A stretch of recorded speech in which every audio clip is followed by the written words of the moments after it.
But when you measure it flat, it contradicts that. I'm spitting flat facts and that.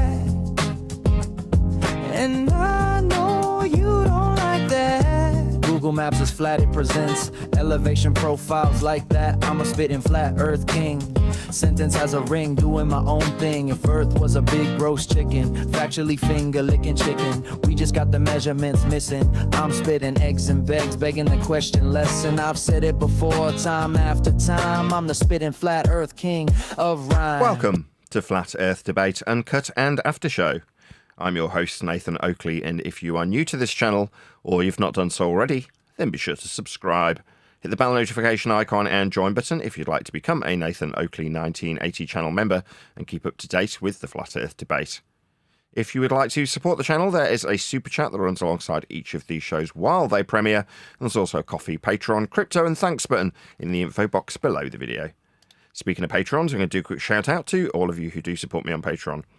So, a massive shout of thanks and appreciation to Smith Tools and Purchase, a level playing poem, Vitali Z, Colton James, Survive the Spin, Effie Patriot, Thomas van der Zander, Measured Flat, Tiers Morgan, Mitch Kennedy, Rod, The Name's Burley, J Mails 24, Unimento, Iron 26, Retro Bill, John Kays, Patrick Gunnels, Banter, Harry Blade, Mobile Max 777, Rob W, Del West Watson, Unbelievable Productions, Blue Ridge Ranger, Abraham Mohammed, Skeptic 936, Texas Mike, Chow Young Cat, and Dank. So another massive thank you to all of you for supporting me on Patreon. Links to Patreon, as I say, are below this video. With that, I will hand across to whoever is in Discord and Google so you can enjoy their dulcet tones while I set up for today's live show. No one's laughing, so maybe no one can hear me. No, you're good. Yeah, we were just kind of talking about the dead internet theory Cafe brought up.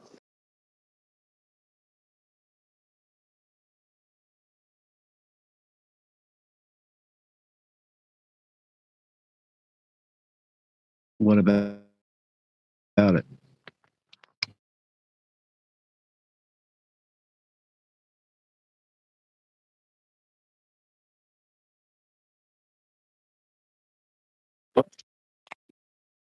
But the number of real people actually using the internet and participating, like in social media, is way, way fewer than anyone assumes it is. And it's mostly just run by bots and algorithms and nobody.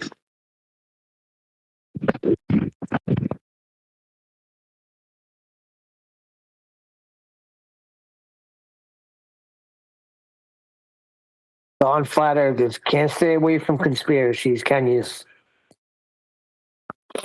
It's not a conspiracy, Neil. What's nice is we weren't necessarily talking about it as necessarily a conspiracy. Other than Here's what's funny. the title of it being the dead internet theory. But Do the math. go ahead. Do the math, Neil. The internet is everybody's computer that's connected to copper wire that you can send a signal to and receive a signal from. Most people have computers of some kind, phones, tablets, laptops, desktops. You don't even access a fraction of a fraction of a fraction of all of that. So you go into target.com, you're really not using the internet. Most of it's commercial traffic.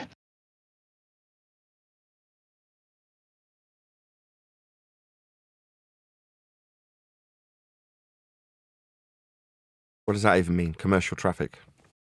I have no idea. Companies communicating, sales, merchants, banks, commercial traffic. Well, like me using eBay.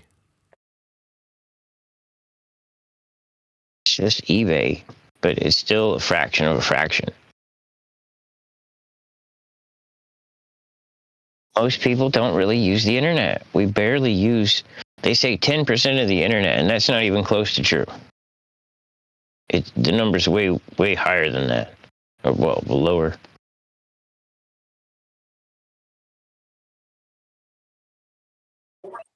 Who cares? As long as I can click on and get on the show, I'm good. I'm kind of not getting the point, other than just that no one understands the scope of what is going on with the how much bandwidth and energy and stuff. And I mean, I get that people are only using a small portion of what the total of the web, the World Wide Web, is doing at every fraction of every second of every day. But what's the point of that? Sociologically, I guess. The whole point was that there was propaganda. There's like so much involvement, so many people doing all this stuff, right? Like, so YouTube, I could set up a YouTube channel. I could put up whatever videos I want. I buy comments. I buy followers. I buy watches and likes. I can pay for all of it. Now, how, when you see that, how is any of that real from your perspective? And this is the point he was trying to make, is that most of the internet is just a ghost town. People just don't realize it. Well, it's whatever I think it is at the moment. It's actually, I mean, I kind of get it. I would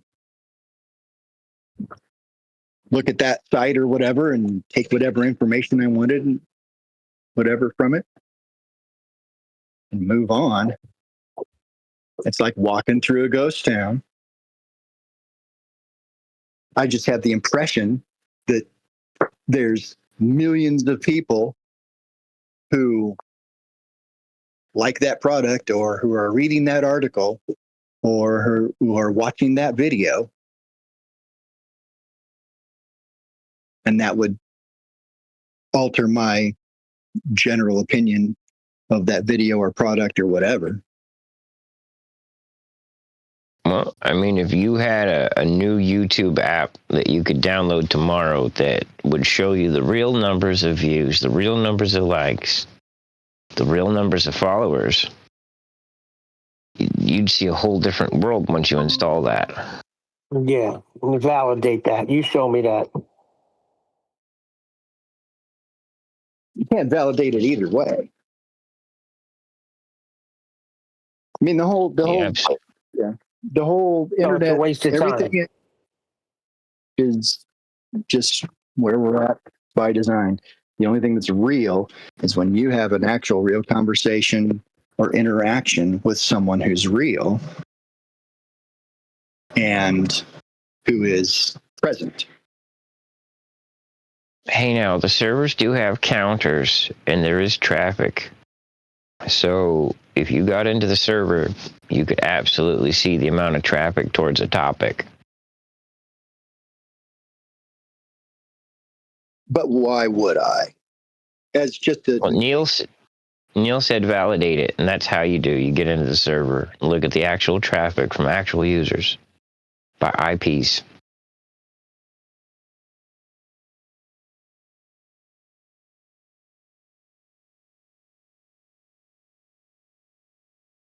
It's a good That thing must none be of the slow, 'cause I coders are still don't here, see because the they'd be point. losing.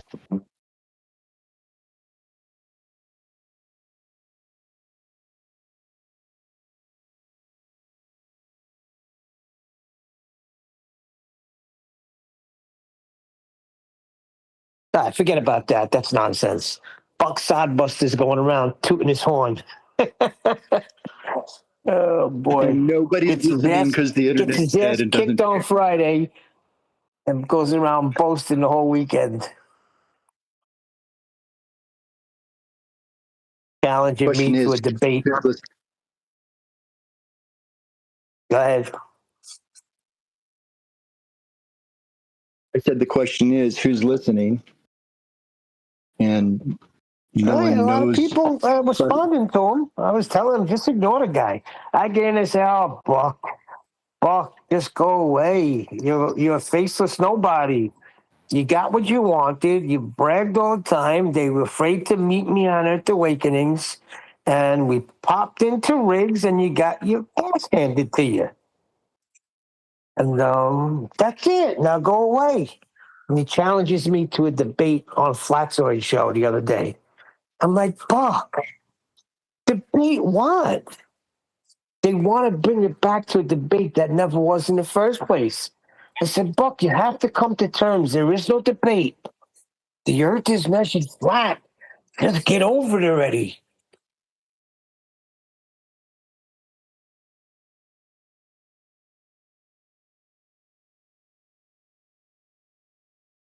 Well, there's a lot of things that are facts that a lot of people are going to have to get over. If we could just stick with that vibe, though, we'd probably have a better world by the end of the week. Well, he wants to debate the measurements. I said, measurements are not debatable. They're just adhered to.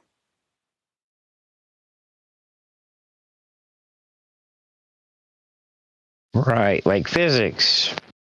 But see, I'm just trying to build my machine to, plug into the counter space. And that's it. That's all I'm wanting to do.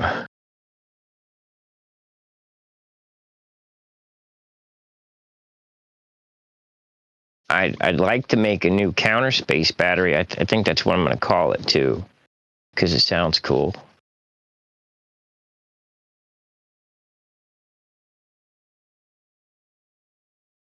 I need a new kitchen counter space. Do you do that?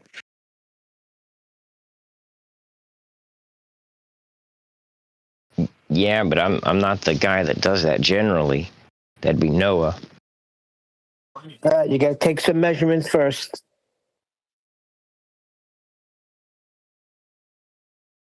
I want to make sure it's flat and level. So make sure you bring your curval. And before you guys showed up, I was on about how our understanding of electricity is wrong.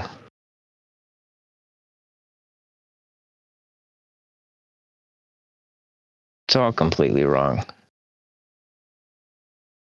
How's our understanding of how electricity works Why wrong? did you do that? Why? I don't even know how it works. Is that Nathan?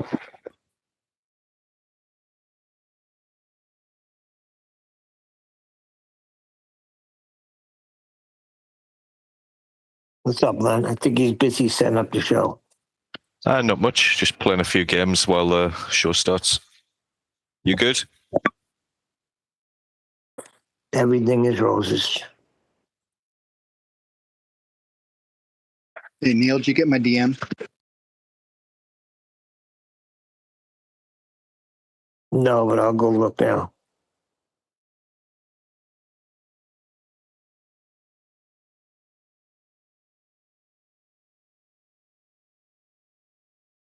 Need some encouragement to stop buying microphones. It's become a routine. I'm now buying stuff simply because I want to make videos about it, as opposed to buying it to turn a profit and keep the lights on. So over the weekend, I bought several mics purely because I want to make YouTube videos about them specifically. I'm buying them and I'm saying to my wife, please stop me. I've got to stop buying them, so that when I'm at that stage where I'm doing more editorial work alongside my wife, instead of her being capable of doing it with all the material that I've already produced, I need to not be distracted by shipping out stuff that I'm selling. But it's just like, in the back of my mind, when I'm buying certain things, I'm like, I want to make my overarching ambition is to make videos, right? So I quite like vlogging mics because I get to make videos about them.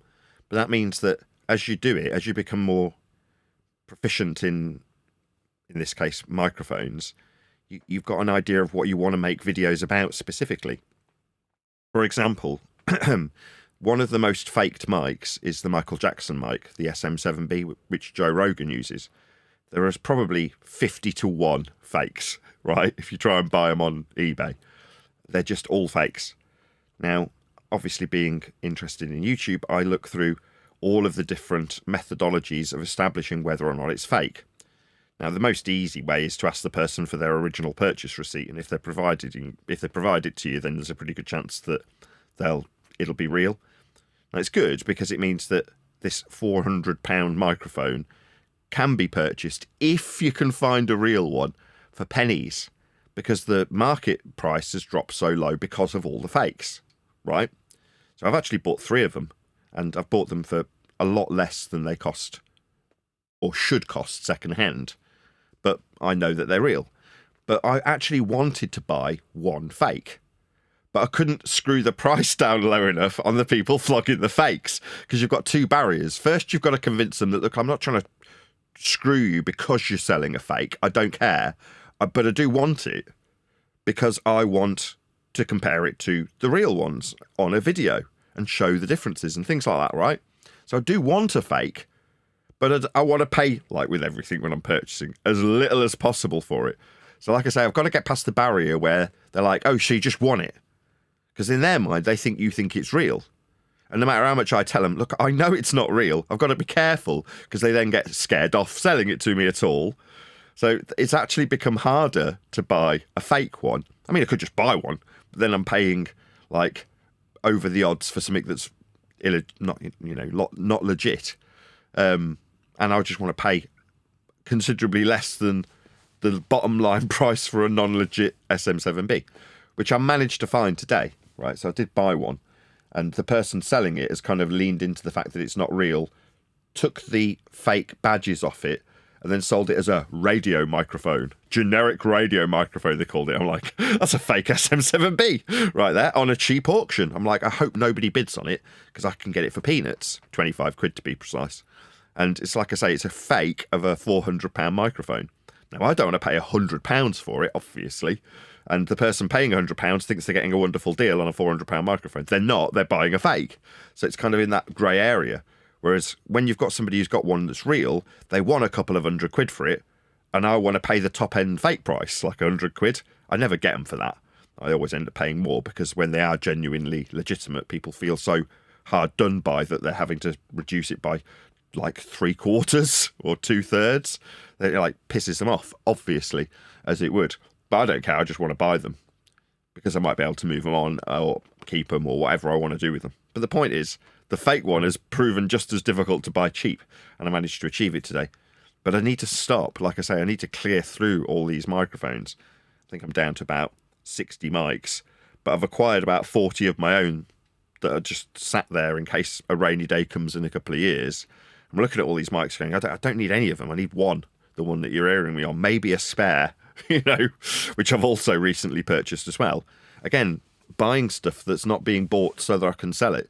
Like I bought a Sennheiser in case my Neumann breaks. Now that's a legitimate, I want to keep this mic, but I've got another 38 just like it that are like, not the same mic, but I've bought it because I really want a good tom-tom mic.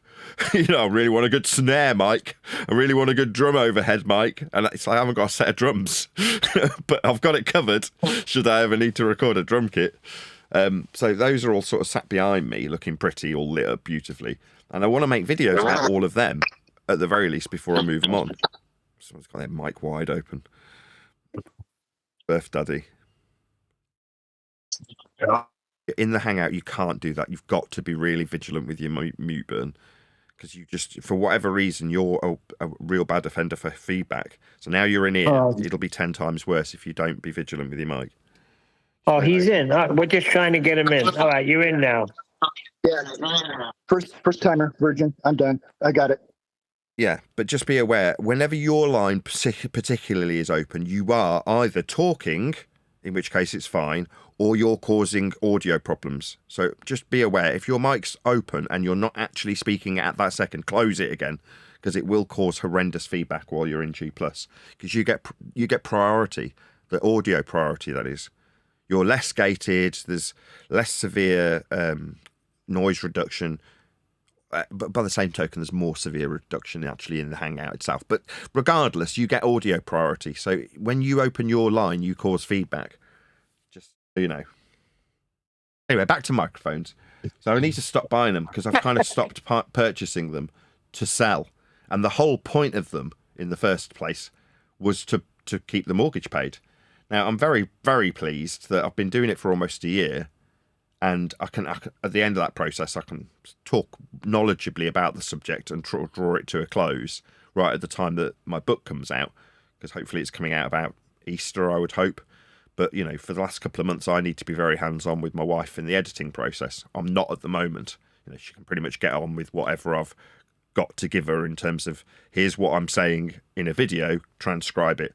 And now she's at the point where she's putting all of that transcription work into an order along with materials that she's already got. So that's being done currently. And I'm twiddling my thumbs, hence I'm buying stupid microphones to make videos with. And the videos are not profitable, right? The shorts videos I make of the mics, they don't make me any money. They might make me a penny per video for 100 or something, between 100 and 1,000 views. I might make 3 cents for a video. So it's not like they're profitable. But in my mind, it's like, I don't care. I like making the videos. And it's like, no, I can't lose track of what I've actually got to do. Just keep the lights on. So I don't know. I maybe need some encouragement to stop buying them. And you have turned into a proper microphone junkie. I would be surprised if you haven't filled your bathtub with microphones and just rolled about in them. Well, that's kind of what I have done. So for every 10 or 15 that I sell, I'll either buy one intentionally that I would like, or more often than not, take one out of my stock and say, I'm going to keep this. Because then, you know, maybe 6 or 7% of the mics that I've purchased and sold, I'm keeping. And so long as I'm actually making a profit the entire time, that is to say, so long as I am actually keeping the lights on, as soon as it's not, there's no point doing it at all. But like I say, the last half a dozen mics that I've bought because I'm like, oh, that's cool. I really want to have a play with that and make a video about it. Like I've bought a 1950s ribbon mic. Do I need a 1950s? No, I don't. You know what I mean? Do I need a fake SM7B? No, but for the fact that I want to compare it to a real one that I've got, and I've got several real ones. You know, I don't need to be spending that 25 quid though. It's like, this is the point that I need to draw a line and go, no, I am actually sincerely buying them for the sake of videos rather than buying them for the sake of profit. What you've done with all your microphones, given the little audio tests on every one, it is, well, it could be quite a valuable resource to audiophiles in the industry who want to see what mics give what colours. I think Absolutely. that could easily be a channel by itself. Oh, I completely agree. I mean, it might be that they are evergreen. It's that's the other reason why I lent into it a lot more than doing the Omi videos. They're very much here today, gone to tomorrow. When last year, the similar video making process was making Omi TV videos. Now, like any Omi TV video where you're just randomly chatting to a stranger about flat Earth, that's like just the general churn of the channel. Therefore, those videos die on their arse as soon as they've gone out of the shorts feed. Whereas microphone videos, there's a good chance somebody will search for a Sennheiser 521 backfire and look for that mic and then find my shorts video. Now, I'm in a treated space, so I knew that when presenting any given microphone, number one, it would sound good to the person who wants to buy it. That's the most important thing, that it flogs it, right? That's the whole point of making the video. But also, it would have some, as you've just pointed out, some longevity, because there's a legitimacy to my tests, because I'm in a completely treated space. So this room has had several £1,000s spent on acoustic treatment, so it sounds pucker. It's not quite finished. I never had the money to do it, and I couldn't bring myself to run a GoFundMe to do the last little bit of it. But there's maybe 10% of the room that isn't treated correctly. Ironically, the bit right behind me, you can see all the gaps, right? It's the one wall that didn't get done. All the other, the rest of the room is all fully treated, but the wall behind me looks a right mess of cobbledy panels all over the place. But like I say, but for that particular part, which you can see on camera, unfortunately, the rest of the room is fully treated. So it sounds glorious when I record a mic, which means that those videos will continue to have value if someone looks for that specific product. Now, I say, because there's been at least 100,000 views, there's a good chance that somebody's come across flat Earth as a consequence. It'll only be like 1 or 2 people, Like, believe me, the numbers are very, very small when it comes to a conversion from a completely separate topic on a channel that's predominantly about a different topic. In this case, somebody comes across a Mike video and stumbles their way into Flat Earth. Like I say, that's 1 in 100,000 that might happen. But I've had 100,000 views of Mike's. So you go, oh, well, that's not an insignificant number. Better start the live show.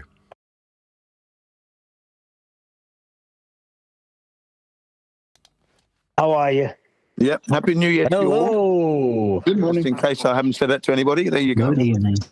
Wishing you all the best for 2026 in the way of good health and continuous prosperity.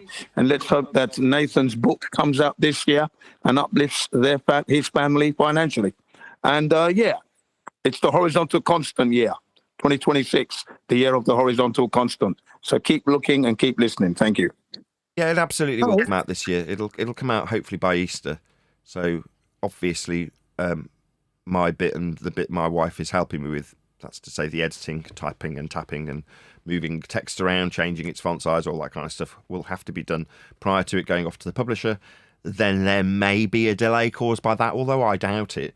I would imagine that you can pretty much bosh it out immediately in however it's going to be, so that there's at least something, even if it's only an e-copy initially. It'll be available to be read by Easter, I would hope, pending any delays. I will still run it by a few people, very, very, very carefully selected people, before it does go off for publishing. But yeah, I'd say Easter is a realistic estimation for when the book will come out. I still feel myself leaning into the All Roads Lead to Flat Earth title, because it's just so predominant in terms of the last couple of years, in terms of what we do here.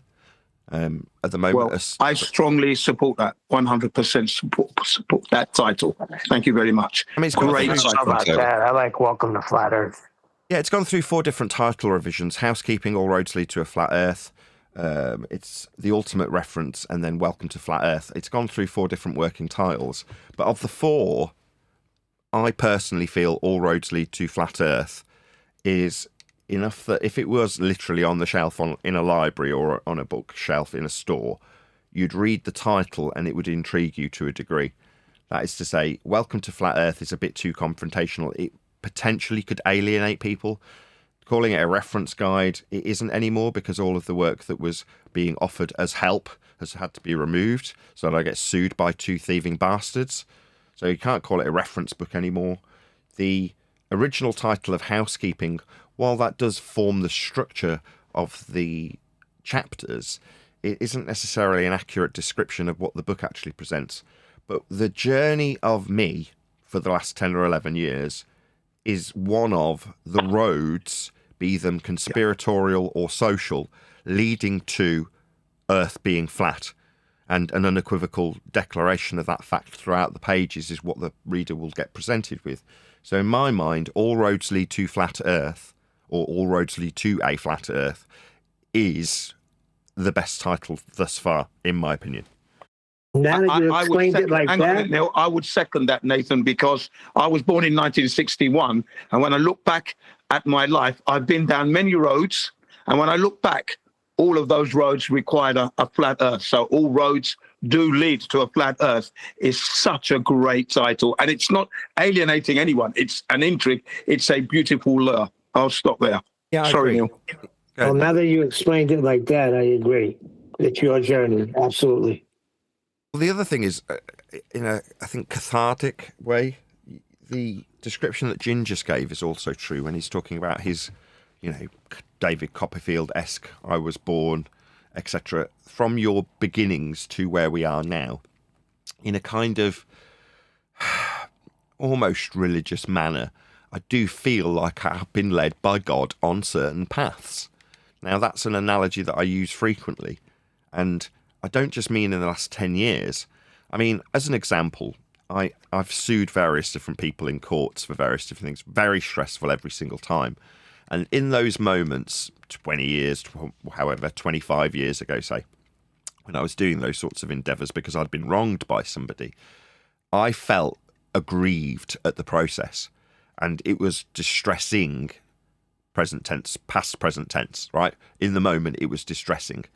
Now, looking back on those times, I feel like they were intentionally part of my journey to make me who I am now. Now, that could be true unilaterally applied to anybody for anything, but most people don't do interesting stuff. Now, I'm not saying that going through a court process for anybody, suing for copyright infringement or suing for defamation or suing for unfair dismissal or any of the things I've sued people for, something interesting. I'm just saying that they left me in a battle-hardened state, capable of enduring 10 years of flat earthing, the ridicule, the mocking, the mockery rather, those things I have endured because I've become battle-hardened through certain things that I have done in my life on the road to where we are now. Now, I feel that if I wasn't as battle-hardened, as much as I hate to pity Jaron, I might have become the type that, like Jaron, felt if I just transition back onto the ball, there's a potential for greater degrees of success, more financial gain. And that's where he ended at the last hurdle. Would anybody disagree if I was to say that Jaron fell at the last hurdle, right on the cusp of us going, the society that we live in today could potentially turn around tomorrow and go, I always knew it was flat, or yes, that's just how Earth got measured, or well, that's how I've always been measuring it. Whatever you're most comfortable with, not feeling like that person's intentionally trying to deceive you, that they knew something they really didn't, when everybody can but only appreciate how flat Earth is based on how it is measured, which is the reason I suggest that the general public can come to that acceptance. So being that is the case, and we are, in my humble opinion, on the cusp of at least potential that the masses at large could recognise how flat Earth is, over and above the indoctrination given to them, the hidden hand has provided them with an education structure that's indoctrinated them into a belief that simply isn't true. Now, with that being said, Jaron, in my opinion, fell at the last hurdle. I don't think Jaron fell at the last hurdle. I think he forgot to tie his shoelaces. He didn't take up your advice. You tried to help him sharpen his tools, and he called you a scammer. He's an idiot. Yeah, and he's scamming anyway. So it's unfortunate that he went back. I think that was his intention all along. I don't think he fell at the last hurdle at all. But also, I don't think that. Well, anyway, as far as my experience is, people are not aware that the Earth is measured flat. They're going to come to that realization when they actually look into it. Maybe they read your book, for example, and then penny drops there, whatever. The thing is, that's when they're going to realize that it's always been measured flat. They don't know that currently. Currently, they're believing they're on a globe. No, remember, nobody knows the Earth is a globe. No human being knows that. One, doesn't exist. Two, Earth is measured flat. No human beings measuring curvature. Therefore, people currently don't even know Earth is measured flat. That's where we come in. Okay. There you are. Here's how I disagree. So it became abundantly aware when one of my daughters came back from a brownies. I think it's not even brownies. It was the one prior, which is called rainbows. And she came back with a tool for measuring angles to stars and a compass. That's what she came back with. Now, both of those tools unequivocally taught that girl, my daughter, Clover. Eleanor didn't do the same. I'm sure she did do the same class. She just didn't come back and present it to me. But Clover, when she presented me with a star angle tool, a really crude device she'd made herself in that class, and a compass, she knew for sure and without a doubt that Earth is flat. What do I mean? A compass is a flat Earth tool of directionality. It's a two-dimensional aspect pointing device that can only afford you a flat Earth direction. The angle measuring device was for measuring elevation angles to stars for this sole purpose of navigation. And an understanding of the tool that she made, which she definitely demonstrated, meant that she demonstrated an admirable understanding from an early age of how flat Earth actually is when applying tools of measurement to it. Now, it may be the case that there are individuals out there who have never been Boy Scouts, have never used a map, and have never held a compass.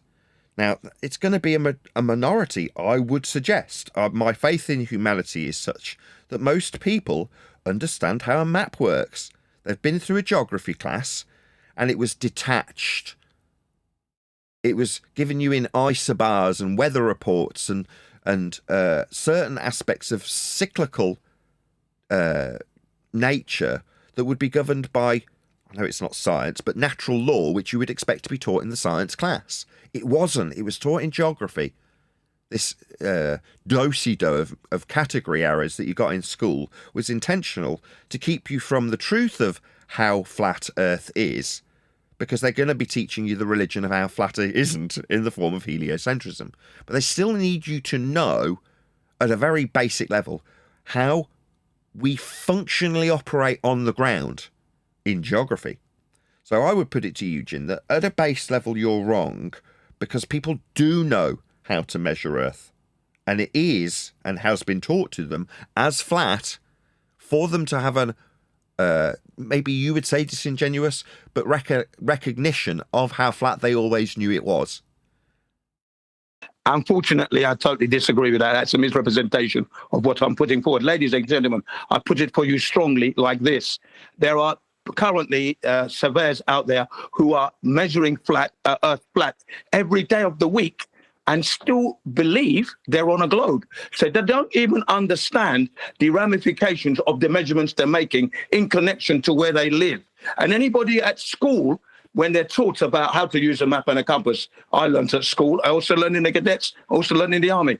You are not connecting the dots to you are living on a flat Earth. So I say again, nobody knows they're living on a globe. That's a fact, because they haven't measured that curvature. When they go out, they measure flat Earth. And that will be the ones who are looking, the flat Earthers. Everybody else, they just believe they're on a globe, even if they're using maps and compasses and surveying.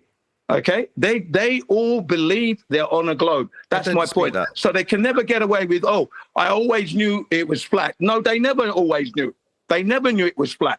They thought it was a globe they lived on, even when they were measuring the Earth flat. That's how strong the deception is. And I'm speaking about the deception and how people have been duped, even to the point where they're measuring the Earth flat and not realizing they're living on the Earth flat. I'm never going to let that one go. Thank you very much. Sure, but as a cadet, while you're saying I didn't join the dots, but ipso facto, you did measure Earth flat, though. You understand that, right? Oh, without a doubt, but I didn't realize I was actually measuring the flat Earth where I lived. I didn't connect that dot. Do you see what I mean? I've got you. I'm living on a flat Earth. I understand what you're saying. So even though I might have been measuring, I still thought I was on a globe, of course. No, I got that. So the A, B, C, and D of it is that A, we all were indoctrinated into belief we're on a globe. The B and C is that we do functionally operate with a flat Earth. Whether we recognise that that is the Earth as a flat plane, we automatically must be dwelling atop to measure it in that way or not. But when I say that I know you don't like my phraseology, because your objection is to suggest or infer that somebody might intentionally lie about not having believed they were on a ball, in spite of the fact that they, as a cadet for the sake of argument, did ipso facto measure Earth flat when they were functionally utilising Earth. The fact that for you don't see the connection when you're a cadet, and you don't see that the Earth that you're dealing with as a flat plane and navigating and orienteering as a flat plane, you didn't see through your own belief of it being a ball when doing so, doesn't alter that you still did so. That is to say, you did, as one individual, measure Earth flat, giving a ray of hope that each individual who has measured Earth flat in a functional capacity, any functional capacity, has the means to say, well, I did measure Earth flat. It may not be the case that they have to deceive and say, and I never believed it was a ball, which is kind of where I feel your objection could be rephrased. Like someone might say, well, I never believed that nonsense. If the worm turns and everybody appreciates how flat the world is, this generation won't get away, for you at least, in saying, well, I always knew it weren't really a ball because I measured it flat. It's like, no, you had that pointed out by others, us in this instance, in this moment. That's absolutely correct. And no one will be able to get away with that. Like I said, I speak to my own experience, of course, as I'm using the compass, both in the cadets and in the army. We are not connecting the dot that we're living on a flat earth. That realization was never realized. So although we are utilizing a flat and it's measured flat, that's something that I learned afterwards, becoming a flat earther. That's how I've learned that, ladies and gentlemen. Not during the military life at all. Never hit upon it. Go ahead. Yeah, but when you do, that's what Nathan's saying. That's when it's going to click and be like, holy shoot. I always knew, because I always knew too. I could never make that statement. I berated my brother, but then when the penny dropped, I was like, holy shoot, and went right back to me questioning the teacher, spinning the bucket of water over her head. Because none of it, we're told we live on a globe, but it doesn't sit well with us. So eventually, when the penny drops, it's going to be like, holy shoot, I always knew it, like 10th man.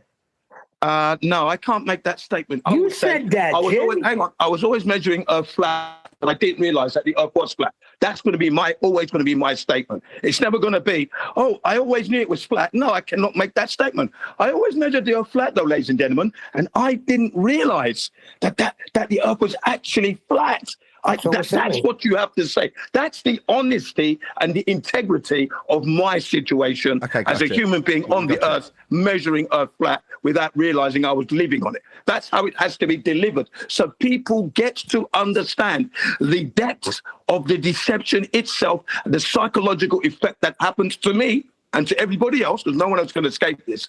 That's the truth. That's the truth there. I knew it was flat. No, I didn't know it was flat. We got you. However, the first part of your statement, which you say, well, ladies and gentlemen, I always measured it flat, followed by you saying, well, I didn't realise that meant the earth was flat. The public doesn't have to make that disclaimer, though. Without lying, they can just say the first statement. Well, I measured earth flat as a cadet. End statement. No deception. No disclaimer. That is to say that the public doesn't want, or people generally don't want to feel stupid. So if there is an ability to suggest that they have been deceived and they need to disclaim that because we say so, then we become little Hitlers where, no, we need you to acknowledge that we were here first. We saw it before you, making us special.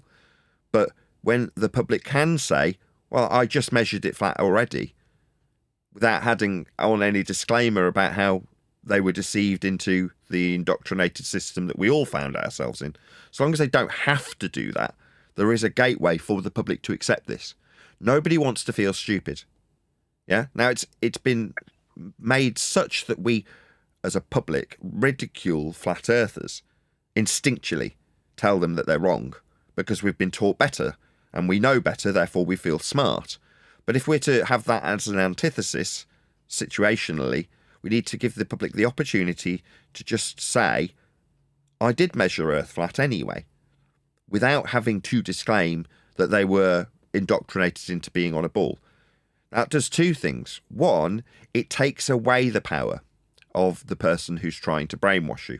Let me explain that a little bit further with a different example. It's just as beneficial to have people brace against the deception that they have faced as it is to deceive them in the first place.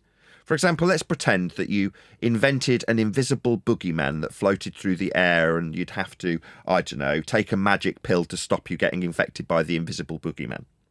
And then you convinced everybody that they had to take the magic pill to save them from the invisible boogeyman. Once you've got everybody to take the invisible boogeyman pill, if you then turn around after everybody's done it and said there was no invisible boogeyman, you've all been deceived, that serves just as much control power. It offers the person doing it just as much power as convincing them in the first place to take the invisible pill because of the invisible boogeyman. Both are just as effective. That is to say, there's a similar thing. I mean, I can't explicitly make the connection, but unless you're very stupid, I'm pretty sure you can figure out what I'm talking about, that happened in the last 5 years where people were convinced of an invisible boogeyman, made to take an imaginary sugar pill, and then told after the fact that they were dumb for doing so. Well, both sides works. So if we, in our own weakness, lean into forcing the general public to acknowledge their stupidity and their ability or ease to be deceived, then they will not accept the reality of a flat earth, because nobody wants to feel stupid. I disagree with that. I disagree entirely, because it's all about honesty. Yes, people want to feel stupid, but when they hear people like me speak and speak to the deception, because it's there. I'm not going to deny there was no deception. To go around saying, I knew it was flat, I'm never going to let anybody get away with that at all. I'm going to say, no, you didn't know it was flat. Okay, it was until you met the flat earthers that you realised it wasn't a flat earth. And I'm going to be talking to those surveyors in particular, for example, because you measured it. You saw it there, but you didn't realise, did you? Right, I didn't. Such was the deception, wasn't it? Right. That's the honesty. Can't be going around saying to people, oh, I knew it was flat. Anybody says that to me, they're going to get a ton of bricks on them. I'll tell you that now. Don't start lying about the deception. Keep that deception right in front of you, because that's going to be your tool to alert you to other deceptions that may be going on. You may be prompted to go and check. So nobody's going to get away with that with me anyway. Oh, I always knew it was flat. You're out of your fucking mind. Excuse my French. Sorry. Regardless, yeah, sorry. I'm not suggesting that they have the ability to deny being indoctrinated, but to never mention it is not to lie. To say, as a cadet, I used a compass. I'm acutely aware of how flat Earth is and how a compass works. That doesn't mean you're having to disclose how indoctrinated you formerly were after an acceptance of the obvious. The obvious being that Earth is flat, dealt with as such by everybody. And there is, in my opinion, I know it disagrees with you, Jin, no need to disclaim that. No need to suggest that, oh, well, you did know it was a ball until you knew it was flat. Why would you have to force somebody into doing such a thing? You don't, in my opinion. But for in my opinion, you do, because Jin, you're explaining. Jin, yeah, I thought you had finished. Sorry. You don't have to force people into acknowledging where they've been deceived if the awful truth for the deceived is easy to acknowledge without any disclaimers. That is to say, if you've used a compass, you have ipso facto dealt with Earth as a flat plane with flat directionality. And you can simply exclaim how flat you appreciated it to be every single time you used a compass without offering any deception. But I fear that if there were an abundance of people like yourself, Jin, that decided that they would force people into an acknowledgement of how deceived they have been past tense, people will be alienated from the subject. Giving them the ability to simply accept the reality as it has always presented it to them is the only way that people will be comfortable transitioning. And further to that, if you force them, as you suggest, to open their eyes to the other deceptions, like the invisible boogeyman, followed up by, well, you were deceived by the powers that should not be into believing there was an invisible boogeyman, that's just as powerful. So saying that it opens their eyes up to deceit, when you look into those deceitful ways, you are still offering power to the liar. It's like when you encounter some narcissistic scumbag who lies to you. When you find out that they have lied and then you reapproach them to challenge them on their lies, you're offering them just as much power over you when you challenge them. What takes away power from that sort of individual or entity or institution is to actually do the opposite, to turn your back on it. Then you offer it no power. So to not say, well, I need to open my eyes to the deception of the world and the bureaucracy and the politics that is all riddled with deceit. If you turn your back on those things, with an acknowledgement of, in this instance, how flat Earth actually always had been dealt with by yourself, then you don't offer more power to those institutions and entities and individuals, in my opinion. No, I totally 1000% disagree with everything you said there. Ladies and gentlemen, look, I as an ex-cadet / Royal Engineer soldier for 2 years, okay, now, I'm not forcing you to do anything. I'm saying to you that if you're going to go around the world telling everybody, oh, I always knew it was flat, or I always knew it was measured flat, you can't say that. That would be a lie. right? Because you are not actually telling the let me finish. You are not actually telling the truth. And I'm not forcing anyone to do anything. Because when people hear me speak of how I was deceived, and they consider I don't feel stupid because I believed in the globe. I don't feel stupid for that, because at the end of the day, it was what I was taught, and I carried the belief from my youth. But it wasn't until 48 years later, okay, that I realized I was in error. But I can say that. Okay, it's not, I don't feel any less a human being. It highlights the fact that I was deceived for that length of time. And it would spur other people to realize that for themselves. Let me go, if he's right, let me go and check. Let me go and check in case I'm doing something wrong. That's all. That's not forcing anyone. That's prompting people to have another think about their lives. Who are you living for? Are you living the life that you think you've got in control? Or are you living a life where it's full of assumptions, deceptions? Do you understand what I mean? You know, that's what we're going through ourselves. As a flat earther, I had to go through all that, right? So I'm battle hardened, but I'm gentle. I'm not saying you must, but no one's going to come to me and say, I always knew it was flat. You're not going to tell me that. You're going to tell me. I'm going to say that because when I came to my senses, that I realized it. Yeah, every time I was building, Jin, I was measuring Earth flat. That's all I'm saying. And to support what Nathan was saying a minute ago about turning your back, Tolstoy wrote a letter called, they call it now Letter to Liberals, if you want to look it up. It's a very long letter he wrote later in life to a lady, I think, that was complaining that the government had taken their book club, their reading club, and changed ministries of where it was controlled by. So, you know, Ministry of Libraries to Ministry of Truth. I don't know, whatever.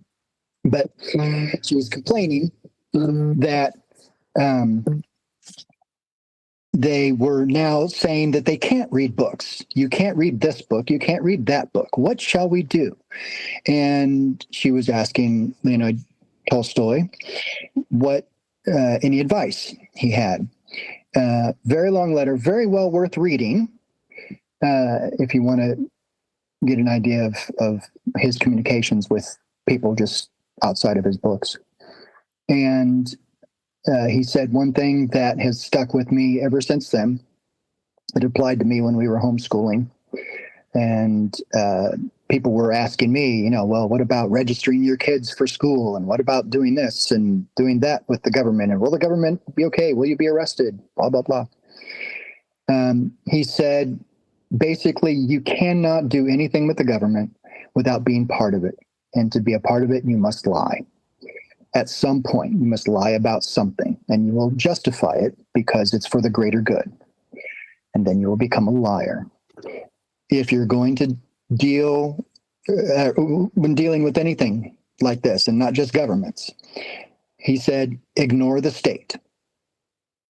And that's been my motto for 30 years, is if you ignore the state, turn your back on them, then they no longer have power over you. And that's the same thing for the whole flat earth idea and stuff like that. And or conspiracies. Ignore the state. Ignore the people who have power over you. Live your life as if you are living free. That's it. Well, that would mean then you'd stop voting for that entity then. That's what you're saying, basically. To ignore the state, ladies and gentlemen, is to pull out of the system you are living in on this flat earth. And that means, obviously, you're not going to be participating in the government's come and vote for us, we've got your back shit. You're not going to be doing that, are you now? That's what you're stating. Because that's what you have to be meaning. Yeah. Ignore the state. Don't do anything. Don't do anything. The state has you. The whole reason that the candy was offered to the people rather than forced on the people was because people voluntarily ate the candy. They were feared into it. They were told it was necessary. They were told all kinds of things about the boogeyman and you need to eat this candy and you need to do it. And you could lose your job if you didn't. And we were all told that. But ultimately, everybody, every single person voluntarily ate the candy. And that's the way the government works. You have to volunteer to do something. They cannot literally force you. If you Exactly. if you ignore the state and ignore those pleas and negotiate when you are put up in the position where you are going to be fired, they can't really fire you. They can't really, I mean, they can. You can fight back though, or you can just decide to not. No, that's different. The people that are working for the government, they could get fired, but the people that own stores and they were told, lock your doors, you can't open up, those are the ones that could have just went in and opened up. Yes, they could. That's what I'm saying. Not a problem. Right. Yeah. They voluntarily closed That's their right. doors. The Yeah. ones who just ignored the state and opened their doors anyway and said, screw you, they did fine. We just didn't hear about them because they were not favored in the algorithm, which Nathan should definitely understand.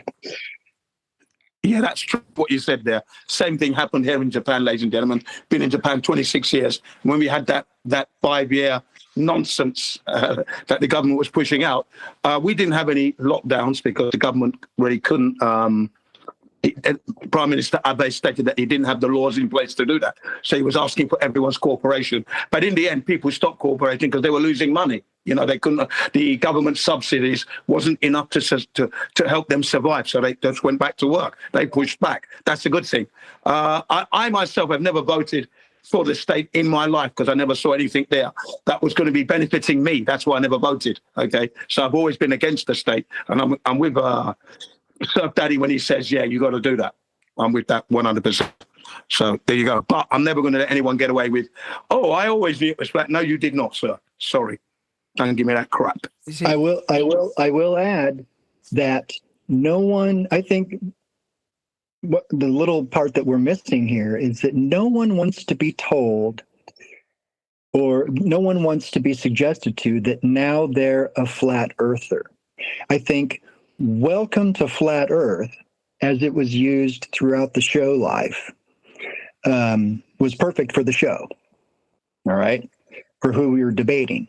I think the normies that we're talking to now are the people that want to realize that they are measuring a flat earth, that they've always been doing it, and move on with their day.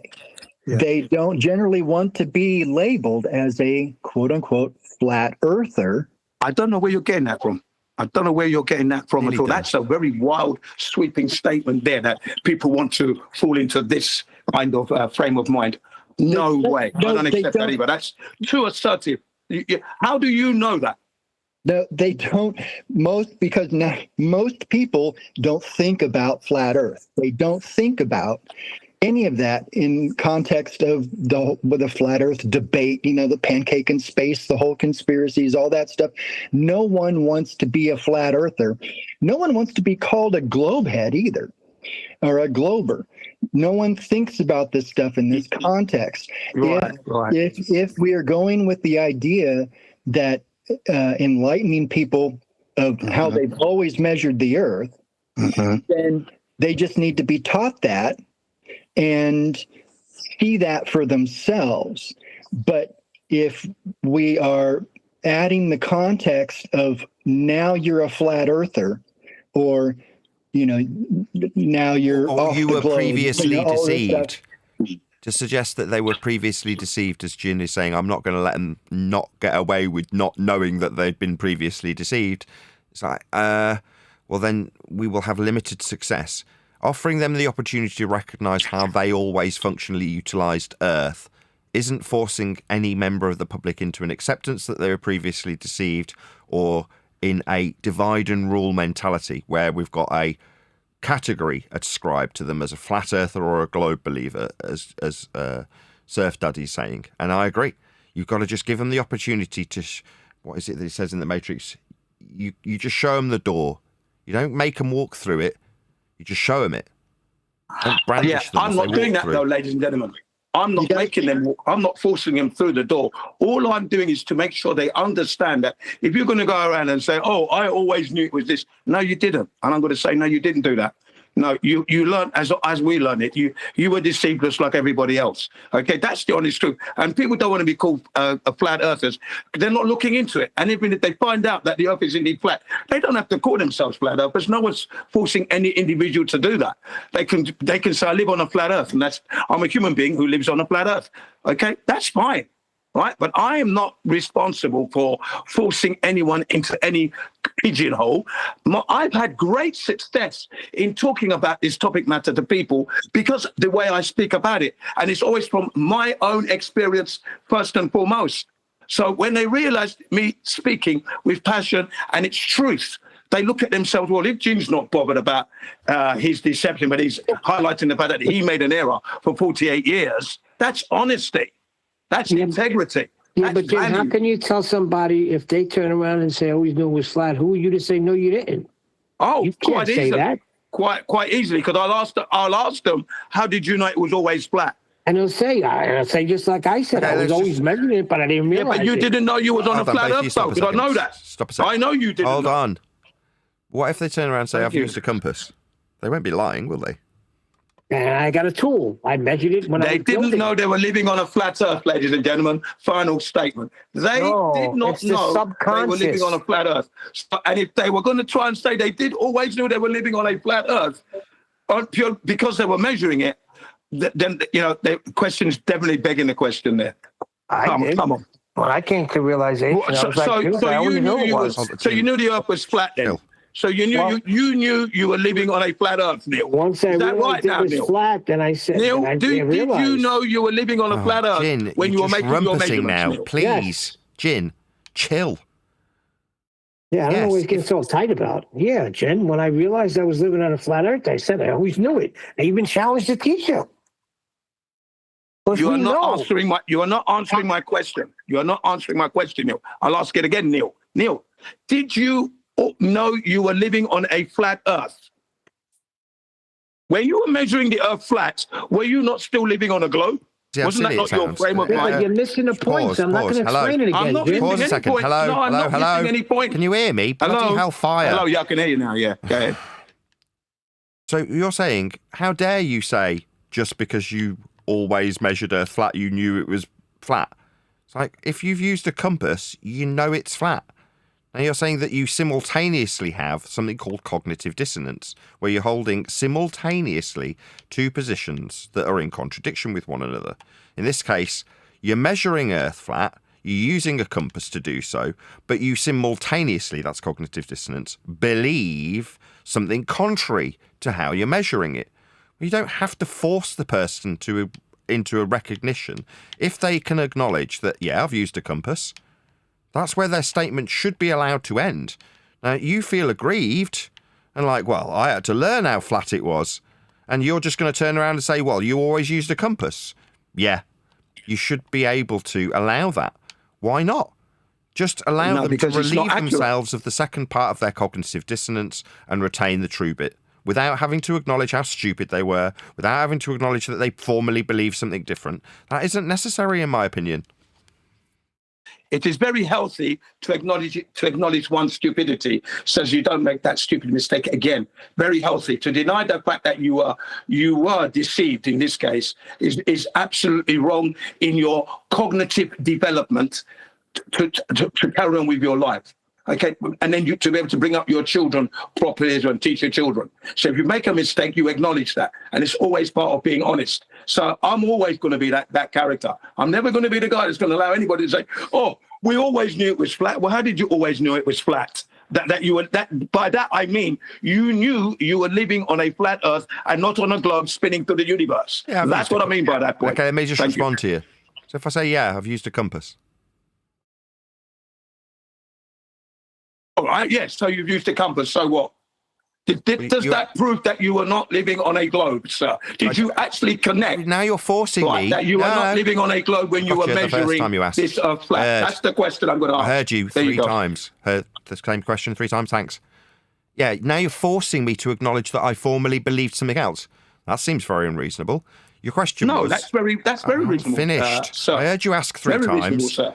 I heard you ask about gin. Yes, I heard the 3 repetitions of, was that me acknowledging how globe-shaped it wasn't? I don't have to do that. I don't have to force next man to do that either. In answer to your question, what do you mean you always knew it was flat? Yes, I used a compass. Yeah, ladies and gentlemen, when that comes up, I'm always going to ask the person, so when you were measuring the earth flat or when you were using your compass, were you still in the frame of mind that you were living on a globe, sir? Why? That's what I'm always going to do that. You know why I'm going to do that, ladies and gentlemen? That's mean. Because it's part of the counselling and realisation of self-counselling, of course, because you've got to realise that you were deceived. Okay, do you mind not being my counsellor? Is that okay by you? I haven't asked for it. You just asked about it doesn't how matter. we dealt with Earth. It's a free gift. I don't want it, thank you. You see it as a gift? What, making me feel stupid about formally believing something that I hadn't disclosed to you and didn't need to? I'm not making you feel stupid. I'm not making you feel stupid. It's acknowledged. I think when you make this statement, "Oh, I've always knew it was that," that's wrong in itself because you didn't know it was actually. Now you're calling me a liar. That you were living on. No, that's the point. I've used a compass. You're going to challenge that? That's a fact. I'm going to challenge it in the frame of mind you were at the time of day. You don't know my frame of mind, Jin. Whilst you were on a globe, sir. Hello? So then that means when you thought you knew the Earth was flat, can you were actually believing you were on a globe. Thank you. That's all. That's all it is. It's all about honesty. I heard you. No, you don't know what's in my mind, Jin. That's very presumptuous of you to tell me what I was thinking when I was something that you've labelled me. It was actually a question. It was a question that I put forward. A question. Why are you questioning me? I don't want your counsel or your questions. Well, unfortunately, you're in the public domain, and when you speak of the flat Earth, and you're trying to pass to me that you always knew it was flat, I'm going to quiz that because that for me is amazing. That you knew it was flat. Because I'm thinking when you make that statement, it means that it could mean that you knew the Earth was flat all along and you didn't think you were the globe. And that's what I'm trying to find out, you see. I've used a compass. Yes, but at the time you were using the compass, sir, were you still believing you were on a globe spinning through the universe? Sir? No, I was measuring Earth flat with a compass. Yes, but so at that time, were you actually thinking about the globe at the time? Because that's where we were living. No, I was just measuring Earth flat with a compass. Okay. So now in hindsight, sir, did you not realize that at the time when you were measuring and using your compass, did you not know that you were not living on a globe? Did I not know that I wasn't doing something? I wasn't really thinking about what I wasn't doing. I was just measuring. I haven't finished responding to you, Jin. Jin, I've got a live show with audience members that would like to hear me more than you. Thanks for talking straight through the middle of the response. No, I don't need to be told what I'm not doing when I just use a compass. How I need to acknowledge something that it isn't doing? Why would you ask me about acknowledgement of something that I'm not doing? Why would I need to do that? Well, because you offered up this get out of jail card for those people who don't want to feel stupid, right? Which I think is absolutely ridiculous to even make such a statement. People don't want to feel stupid. Look, ladies and gentlemen, if you are believing in the globe, you believed in the globe through your education, that's your innocence there, and it was reinforced. A psychological bombardment happened to you all through your life. Now, you found out that the Earth is indeed flat through Nathan Oakley's Flat Earth Debate Show, for example, and now you've read his book, ladies and gentlemen, okay? Then you're going to start walking around saying, oh, I always knew it was flat. If you meet me, I'm going to pull you up on that immediately, because you cannot be doing that. You have to acknowledge your mistakes, because that's what we were brought up to do. You acknowledge your mistakes so that you don't make them the next time. It's all about acknowledging. Nothing wrong with that. It's not making you feel stupid. And if you do feel stupid, so be it. You don't be stupid the next time. Okay? I don't think my method is going to I'm not forcing it down anybody. I'm not running anybody away from flat Earth. And I don't think flat Earth is I'm not going to attract people. In fact, I'm going to attract more people. And that's what's happened to me. Okay, ladies and gentlemen, I've been very successful in being forthcoming of my deception that was perpetrated upon me from my childhood and my family. And then they asked me, my last point, what did you do to your children? I said, as soon as I learned about the flat earth, I immediately went to my children to get them to understand that at school you are learning something that's not true. That's what and I'm a teacher, and that's what teachers do. That's honesty. I'm never going to let anybody tell me any different from that. And if I meet anybody stating that, oh, I always knew it was flat, I'm going to quiz them as to what they mean by that. That's all. And that's within my right. If you don't want to answer the question, that's up to you. I'm finished. Oh, that's a good discussion, Neil. No, but if I just say, I just used a compass, I mean, I don't know, who cares? In the indifference that people offer when you present it to them, as we do currently, a lot of people will turn around and say, what difference does it make? And they can do the same. If they want to offer up that indifference, why not let them?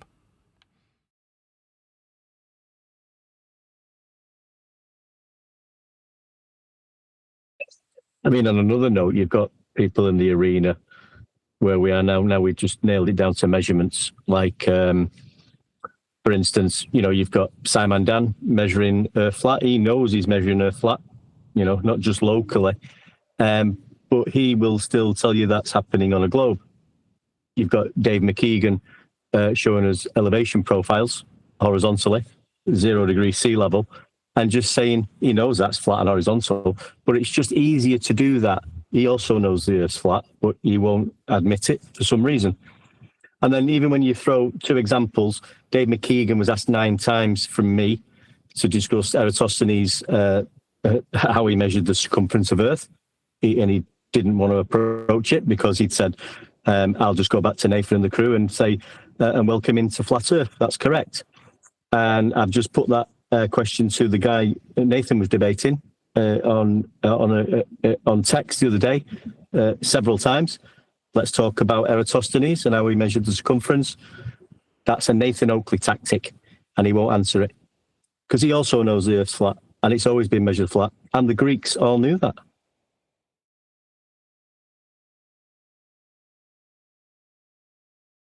I'm glad you said that one, Dick. That was very eloquently put there, because that lines up with my 5 days New Year experience thus far. I've been on other servers, and in particular, it was this Earth Awakenings and Worldwide Chat.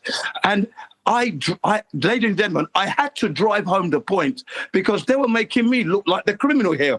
I'm bringing the truth, the actual facts, right, from Nathan Oakley's mouth to their ears, for example.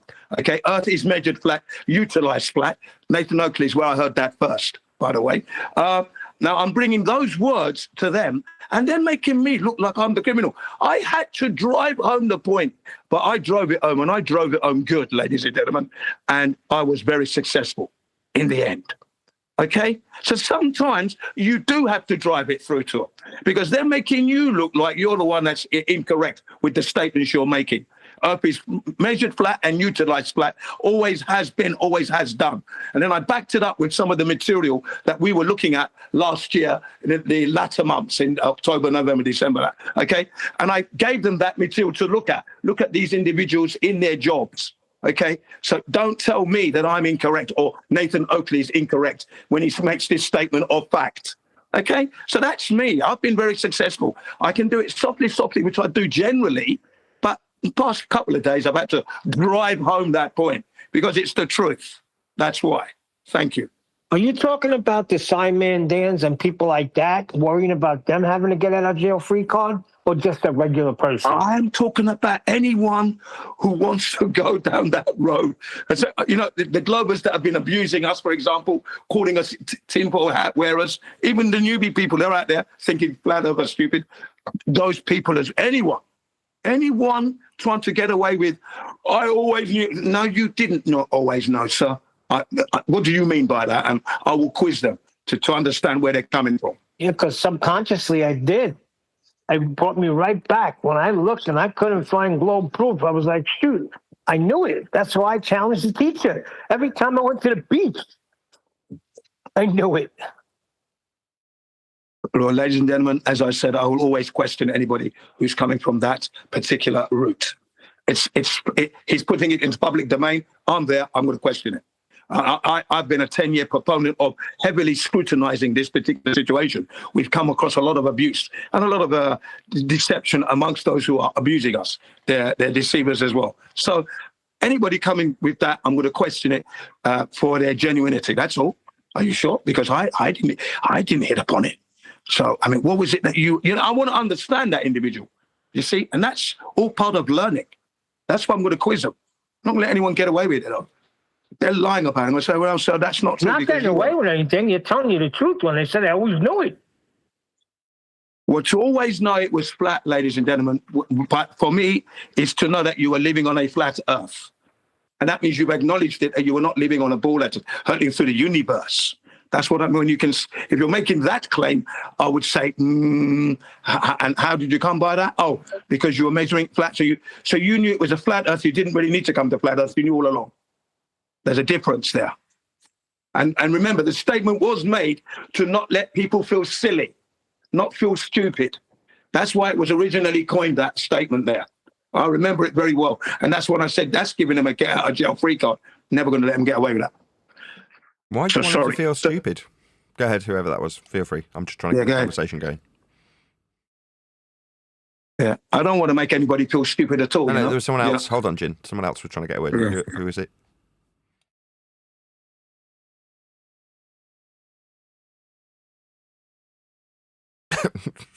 Okay. All right. See, there's no one trying to get a word in. I was just trying to say that, just helping people to acknowledge that in my case, yeah, I was deceived. I realized that deception and it strengthened me. That's all. That's what that's done. And of course, I've had a longer look at my life now and look back, and then I picked up. In fact, flat Earth was the last deception. I picked up all the other deceptions before flat Earth. Flat Earth was the last piece in the jigsaw puzzle of my life in deceptions, actually. So I came full circle. Brilliant ending, I think. Capping stone. So it's always good to acknowledge the deception and to acknowledge one's mistakes. It's not a crime, and you're not feeling stupid about it. You're being honest. Basically, what you're saying there, Jin, is all your roads led to a flat Earth. Exactly. That's what God intended. Thank you, One Deck. That's why I love the title of the book. Of course. What a title right there. That's exactly how I would name it. It was mine. All roads lead to a flat Earth. As if to say all roads lead to Rome, you see.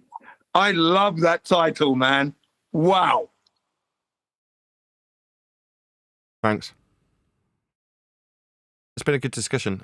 It's good that we have a difference in opinion about this, but where you say it's a get out of jail free card, I say that's a necessity. For people to have an acceptance of the subject, they need to be having that, what you call get out of jail free card, because people don't want to feel stupid. And if they do, they'll just reject it out of hand because they feel stupid. Ladies and gentlemen, I have triumphed over that cognitive dissonance.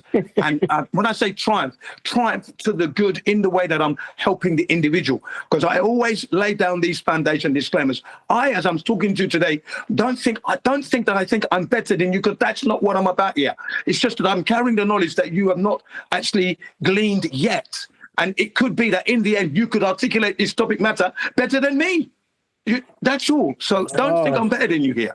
All right, I didn't know the numbers. So when I was asked the questions, I didn't know. I only knew a little bit, okay? But I've since looked into it. So I put down the disclaimer that I'm not here to make you look stupid. That's not what it's about. I want to inform you of a deception that's going on that you don't realize. That's all. And then eventually that cognitive disappears, fades away in the mist, and then they sit down, they relax, and then the questions are flowing beautifully.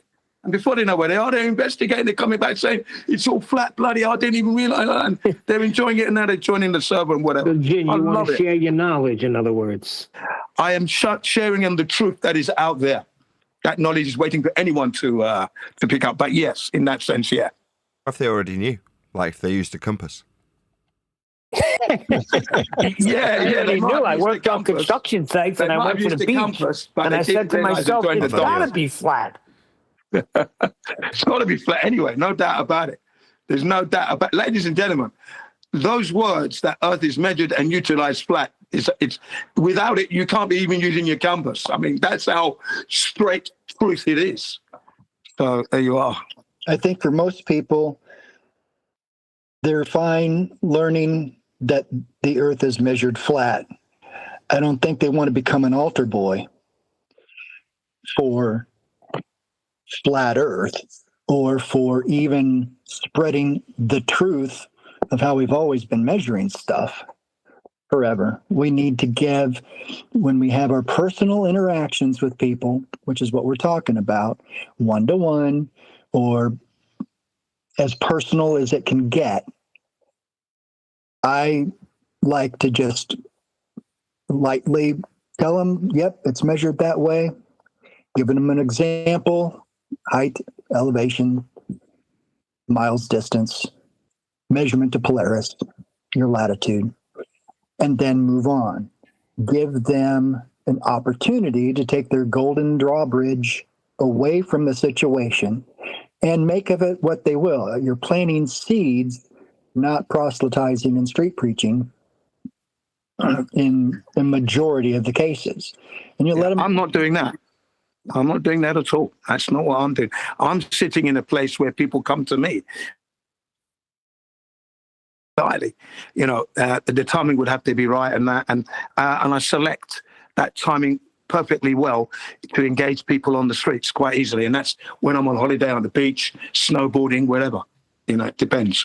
But I've always done that because I think it's interesting to engage with people that way, especially camping. That's one of my best venues when I'm camping.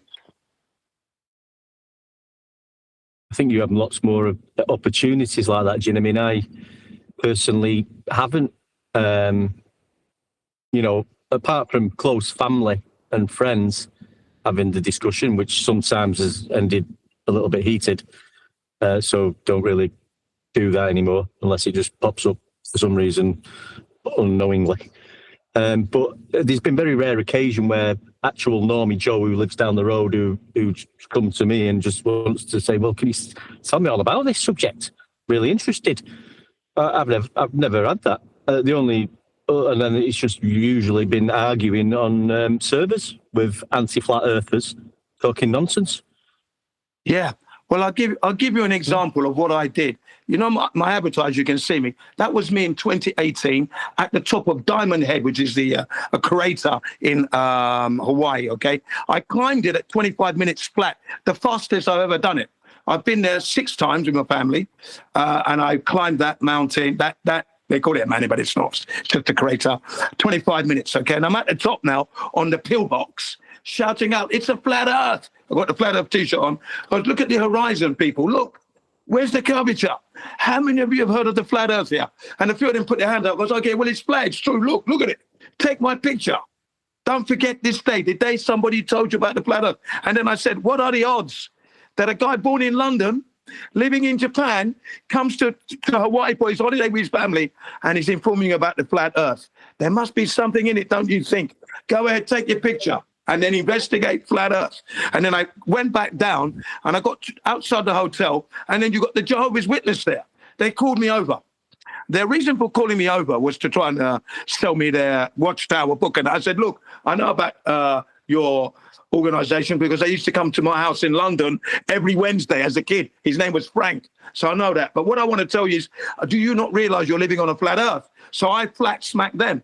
And in the end, all the material that on my smartphone, I showed them, and they were picking links that they wanted. I showed them the sun and the moon on the orbit, on the flat Earth, AE map, for example. That was 2018, remember? And then the cluster of planets hurtling through the universe. I says, which one of these really does make sense to you? And there was 5 of them, 2 women, 3 men, right? Jehovah's Witness. I was with them for 1 hour, okay?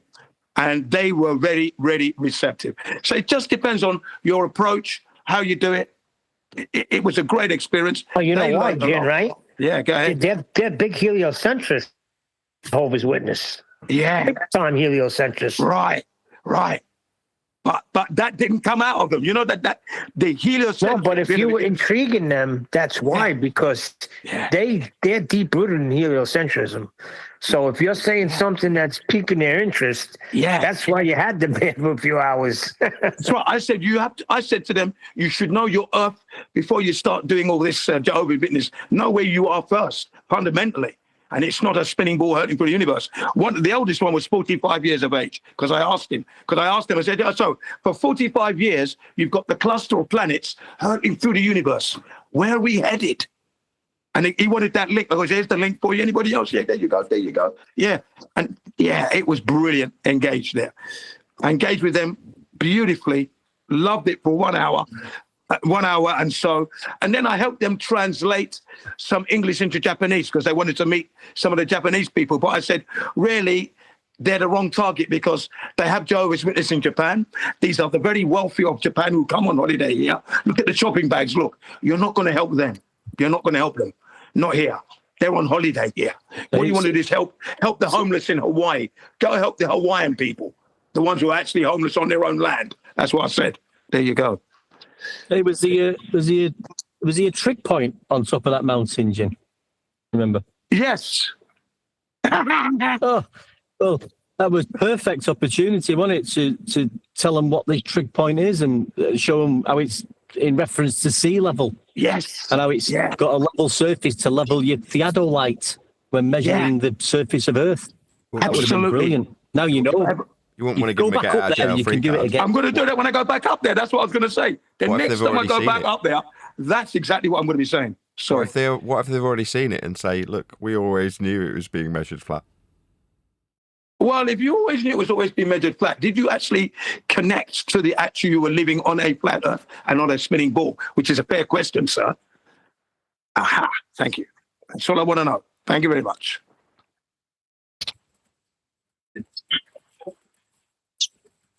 You're not going to stop this old school.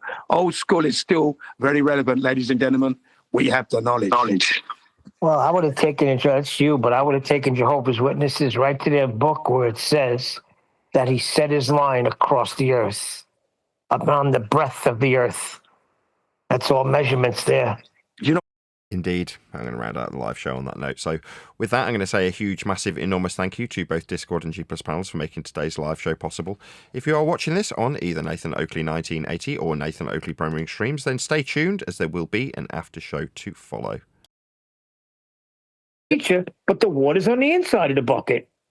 I think what it is, what you're saying, and I understand what you're saying because I had it, but and I think 10th man explained it pretty good one time. In your subconscious, you've always known it's flat. Correct. That's the word right. For subconscious. I can accept that. Bloody hellfire. I'll just say subconsciously, metaphorically, hypothetically, the people who I'm talking about always knew it was flat. Bloody hell, shouldn't need that many disclaimers. Well, for me, I can only say about myself is that I've always seen the Earth flat. That's all I've ever experienced. Never, ever seen the coverage of the Earth anywhere. And on the day in particular, which is December 26, 2015, that day, my brain did a quick rewind of it searching for curvature, and then it just came out flat. Bloody hell. And that's what I said to myself, wow. It is flat. Wow. That's what my brain did. Not even always know it's flat. Automatically searching. The curve's just too big, Jim. That's all it is. So Jim always knew it was flat. He just admitted it. Subconsciously, it's there in your subconscious. It's there. But realizing it's not there until you actually investigate, go out and measure, look into it, you're and then you realize into heliocentrism, and it's a big indoctrination, and then you get hit with cognitus. I know. I did it for 2 weeks with my brother. I threw everything at him, mocked him, ridiculed him, until I couldn't find proof of this globe. Then I realized, holy shoot, it is flat. But I still had a belief at that time. The gas pressure without containment pretty much locked it for me. But then when the measurements came out, when 10th man broke down celestial navigation, and he did the circle of equal altitude, and it was tens of thousands of miles of flat, I was like, whoa, no turning back now, baby.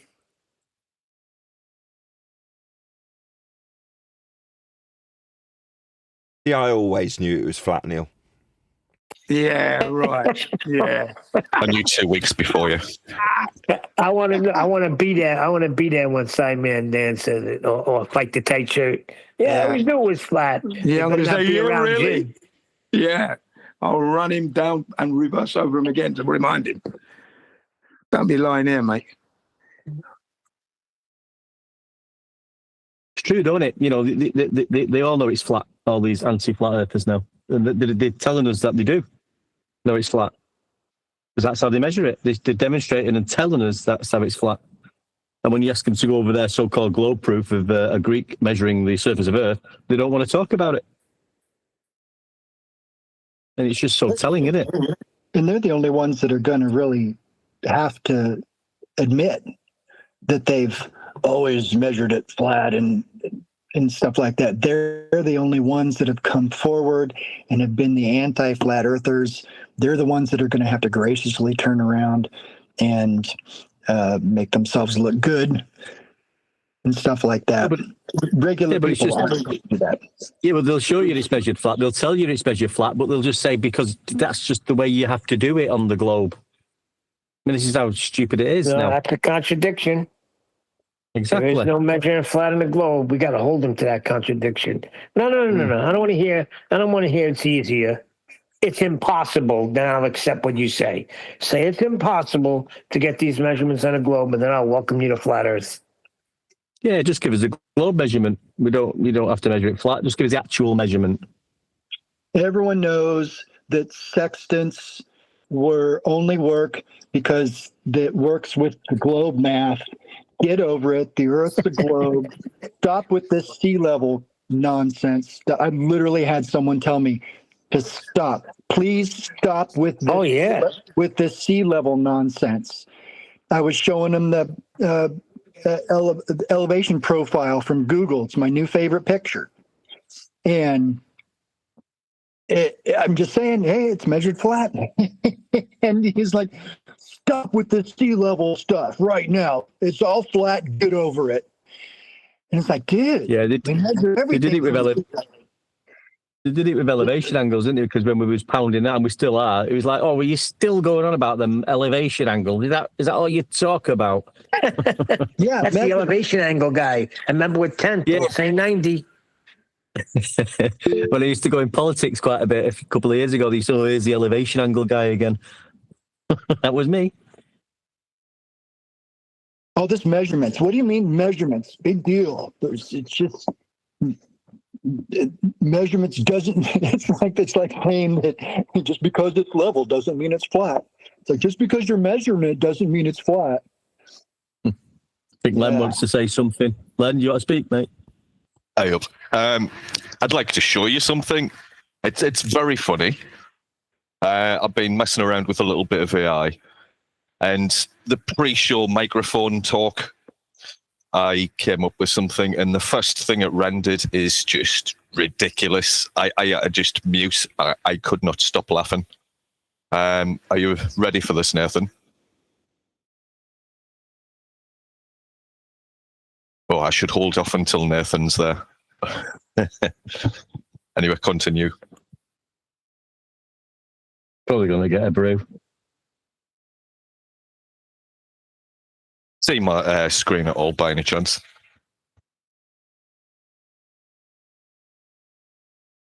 Sorry, yeah, Lem, yeah. We're looking. Right, I'll wait till Nathan gets back to play it. Jin shared a video yesterday. Oh, sorry, man. Do you want to keep going? You go, man. Go. Jin, I'm not Jin. I'm sorry. Christian, he shared a video yesterday, and it was about flight departures and finding how to go your path once you've departed. And that was a beautiful video. I don't know if anybody watched it, but it starts off flat, and then it switches to basically a top-down view of the plane on the plane and how it gets from departure to path. And then it went into how it names the paths and stuff like that. It was a very cool video if we wanted to watch that at some point.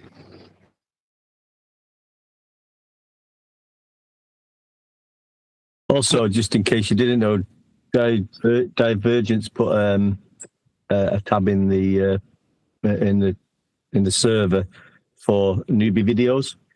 I've put most of the ones that I've presented so far, the surveyors and the trig ones in there from the mapping company and a couple of others. So just in case people want to dive in there and maybe use them. I sent you some gin separately, but there is a tab on there now, and I think a few people have added some. Thank you very much. Like building. And I've been using them as well, by the way, right? And it's been, I've sat there with glee as they're squabbling over, the lack of curvature, and they're arguing about the black swan. And there they are in their chat are like 4 videos of ordinary people on the street measuring Earth flat. And then when they finish, goes, yes, and by the way, whilst you've been busy squabbling for the last 20, 30 minutes, I've taken the liberty of putting 4 individuals, you don't know who they are, but this is their profession, and look at how they measure the Earth flat. And they will tell you that. Have a look.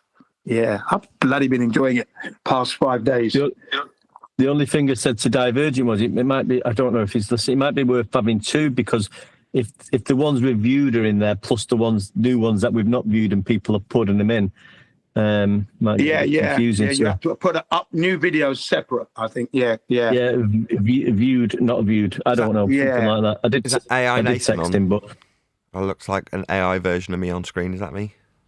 Yes, it is, Nathan. I was waiting for you to get back. Yeah, there you go. I'm posting it out. How long is it? It's just 11, 12 seconds. Perfect. I'm about to nip out shortly, so. It was inspired by the pre-show conversation, but I'll play this. It's ridiculous. It obviously didn't do what I wanted it to do, but here we go.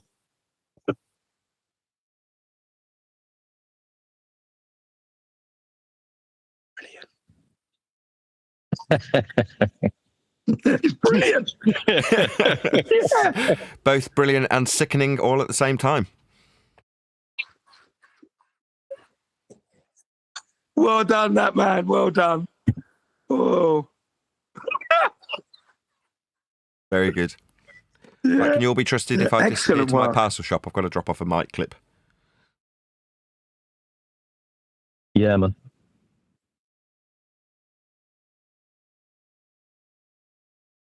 Yeah. How long did it take you to put that together? Just seconds. Oh, so you've really come up to speed then. All right. But it was just wanting them to jump in a microphone full of, jump into a bath full of microphones and roll around like a pig in mud. But it's morphed them into that blob, and it's mad. Yeah, well done, man. That's excellent work there. 10 out of 10 for creativity. And I just need inspiration for things to create, to be perfectly honest. So if anyone ever has any ideas they want to visualize, feel free to add them in Master B, and I'll see if I can come up with them. that was really good, that was. Yeah, I'll have a think about that. I probably will have something in my mind somewhere that I could pull something out. I will have something, no doubt. Yeah, I hit them with a horizontal constant using Wandex's videos that because we had Bev was in the server. Bev was, Bev, you know what I'm talking about? Yeah, Bev and Elder Bear. Yeah, well, Elder Bear came in later. So yeah, totally. He's trying to hold us to like flat earthers. Know about the equator and the size of 24,901 mile. So I said, look, no flat earther is going to tell you that that's the number. I don't know any flat earther, but that's not ladies and gentlemen, that is not a flat earth argument. So this is what's happening, is that they've lost for 10 years. So now they're desperately trying to attach some arguments that are not our arguments. That's what they're doing now, trying to misrepresent us. And they keep mentioning my name. Well, Jin will agree to this, ladies and gentlemen. Whatever they got to say, I disagree with, even if they say the sky is blue. Okay, ladies and gentlemen, I want to agree with these people at all. I don't want to affiliate myself with these people. That's how much I detest them at the moment. For those who do adhere to a radial value of 24,900 miles, how do they measure that to extrapolate that value? How was the measurement done? You'd have to ask Eratosthenes, mate. They're going to need a flat earth anyway. That's for sure, is what I did say. I haven't done that yet, though.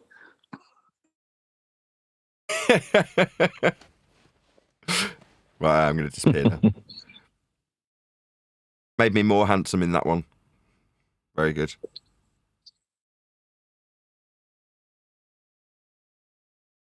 Well, have you got any standard stage mics, Nathan? When you say stage mic, do you just mean like a handheld mic? Well, I was thinking. I don't know. I was thinking. I wonder what microphone Neil deGrasse Tyson used when he was demonstrating the out-of-date Newtonian gravity with a mic dropping down. SM58. And was it? I thought if Nathan got some of them and said, you know, I bet all the ballers will be buying them off you, mate. Yeah, it's an SM58 that he dropped. By any chance, do you have any extra suspension cages? Yeah. What do you need it for? For a mic? Yeah, what is it? It is an AKG Perception 200. It screws on at the bottom of the microphone. Yeah, mine's been busted for a little while, but I'd rather give you money than someone else. I'll have a look and see what I've got. A P200. I'll have a look. Yeah, P200. Okay. What bit's broken on it? Well, I need the whole suspension arm because one of the little hooks that holds the bungee cord is snapped, so it's a bit wonky and On it the internal clips off itself. On the internal or external bit? Internal, but just a whole new I've got one. a spare if you've got internal one. bit. I've got. I haven't got the whole cage, but what I have got is the bit that screws onto the bottom of the mic, the internal bit. All right. Do you want that? Yes, please. Send me your address and I'll post it to you. All right, nice one. Sound? I'll just show you what it is.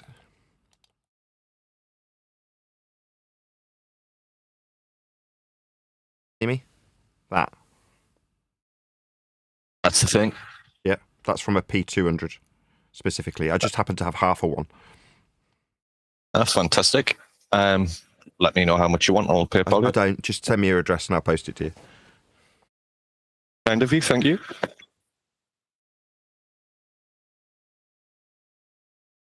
Talking about maps, Nathan, and that, you know, flat maps. The best maps that I ever used were the Ordnance Survey maps in Britain. Absolutely marvelous layout. You never get lost. Everything's accounted for. Did you Even see the mountains, everything, elevation, the lot. Were you here Beautiful. when we covered that? The creation of them. We covered a Parthay video where they showed the creation of Ordnance Survey maps in Britain. Yeah. Did you see Yeah, that? brilliant. The Yeah. stereoscopic camera that they used to take the topology of the land, and how back in the old days it would take 50 men an entire year to survey 20 miles.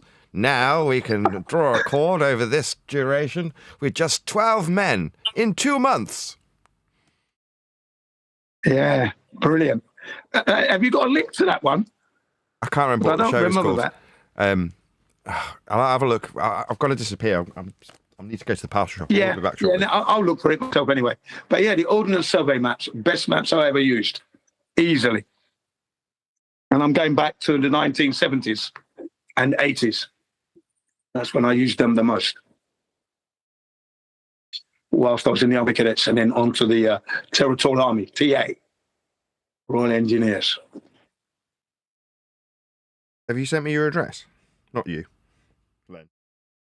I'll do that this second.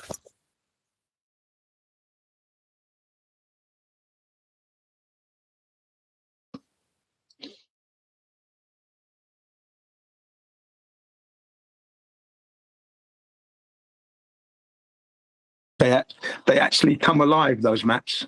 When you use them, they actually come alive. And it's amazing to get that sensation just from a flat map. Yeah, I remember it. So that was a watershed moment. That's when I really got into map reading. And I was in section 2, and we never got lost.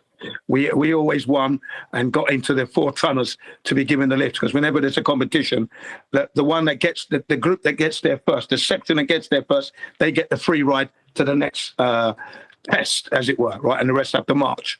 So yeah, it's in the map reader kicked in. But now, Nathan.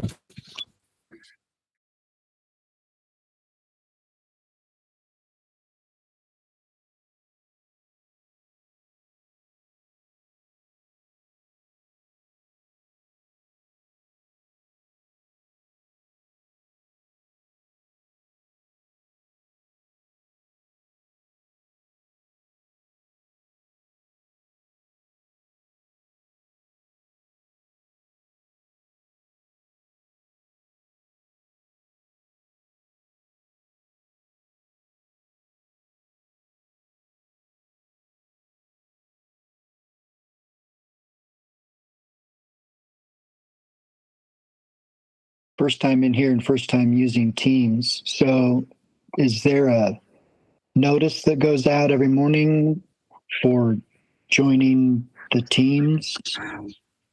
Just before the show, Nathan posts the link in Master B. Then you join through that. Yeah, you'll get a notification, ding, right, and then you'll check that and you'll see it. Yeah. Okay, so I need to have Teams allow notifications. Yeah, absolutely. Yeah. Might get a bit annoying from time to time when you've got Neil and Nathan and Lem and all that lot there, one deck communicating. So you're getting ba-ding, ba-dong, ba-ding, ba-ding, ba-dong, and you're trying to watch something. Ba-ding, ba-dong. But you can turn it off, right? You can turn notifications Oh, you can off. turn notifications off, yeah. Doing that, though, you've got to remember to turn it back on, though. That's the other thing. I've done that and forgotten. So this thing that I've got, WWH-CPMW-GAK, that's a temporary room in Teams or in Master B, It'd be Master B, which is in Teams, correct. Yeah, they're temporary. It's a different link every day, dude. Yeah. Okay. So I just need to You can figure use those links, though. I mean, I used to do that on Hangouts. I would just say, okay, let's move to one of the other links. Yeah, move up, guys. And we used to go to the other links that were still there. We could use them. I was doing that on Hangouts all the time. Oh, yeah. Yes, because I pay for it, so they still remain live. Okay. But you only get to use them for an hour if you're not me, if I'm not there. Oh, I didn't realise that. Yeah, so there's a limit. But if I'm there as the host, obviously that's why the show can run permanently and I can use Hangouts. But Meet, as it's now called, formerly Hangouts on Air, is now a paid service, but you only get an hour if you're not paying. Yeah, whereas back in the day it was unlimited. You could use those old links and just keep going.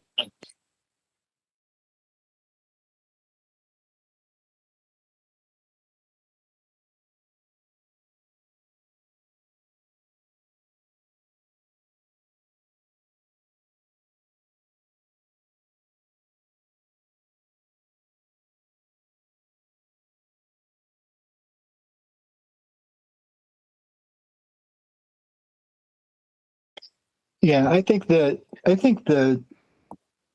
dividing line is getting wider between what we typically called anti-flat earthers or just cog-disc flat earthers, or cog-disc globe earthers, I guess, and normies. There's just an instant anger with somebody who is thoroughly disturbed and already triggered with the thought that they're discussing anything with a flat earther, that they just jump to whatever comes to their mind, which is usually, you're an idiot. Globe, the earth is a globe, get over it. Shut the F up. Versus someone that you're just saying, hey, this is how we measure earth later.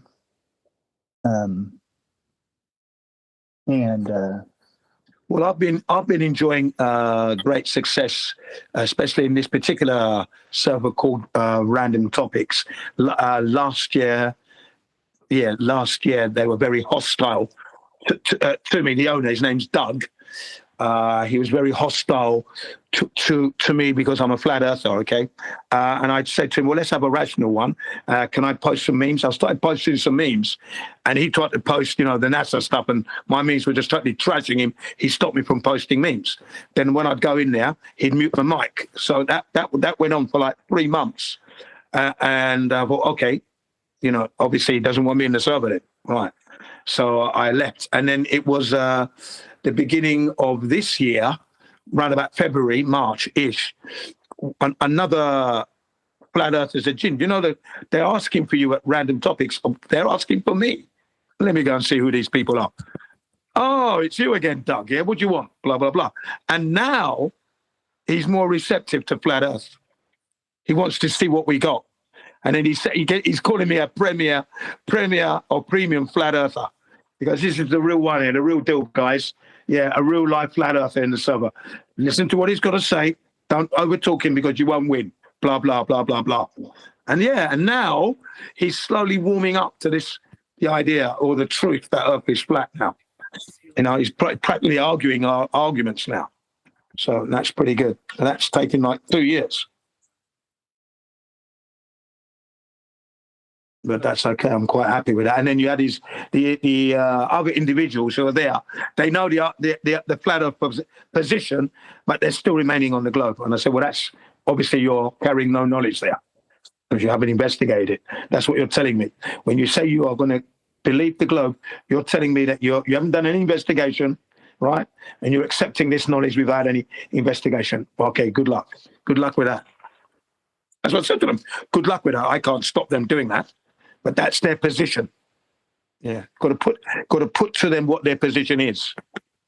Yeah, it's a position of no knowledge, and what you are holding is actually doesn't exist in reality. But you're entitled to do that. That's your prerogative. Good luck. Yeah.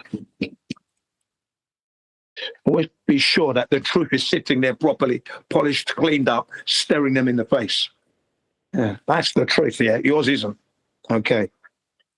Although you want to hold that position, that's your freedom to do so.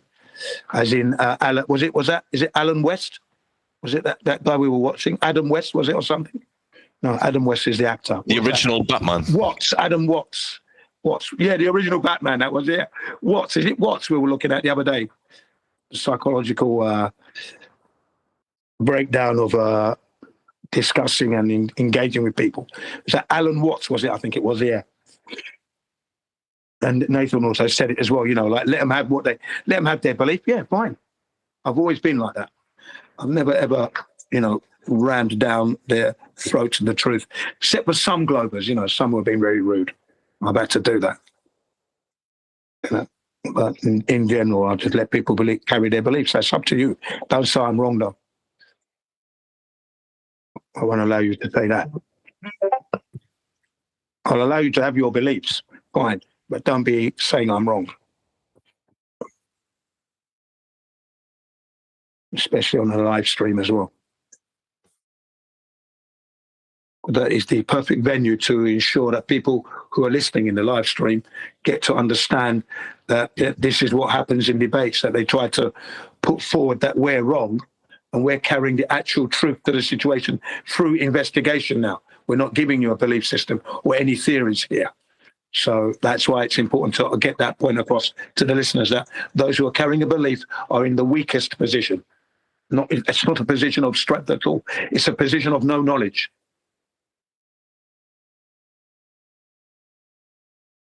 And you drive it home with, as Earth is always has been measured and utilized flat. Who knew? Hey, who knew? That's what I do anyway. And it's been very good. I have many methods in delivering, which you need to do because you meet so many different people and that, and temperaments and moods. So depending on their mood, depends on what route I take, as it were, and what method I employ. Which is why I say I enjoy it. It's like a game of chess. If you like chess, then you'll like doing this flat earth thing. I had a friend who used to like to play chess. I'd never played before, so I learned how to form the quickest win moves. I think it was about 5 or 6 moves. So I just got that stuck in my head and made sure I got that. And I absolutely kicked his ass with it. He ended up flipping the table and refused to play chess again. Yeah, it's called Fool's Checkmate, I think they call that one. Fool's Checkmate, yeah. I learned from my friend of mine at school, his name was Kevin Burdikin, who used to play with my English teacher, Mr. Mallinson. And then I knew he belonged to the Islington Chess Club. That's where he belonged to that. And then there was a time when Russians the third best in Russia, attended the Islington Chess Club, and my friend Kevin Burdikin played this guy and drew. Right, Kevin Burdikin drew with this Russia's third best. It was all in the local paper and everything. Came back to school, goes, "How did you get on? You drew? Wow!" And then I started to learn chess. from Kevin Burdikin, my friend. Yeah. Yeah, he was a right nerd, right? And he was always coming under fire for answering all the questions. But I always used to say, shut your mouth, you retard, and you dunce and all that. Because he had the answers. None of us had it, but he did. And then he was always getting attacked for it. So he became my friend. And then I learned to play chess. We used to play chess lunchtime in Mr. Mallinson's English room. Yeah, because he was our English teacher. And then I joined the chess club. So yeah, I like chess, and I think if you do like playing chess, then you can enjoy articulating flat Earth once you have all the acquired knowledge. It's nice to engage people. Newcomers are very easy because they just want to know. It's the ones that are hardcore, knowing the truth and then lying. They're the ones that I like, and I really do mess around with them. Yeah.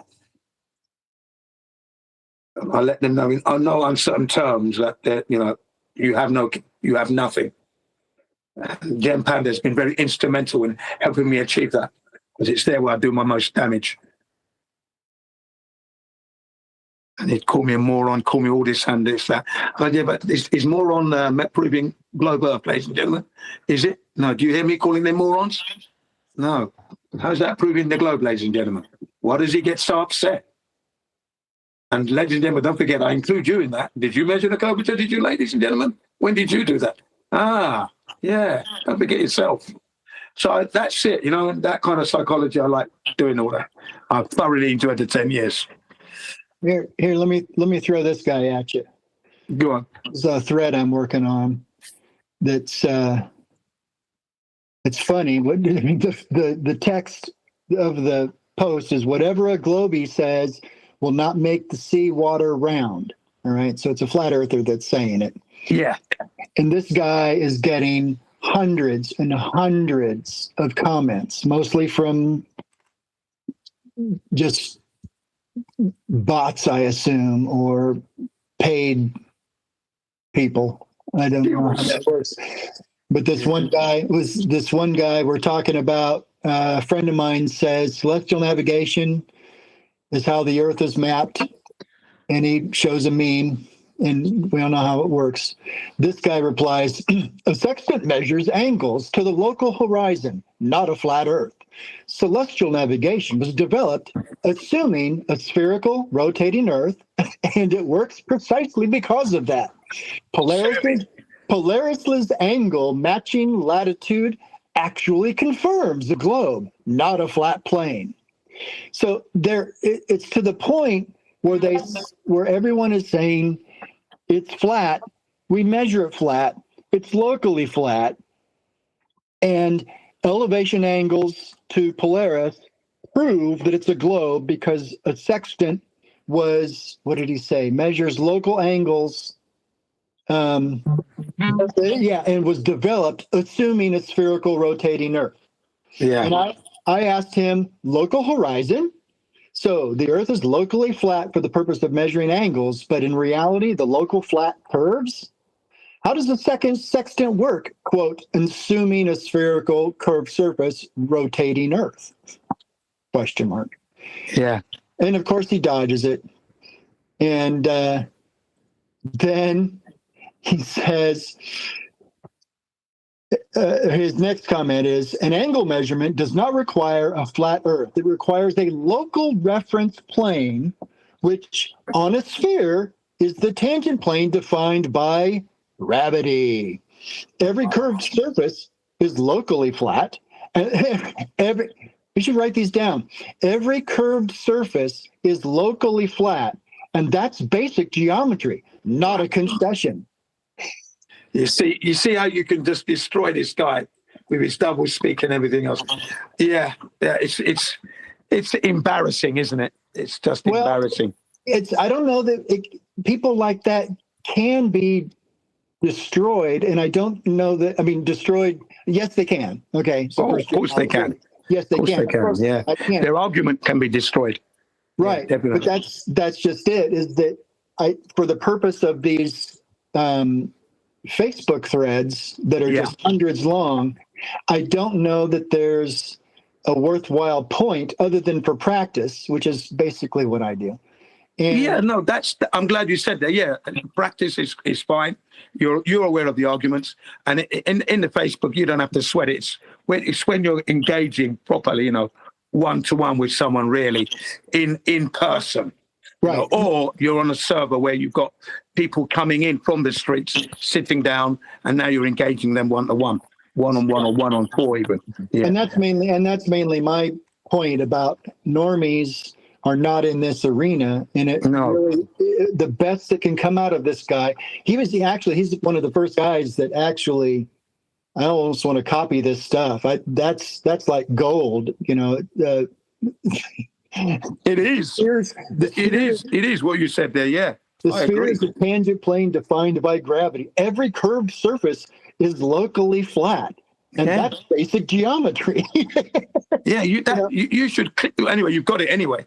Yeah. So yeah, just put that in the master B. I'll have some of that because that's just a stupid thing. Well, I mean, it's hideous, isn't it? It's hideous. Well, and what they're doing, this is all they can do, and what they're doing is conceding that they're measuring things flat, locally flat. You can't they'll never answer what local flat means or when does it become curved. Exactly. Yeah. Okay. So how local does it have to be, or how far do you go until the local becomes non-local? Yeah. I asked him. They said 100 miles.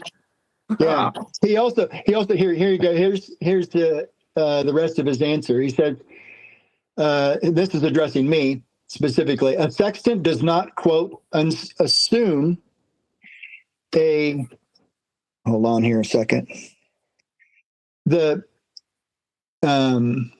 sextant does not, quote, assume a curved Earth. Although he's just said the sextant was designed assuming a curved and rotating Earth. So he contradicts himself. Does not assume a curved Earth. It simply measures the angle between a celestial object and the local horizon.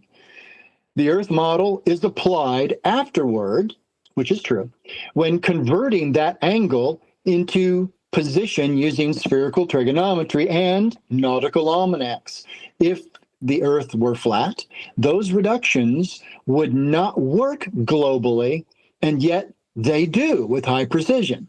So he's not wrong. It's just word salad. There is also no separate, quote, are you ready for this? There is also no separate drop over distance term in an angle measurement because nothing is being measured over distance. So he just now gave up his distance. Yeah. The horizon and vertical are defined by gravity at the observer's location. On a spherical Earth, different observers have different local horizontals, which is exactly why Polaris altitude equals latitude and why celestial navigation works consistently across the globe. Now, he said across, I would say that's wrong. If Earth were flat, Polaris altitude would not change linearly with latitude. Southern hemisphere navigation would fail, and long-distance marine navigation would accumulate massive errors in which none of this happens in practice. So you don't need personal, quote-unquote, curve measurements to validate a model. You validate it whether it makes correct, repeatable predictions. The spherical Earth model does, and the flat Earth models do not. Talk about absolute nightmare to try to address point by point, which is how they do it. Yeah, of course. It becomes useless to try to debate people like that, even for the purpose of trying to enlighten other people. Yeah, we call it pseudoscience gobbledygook, is what we call that. Yeah, or gish galloping or whatever. Yeah. If my goal is to help people understand something, this guy, as we know, this guy's conflated all kinds of stuff all together and made it sound like sextants work on a globe because they work on a globe, because they were made with the globe in mind, and all that stuff is just impossible to counteract. So for me, I have to find a way to take all that mess that he just wrote and synthesize it into one sentence that. Well, I just ask him who measured the circumference of Earth and what method was used. That's what you do. For a sextant to work on a globe Earth, wouldn't you need to? You need a globe. You'd need to sell it with a shovel to dig to the center of Earth to take your flat baseline from. Yeah, but you wouldn't burn a globe. That's what I'm saying. You've got a flat plane then. So you got to ask them what tool. You got to ask them what tools they use. Yeah. So he's saying it works on a globe. Who measured the globe? How is it measured? Your globe. But see, he's conceding local horizontals. So he's conceding the horizontal necessary to do the angles. So in That's his a contradiction, then there's no local horizontal. It's just horizontal. Right. It's just horizontal. If you're, There's no local. There's no flat surface on a sphere. It dies right there. There is no local. If the surface is flat, then it's flat everywhere. yeah, I mean, that's Euclidean geometry, right? Horizontals, you can make a horizontal line and that line will continue infinitely in each direction and still. There's only geometry, though. Right. Don't even let them take him to Euclid. It's only geometry.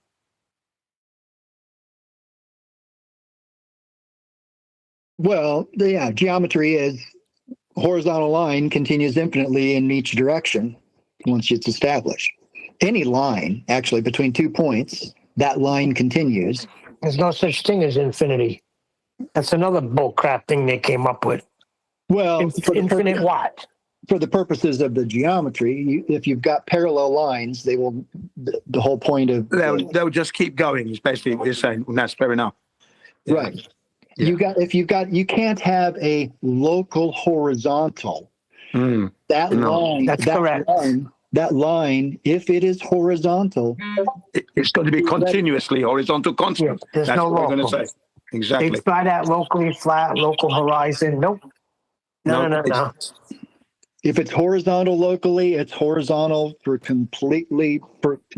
theoretically Correct. infinite distance. That's what I'm saying. Right. So if you're saying there's no local flat crap. Like Nathan says, Once you've got they your say flat, local, it's you flat just forever. agree that once they say local, they're agreeing to flat Earth. Exactly, Neil. That is it. Welcome to the truth. Stop with this sea level stuff. This not sea level nonsense. You should have said okay. Yeah. You should have said okay. Mean sea level. Yeah, I did that in Upper Awakenings last week. Yeah, I did that. Hit them with the mean sea level, proper. I don't just mean sea level, ladies and gentlemen. I mean sea level, ladies and gentlemen. Yeah. And it comes back to, doesn't it? Why the hell are they measuring horizontals when why don't they just measure the curve that they're saying they're on? Exactly. Don't give me no freaking Why are they local measuring horizons. carbuncles? Give me your. All right. If you're gonna declare a globe, then I want some globe measurements. Don't give me flat. Give me curved measurements. Don't give me local this, local that. Give me your curved measurements. If you can't, then I'm gonna welcome you to flat Earth.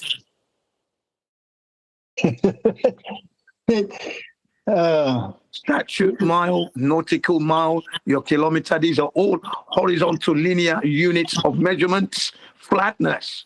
So sorry, you can't escape it. You can't escape it, man. You gotta be precise with your words, because miles aren't necessarily horizontal. Hold on. No. No. The measurement, the root measurement at its inception. Yeah. It was not measured with an arc. It was measured flat, straight. Yeah. There was no arc involved. So you bring it all the way back to the freaking inch if you have to. It was not conceived with an arc. No. All A nautical mile straight and is level. level, horizontal, linear measurement. It's not a curved one. Definitely not. That is what I argue with a couple guys who just are incredulous that miles are linear. No, I drove through the mountains and it's a bunch of curves. And I'm saying, but that's where you got to take them right to the inception. Yeah, you're doing a bunch of curves, but you're measuring the mile in its linear distance. Right. The And mile is derived from linear measurements. right. And Not I arc.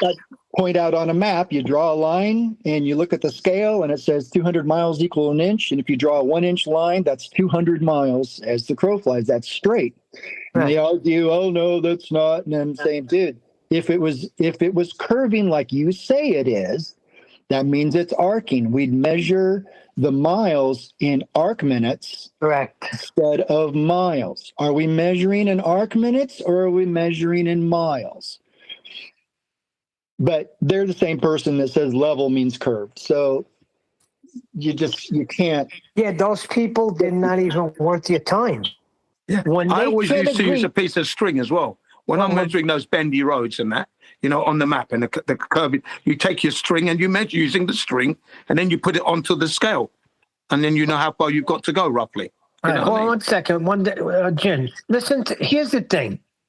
Once they can't agree to freaking terms and they can't agree to axiomatic principle that level is level, it's not curved, then you just got to cut them off. Yeah. That's it. Yep. I would agree with you. I would agree with you there totally. If you haven't got the basic axioms in place, foundations, we haven't got a discussion here, mate. Sorry. Yeah, we can't even begin. Listen, Surf Daddy, it's the same thing when you're speaking to someone about Christianity or anything. Do we agree on the Bible? If they don't, then that's when I tell them, I say, all right, then we can't have this discussion because we're not agreeing to terms. Right. That's You where think it's not of God? I think it is. So our conversation is not going to benefit anybody, and you just wipe your hands with it. Same thing with measurements. That's where I go with the idea of what is truth and what is, or does truth even exist? And if you can't even acknowledge that truth must exist or else nothing could, or that God must exist or else nothing could exist, once you agree on that, then you can continue. But if you've got someone who does not agree that truth is absolutely objective and real, then there's no use. They descend into absurdity and solipsism and stuff like that. Could you point me to how the radius of Earth is arcing at 3959?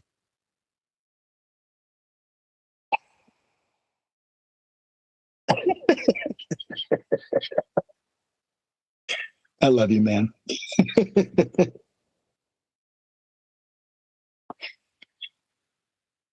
No. It's linear. They know it too. Exactly.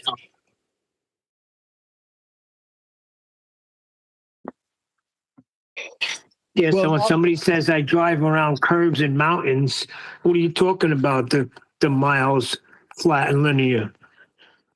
People obviously haven't used a map. Like Jin was saying earlier on, even if you're going down a curvy road, it's still measured linearly.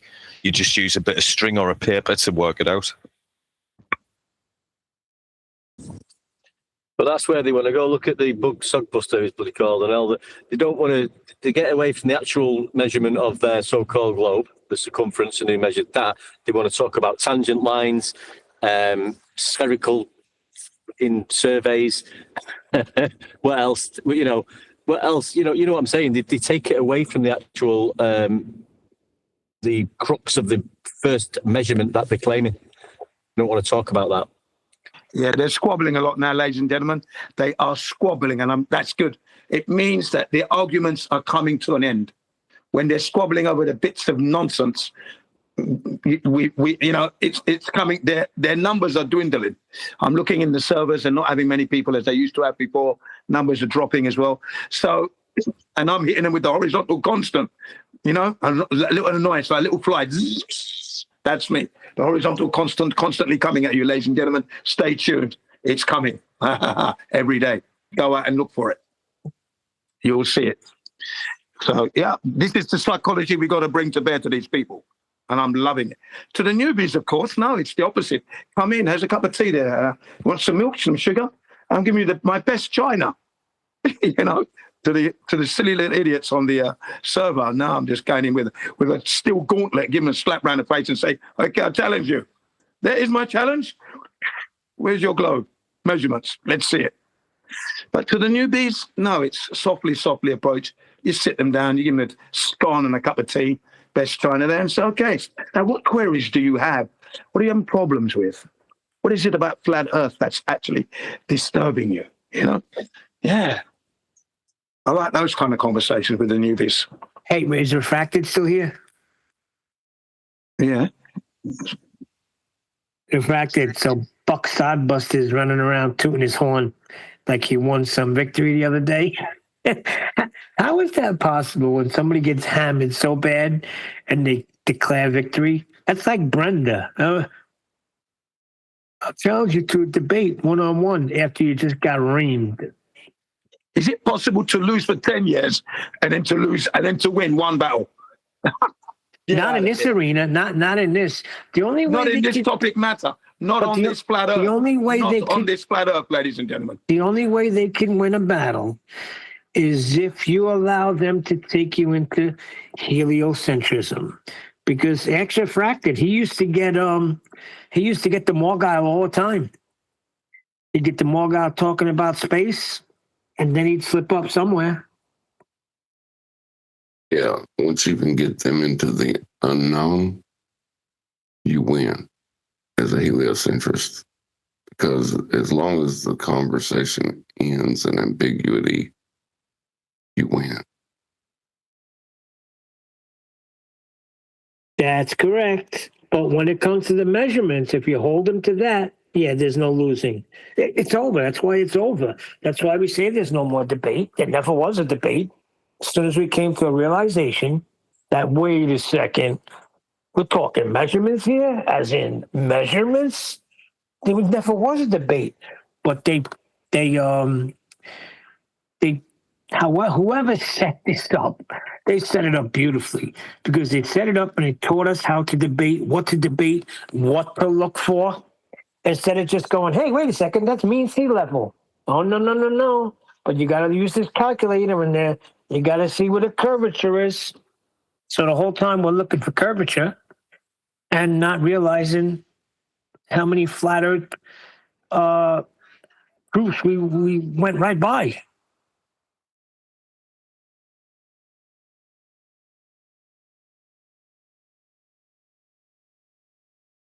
Yeah, absolutely, Neil. Yeah. We walked straight past them. We crossed them under our feet and just carried on, so to speak. Yeah, like water's flat. Everybody said that. Everybody knows that. Yeah. We could have just stood right there and planted our flag, and they couldn't do anything. Well, we did. I did that all the time. Water's flat. Even what's his name? Dell from Behind the Imaginary Curve in his channel. That was one of it. He did that live. He tried to get people.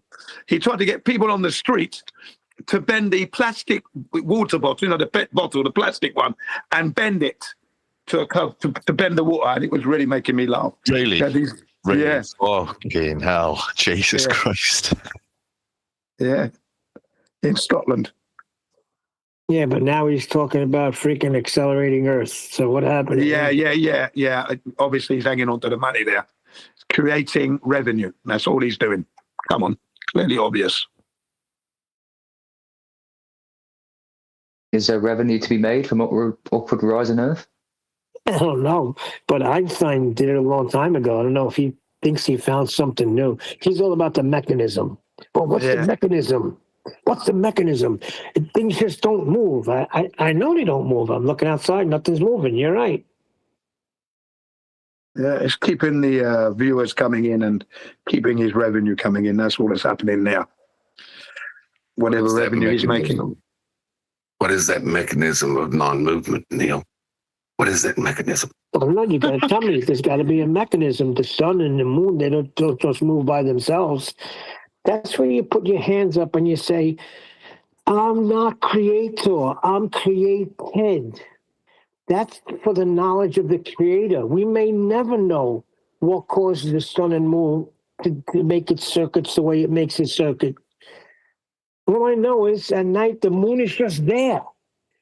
But in the morning time, I see the sun rising, although it's not actually rising, but you know what I mean. And then we see it set, although it's not actually setting. But the moon just appears. How is that? I don't know. I'm not the creator. I don't know what the sky is. I don't know how it functions, but I know that I can use the sky, right? Utilize it. It worked for mapping the world. Yeah, so right? if you don't have a replacement, Neil, then we just have to revert back to heliocentrism, I'm afraid. Replacement theology. That's happening a lot lately. I want to know the mechanism for stationary. Yeah. Give me the mechanism. You know what for else? stationary. You know what else is weird? There's a lot of weird conversations going on, like with the whole flat Earth measurements. There's weird stuff going on with that, but it's actually getting to the creator where people think that the creator is fallible, and it's like, are you out of your mind? If the creator was fallible, we'd cease to exist. But you got people claiming, no, he was fallible. Oh, really? How do you validate that? I just asked them, is that true? Well, the first covenant failed. No, it didn't. That's when you know there's something weird going on in the arena. That harks back, Neil. That reminds me of years ago. I listened to Jordan Maxwell describe a creationist story where the creationist of this earth was one of the evil brothers. So these three brothers were tasked with creating a world, and the evil brother created the world that we're in. No, that's brilliant. Yeah, all right. Give him 1 million followers, right? Come out with that story. Oh yeah, that was pushed to me in the algorithm, without a doubt.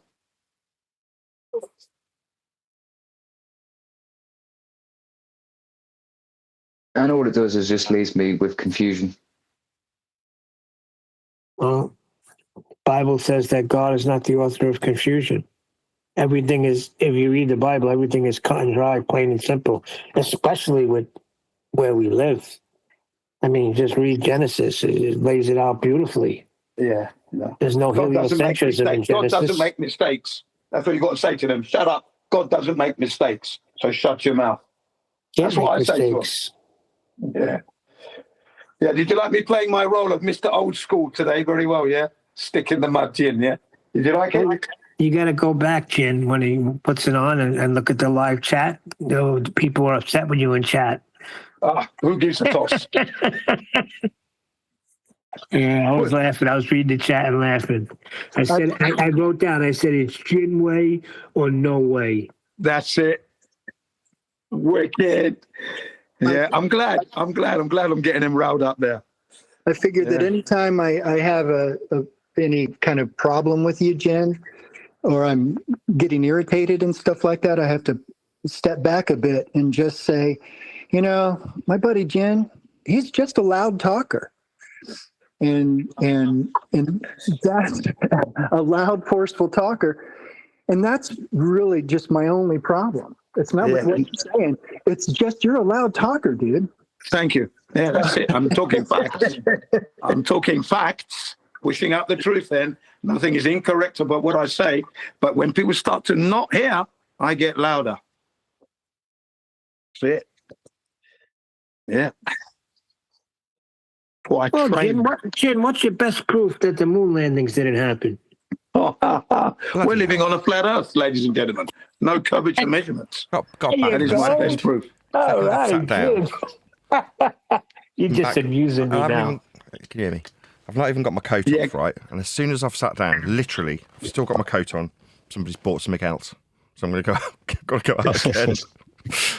Bloody hell. Well, I'm happy for you that you're selling these mics anyway. That's good. It's all cheap. Timing on that customer's part, but get on with it. I've sold an item for £8. That was the one that just went up. And this one's for £5, which will net me about £3.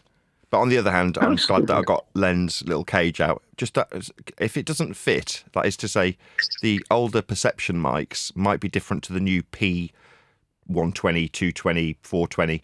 If the thread is different, tell me, and I'll send you out a generic one that will just fit the mic anyway, because I've got some of those anyway. But ideally, you just want the one that does match, and I can't imagine they'd have changed the thread, but they might have done.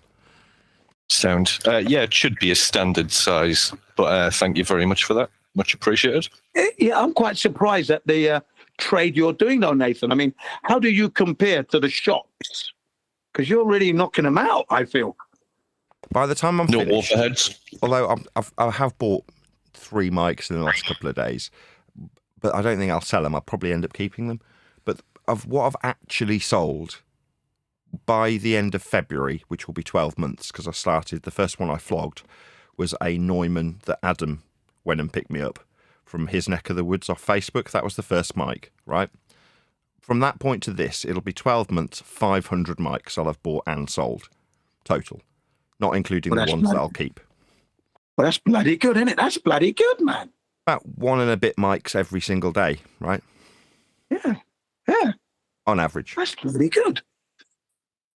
Yeah. But like today, you sell one item, go up to the parcel shop, come back, and then something else sells immediately after. Yesterday, nothing sold. The thing is, you're not a shop front. You're not even a shop front, Nathan. You know, you're online here. Amazing. On the dead internet. Well, I'll be right back. Back in another 20 minutes.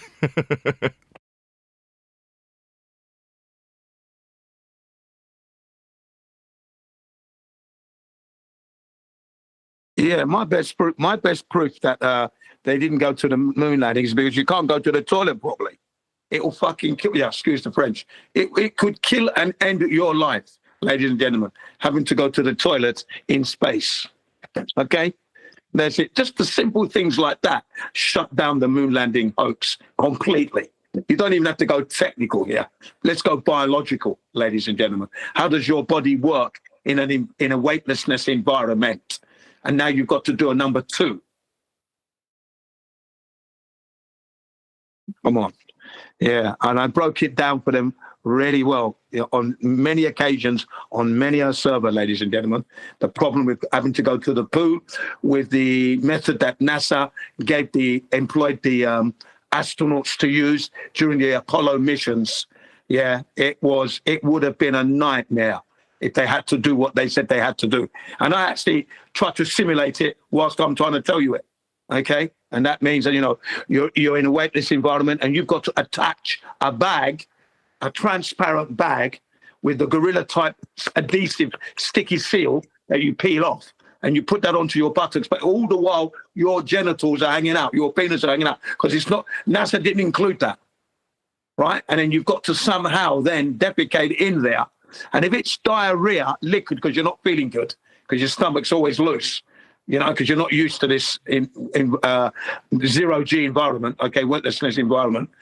The butt cheeks, it's contoured, curvature, and then you've got to make sure that it's sealed completely. If there's any gap, that liquid diarrhea is coming out. And if it comes out, starts floating around in your spacecraft, it could cause a short on one of your electric components that are there.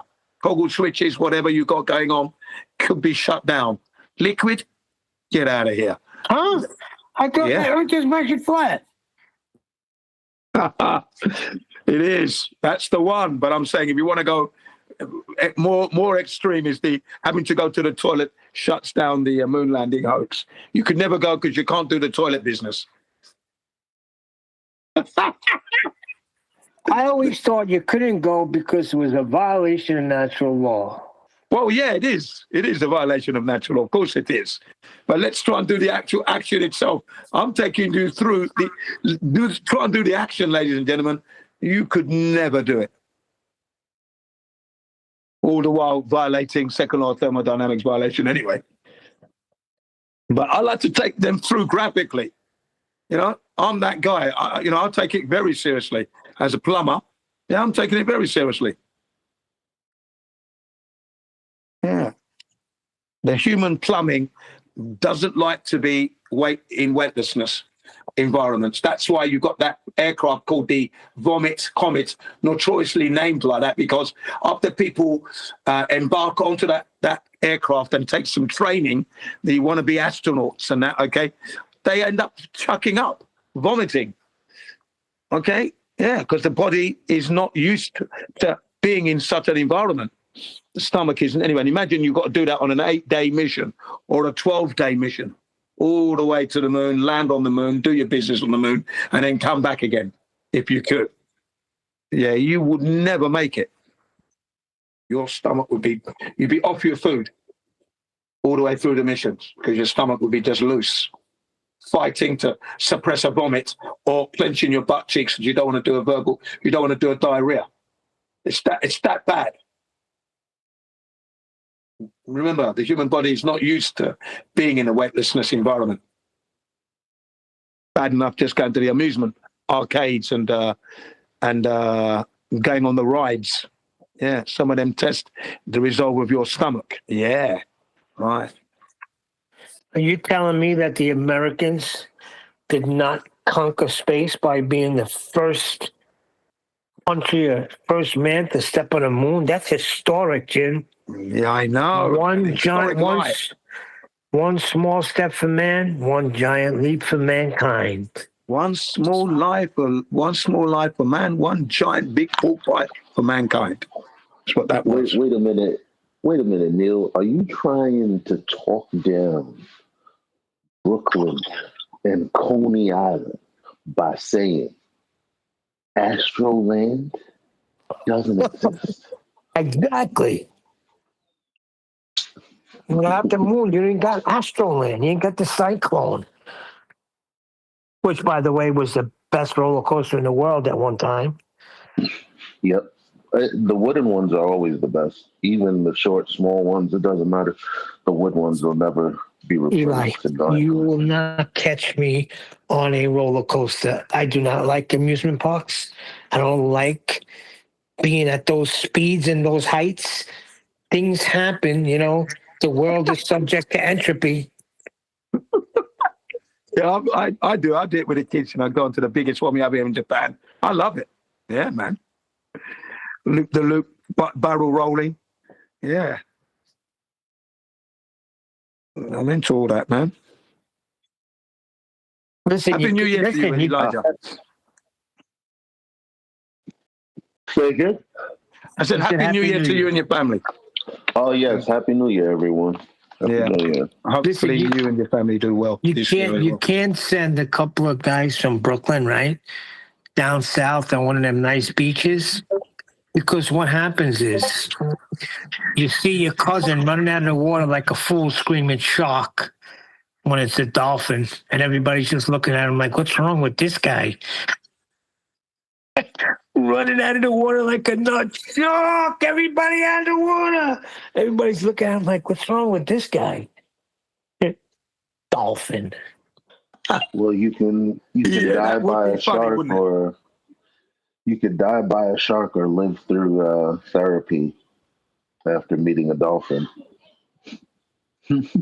Yeah, I've swum with dolphins and I've swum with whale sharks. Great experiences. Hello, everyone. They were. Damn, Jin, you did a lot of stuff. You jumped out of a freaking plane. Now you're telling me you swam with whales and dolphins? Yeah, whale sharks and dolphins, yeah. Yeah, with my family in Japan, yeah. Fantastic. Oh, yeah. The whale shark was in the Philippines. Yeah, I'm in the middle of a school of whale sharks. Me and my kids. My wife didn't want to go in, so she took the pictures. But yeah, man, it was great. Did you see any mermaids? And didn't see any mermaids. Do you remember the story in Jaws when Quint is taking him back to when he was on the ship that delivered the A-bomb? Vaguely, yeah. It's been a while since I've seen Jaws. Yeah, and he's very, very intense. He's talking about how the men that went in the water, they had to go in circles, and the sharks were just ripping them apart. Right? So he didn't tell the story, but what he didn't say was that legend says that a school of dolphin king and we're trying to protect them from the shock. Yeah. Those dolphins are good, man. Good they are. Yeah, I actually swam with dolphins. I've touched the skin. I've prodded and pressed. Yeah, solid muscle they are, but yet flexible. And yeah, wow. You know, they feel like the rubber suit you put on. You know. Mm. Hey guys, did anyone notice? Go ahead. After you broke up. Did anyone notice that the moon is twisting like 360 degrees clockwise, or I'm not sure if clockwise or the opposite, but I took some picture of the moon with a few months difference between, and I've seen 30 plus degrees difference twisting of the image, the pattern twisting. You know, because I always thought it's not moving at all, but it's just twisting of the object. No, I can't say I've noticed anything like that. I haven't seen the moon at all, actually. So no. So that would be interesting to see the images you've taken that, and you've seen that the actual pattern that we see has moved. You said anti-clockwise, or was that clockwise? I will show you now. I will share the picture. I only have 3 of them, but they're took with my phone, and I will just share it in the Fed text now. Okay.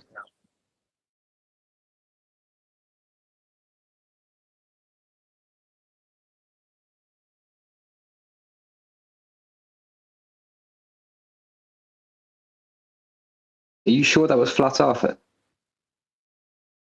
I was just about to say that it wasn't me, and some other day also when the same guy was there on Discord, people were confusing him with me, but maybe because we sound similar, have a similar accent or something. All bloody racists are there. Jin is Jin.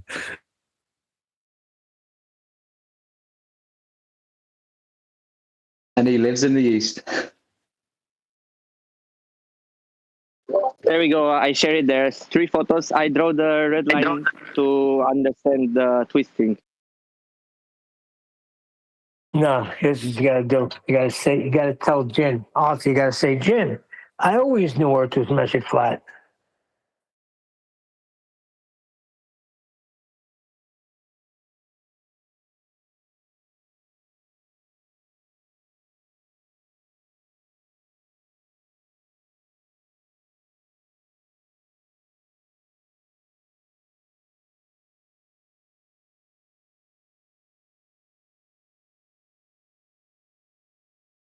So am I gonna have to forward those pictures from Discord to Teams?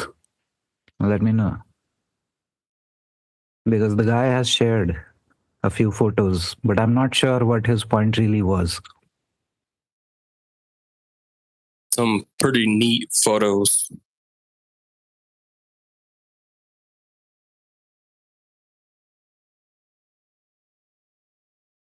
Whose point?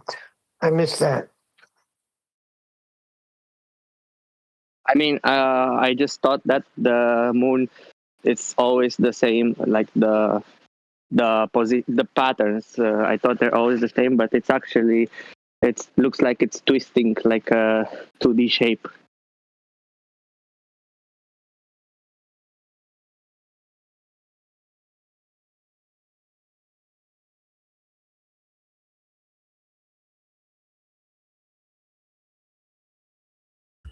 And that's something you realized recently? Yeah, because before I became a flat earther, I never paid attention to the moon. Then after I became a flat earther, I thought that the moon phase never changes. And then recently I noticed that it changes, but it's just twisting like a 360 degrees, like a 2D circle is twisting to the right. So when did you become a flat earther? Like after the pandemic, during the pandemic. The next question is, are you sure? How does it go? Let me go through the drill, Neil. Go ahead. Go ahead, Arthur. I know the drill.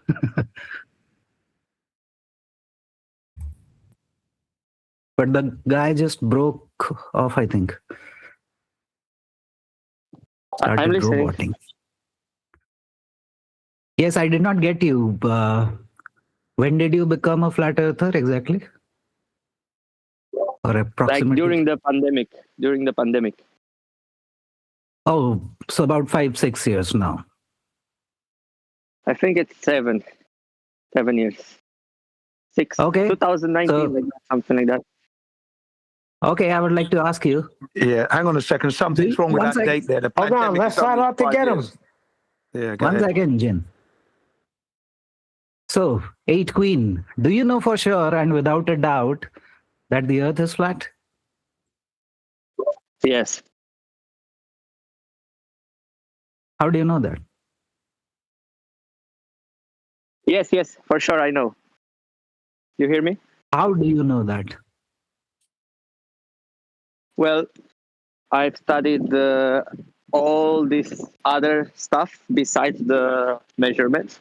Like I already knew for sure that Earth is flat before I even heard about the measurement stuff. I just recently discovered Nathan, and then when I listen all these measurements things, it's like cannot be more obvious than that. It's just like the cherry on the cake for me. This that I discovered. I think it's maybe a year. Okay, got you. Just to say though, it is a little bit arrogant to say that you know before measurement, because it's the measurement that gives you the knowing. Catches in a bit, guys. Yeah, I know before the measurements for sure. I also know before that. That's why. Yeah, that's I never heard that before, so I'd like to hear some more. So what was your evidence that you knew before the measurements that Earth is flat? Like for example, the airplanes, they're flying a straight line. I also fly a lot as a passenger, and I've seen videos of tracing the sun from different airplanes. And also the artificial horizon never changes. And I also fly to Australia.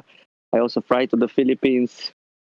And also I've seen a lot of fakery, like NASA fakery and contradictions. I've been debating with AI, and I caught AI off guard many times.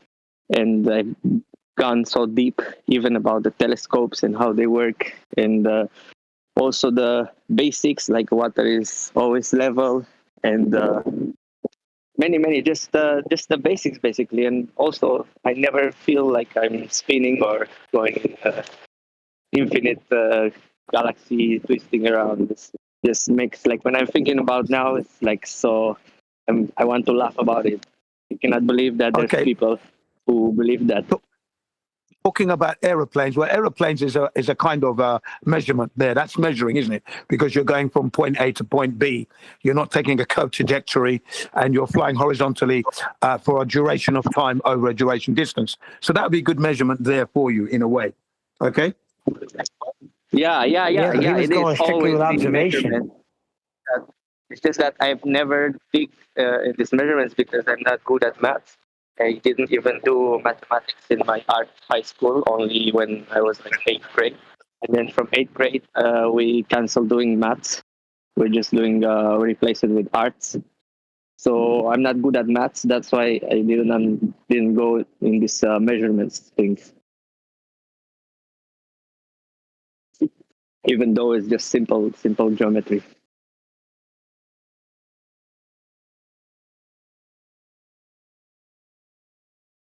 Well, there you go. He knew for sure, without a doubt, that Earth is flat before the measurements. No, I Good don't on believe you. that. Because you need the measurements to Well, but hold on. To confirm and validate. That's a confirmation for him. But if the man said he got on a plane and he knew for sure, without a doubt, that Earth is flat when he was flying. Who am I to say no? No, it can't be. This is his testimony. No, yeah. My question is, right, he said he's a flat earther. He got into it from the pandemic period, anything from 2020 to 2025, because we've just entered 26. That's still 6 years anyway. Okay, now, at the point he said he knew the earth was flat, you said you knew it before the measurements. Okay, that's recently, but before that you didn't know. You was on a flat earth. Yeah, thank you. He didn't know before that he was on a flat earth. Why? He's saying he did. How can you say that to that man? Yeah, to measure is to know. To measure is to know. To make measurements is to create information so you can share that knowledge. I mean, it took me less than a month to know for sure that the Earth is flat. Since the pandemic, it took me less than a month to know for sure. I really binge watch every single bit of information, like from the called the Antarctic Treaty to all of this historical what happens and the fishbowl operation and the videos with the rockets and NASA fakery, and also basic stuff like the water is always level and how the how you call this? It's hard for me to translate in English. The effect. What's that? The effect of the Earth spinning. What do you call that? With a C. Circumference? Sorry, say again. The circumference? No. The centrifugal force. No, Coriolis. Coriolis. Yeah, Coriolis. Okay. Yeah, the Coriolis. Yeah, the Coriolis, exactly. Like, there's so much problems there with what we can observe in the physical world and experiments. And I also watched this Brian Mullis stuff. And Brian Mullins, that, yeah, he was good. Yeah. Flat balls out physics. Yeah. Yeah. I just want to watch more and more. What I don't get about the flat Earth, what I don't get about it is we have so much information. What I don't get it is why there's no mass awakenings happening. That's what I don't get. Yes, it's the indoctrination, and that's what I talk to. The indoctrination is what's keeping in there, because my position is this: as I'm growing up, I'm uploading flat Earth existence only. Okay, I'm not uploading globe because I'm not experiencing it, and it's not until I actually looked into flat Earth that I realized that I've been uploading flat Earth existence only. That's all my body has registered, nothing else. Isn't that amazing? He wants to know why there's not an awakening. Hold on, he's asking a question here. He can't understand why there's not an awakening. Because people are indoctrinated at this point. They're indoctrinated, and they're not thinking about the Earth than anything else as a globe, and they're getting on with their lives. They're living the indoctrination life that they've been given. That's all that's going on, and it's been reinforced through the news, space programs, corporate images, movies, music, fashion. It's all being reinforced through their indoctrinated state that they don't. That's why they don't wake up to it. They see, like I saw the horizon level. I never knew it was a flat Earth. Gee, I didn't even hit upon that many times. You see what I mean? So it's the indoctrination. You see, that's the reason why. Well, level is a measurement. Level is. Yes, it is. Now, the problem comes when you try to disconnect the measurement of level with the concept of horizontal. Those two things are not agreeable. If you try to disconnect them, I mean.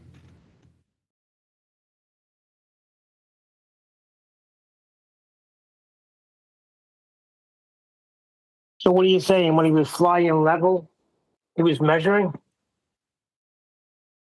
Well, he was going over a certain distance, wasn't he? No curved trajectory to be experienced. If he was flying that plane, he would have known that. And that's the thing. He's flying over a horizontal plane of reference right there. It's there, looking at it. He even mentioned his artificial horizon. It was always So what do you level. mean, John? There's ways, there's plenty of ways to come to the conclusion that the earth is flat. A lot of people today have come to it by understanding how it's not a globe. That only kind of leaves you with the dichotomy, is the earth curving or is it flat? If you can prove to yourself it's not curving, then it must be flat.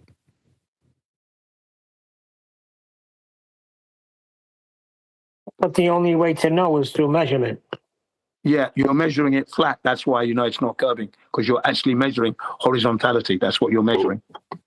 Well, you must take its measure, but to actually make a measurement, I think you can just reach this conclusion through logic. It may be based on certain premises, but Yeah, I would agree with you, John. You can get there logically, but then that's just a logical position. You know, you knew, but you want to confirm to be sure. And like you said it earlier on about 10 minutes ago, to measure is to know. To know is to measure. That's it. Thank you.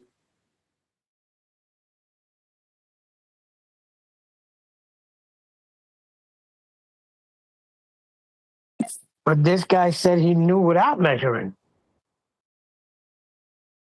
And in the same breath, he also said that he went through the entire feast of nonsense, which is laid on Yeah, our I did hear tables. that. And so that's my question. Just by knowing that NASA is lying to us and you come out of the heliocentric religion does not automatically tell you that the earth is flat, does it? No, it must be. It's not about the Feast of Nonsense. It's about all the Feast of Nonsense combined with very logical, basic stuff, all added together. That's what made me new for sure. Like all together combined. I hate to be sorry. I don't know Yes, who you so are. knowledge of I've never heard this sea guy's voice level. before. I'm sorry to interrupt, but I disagree at a fundamental level when you say it's an addition of the two. I think the Feast of Nonsense stuff subtracts from the obvious and observable nature of Earth being measured flat. It's there to distract from it. So it's not like talking about how NASA doesn't exist in a sky vacuum helps you realise how Earth is flat. I don't think so at all. I think the ideal is that we talk about whether or not space is fake permanently. Never address the ground, only address the sky. And then in addition to that, what you've I assume you listened to the show because you called it Feast of Nonsense, but everything in the category of Feast of Nonsense distracts from how Earth's flat. So I don't see how you're saying it's the addition of Feast of Nonsense and a gut instinct. Now, to me, that means you don't know it's flat. No, I hate to be offensive. Sorry.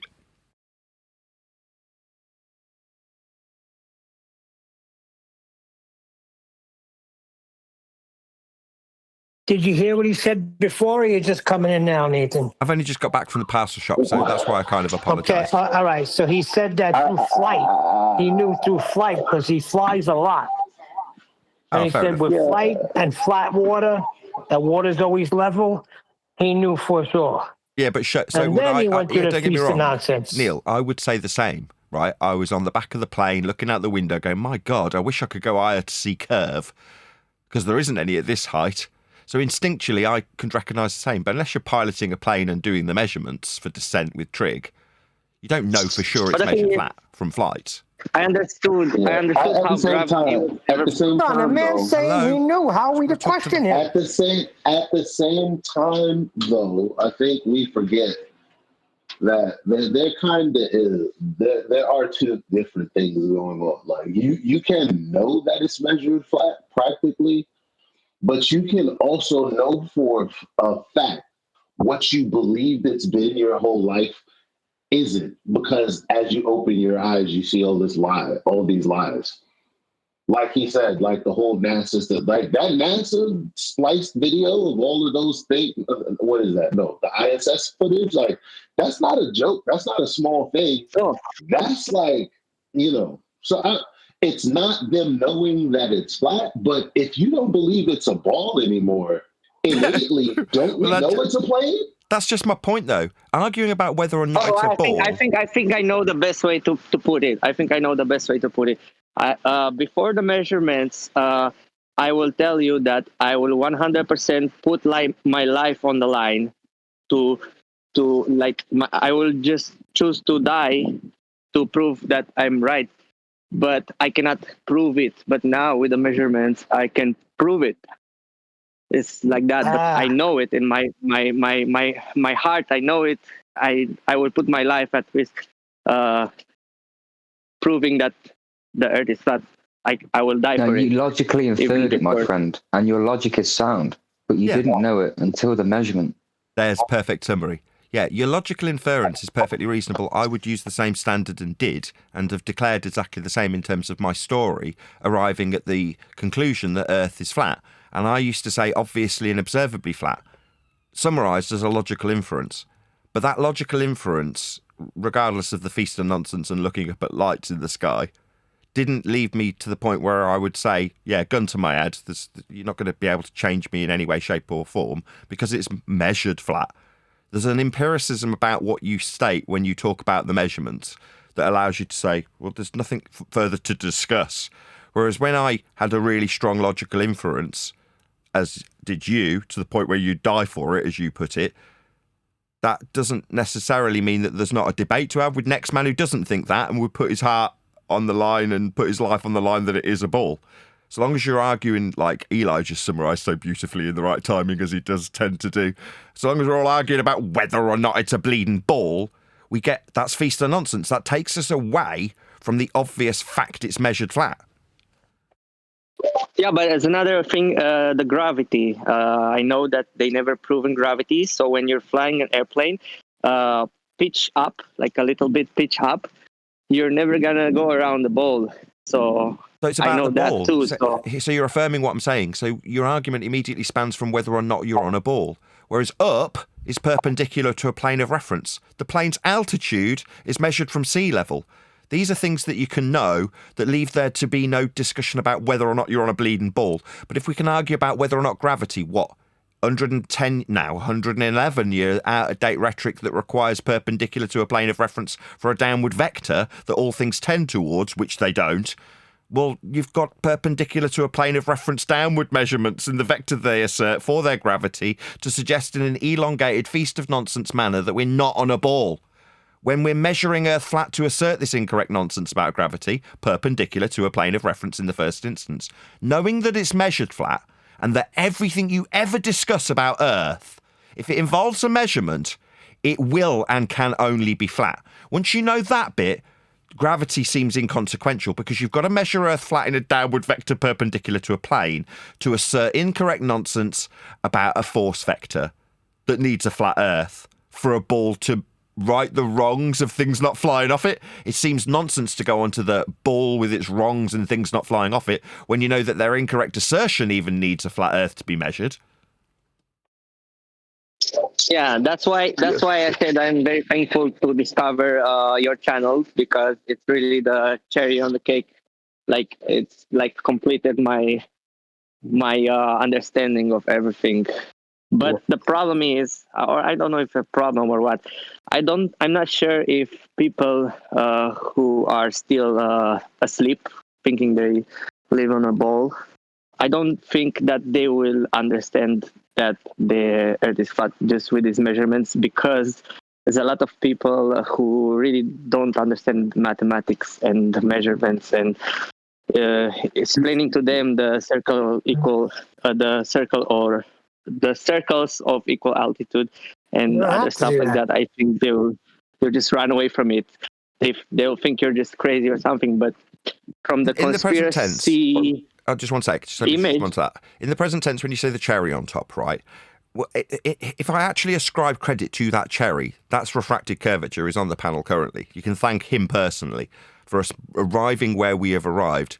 But in terms of the journey that my channel represents for flat earthing, it's as much a feast of nonsense as any other anti-globe channel that's out there, which is all my channel was. It's only in the last couple of years, after I think the starting point would be refracted curvature, sticking his neck out and going, I will debate you and concede anything you've got.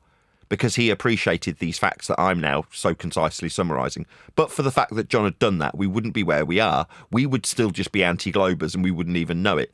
So the cherry isn't really what my channel's based on. It is now, moving forward, but that is directly as a consequence of refracted curvature.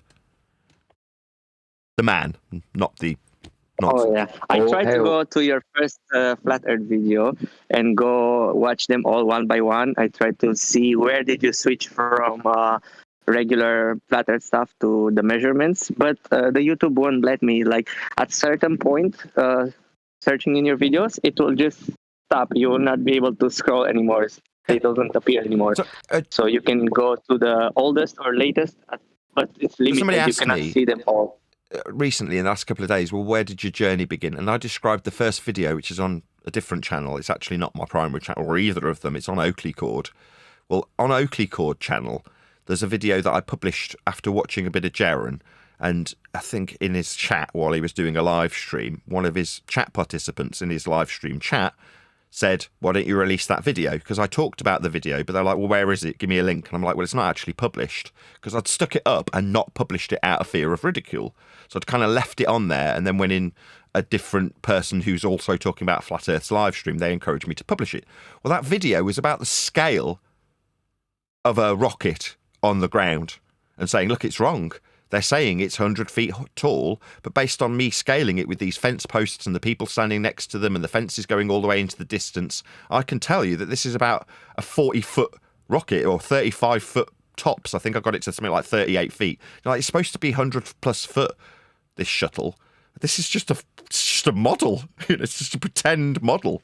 In other words, what they were sending up, as far as I was concerned, based on the scale that I could derive from these fence posts and the people standing next to them, wasn't real. Well, ain't that just a big old dollop of feast of nonsense? Who gives a shit? You know what I mean? What are they going to do? Send it up perpendicular to a plane of reference in the trajectory measurements? Yeah, they were. Does it matter that it's a scale model, or that space is fake, or that place is going doesn't exist? That it's Narnia by equivalent? No, none of that matters. What are they going to measure if they're sending up a rocket? Well, they're going to measure a flat plane. Who cares about everything else? But back then, it seemed really important, to the point where I was hesitant to even publish it. And I had people encouraging me to release a video I'd already made, like with my giant projector screen behind me and me pointing out with a laser pointer or a ruler or whatever I've got in my hand. Look, here's the scale of the fence. Here's a guy standing next to it. It goes all the way up to the rocket. So there's no way this rocket can be the size they say it is. When you see Richard Hammond standing underneath an absolutely towering monstrosity that is genuinely 100 foot tall, that is not this. This is not the same thing that they're actually sending up, because this is apparently the thing they're going to light a fuse underneath, because it's at the launch pad, right? So that was my opening gambit. Well, you couldn't get any more feast of nonsense. So, just think of all those linear measurements you used in your scaling, though. Yeah. Oh, you beauty.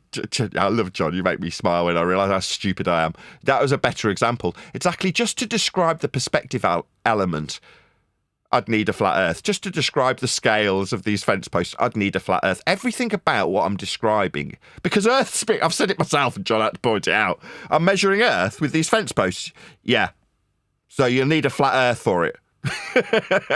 It's just joyful when you know. Right. If there's an Earth measurement, it's going to be flat.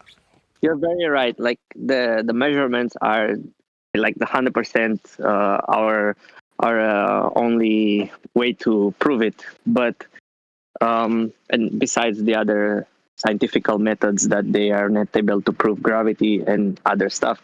But what I'm trying to say is that this conspiracy feast of nonsense stuff, they helped me to go on this journey and discover your channel, and then here I am, just convinced, because people will find it very hard to exit this delusion just by thinking about some measurements. Like maybe people, they're not good at understanding measurements, you know? No, he's right there, Neil, because he's dead wrong. Let me just get it out there. He's come from everyone stop. his road. Jin, many roads chill, come to flat Earth. Neil, then Jin. Yeah. Right. Why do you think he's dead wrong? Then we'll go to you, Jin. You went first, because Neil. You go first. He's dead wrong, because measurements are very easy. A child can understand measurements, and all measurements have to be taken from a flat plane.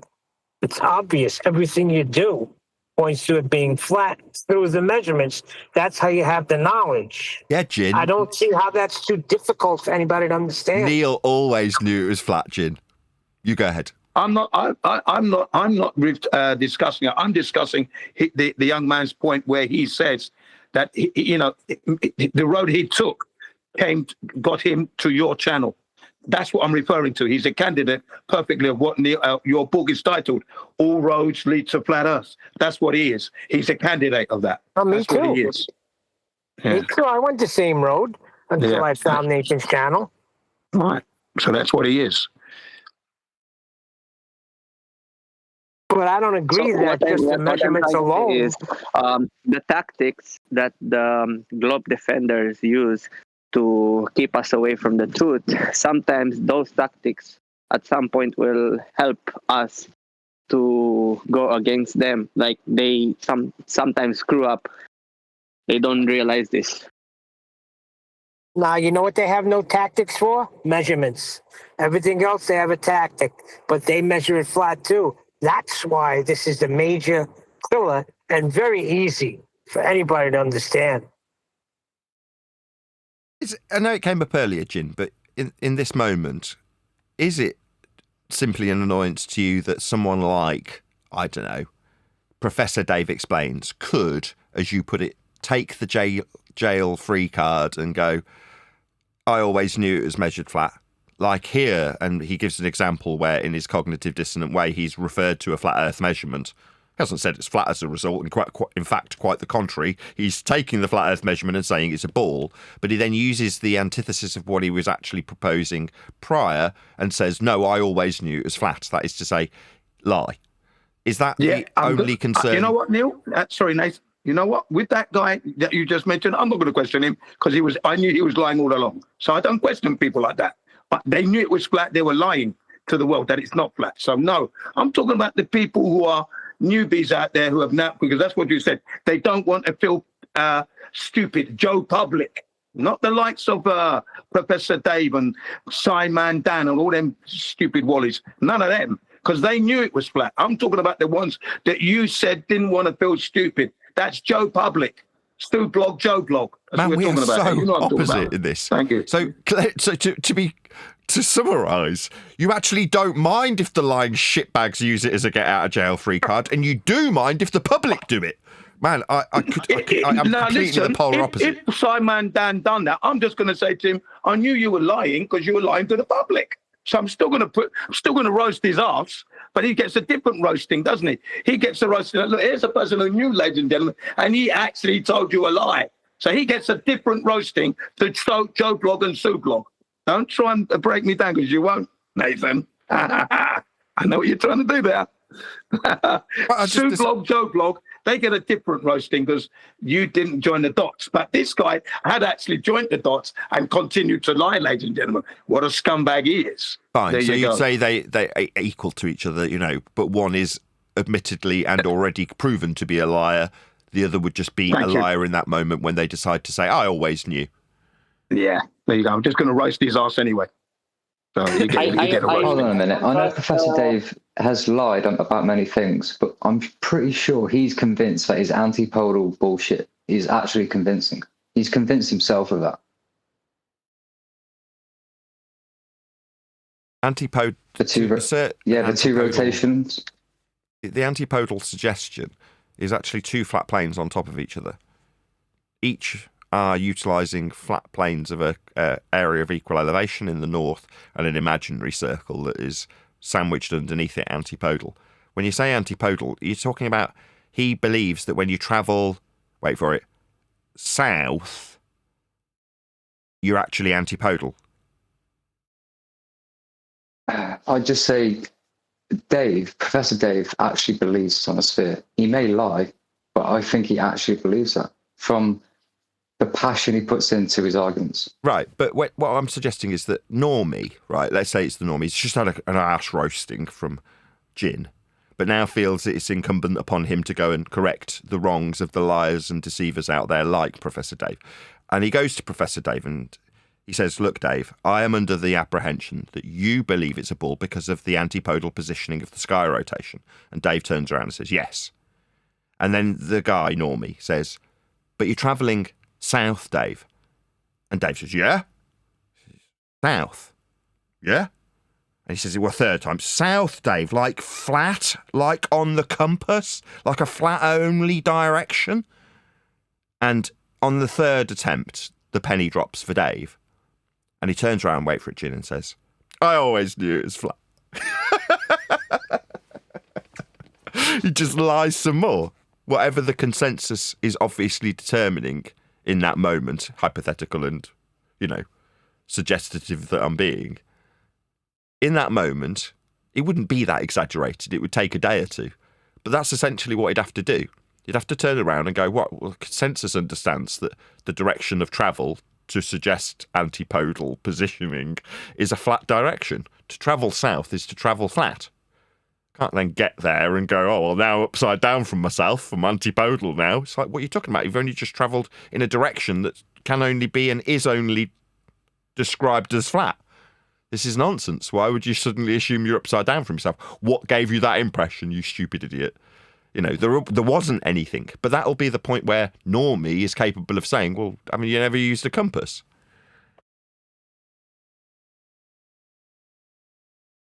And Dave says, I always knew it was flat. Yeah, both. Even that Normie that makes that statement, have you ever used a compass? Yeah, but you thought you wanted a globe. When you used a compass, did you not? Yeah, get out of the way. Yeah, thank you. Stop lying, you lot. That's what I say to them. All of you, shut up because you're lying. Aren't they just lying in cognitive dissonance to themselves if they're using a compass and suggesting that in any way functional on a globe when it isn't? It absolutely, without question, is a two-dimensional tool that in no way, shape or forms suggesting anything other than a flat measurement, because that is what it's doing. All the while, the individual thinks he's on a globe spinning through the universe. Yes, absolutely correct. We got to get back to why this gentleman feels like measurements are not good enough by themselves. Who said that? Why? What? Who's saying that? The gentleman that we're speaking to. Yeah, no, what he means, Neil, is that we need to elaborate because the ordinary man on the street, as he said, understand the maths and that. So you're going to elaborate, and that's been my position all along. What? That it's measured flat. I'm horrible at math. Hold on, how do you explain a compass? What is there to explain? Well, you'd be surprised how slow people are, Nathan. And you know that. I've met them anyway. So I agree with the young man who stated what he stated. I've got his back there. He's correct. That even if you say Earth is measured flat, you may need to elaborate a bit more. That's all he's saying. I heard you the and first he's right. time. And I'm asking, okay, so I say, well, give me an example. Earth's measured flat, you say, Nathan. Give me an example. And I go, compass. And what is there to elaborate that's on? it. Then compass, but you still may need to go into it a little bit. Compass, what do you mean? It's a little piece of metal. You have to lay it horizontally. It's a little piece of pointing metal. in the direction you're going to be going to, and that's a horizontal. That can only be used on a horizontal baseline flat. It can never be used on a globe. That's what you have to do. You have to complete it. Why do I have to say the latter part? Yeah, I don't agree with the globe part. You don't have to say that if you don't want to say that. I will say that, though, just to make sure that the penny drops and drops deep. That's all. But why? So it's called methodology. I'm just asking again. You don't want to do that? Try and That's phrase up it to differently. you. Thank you. Why am I having to explain how freaking compass works?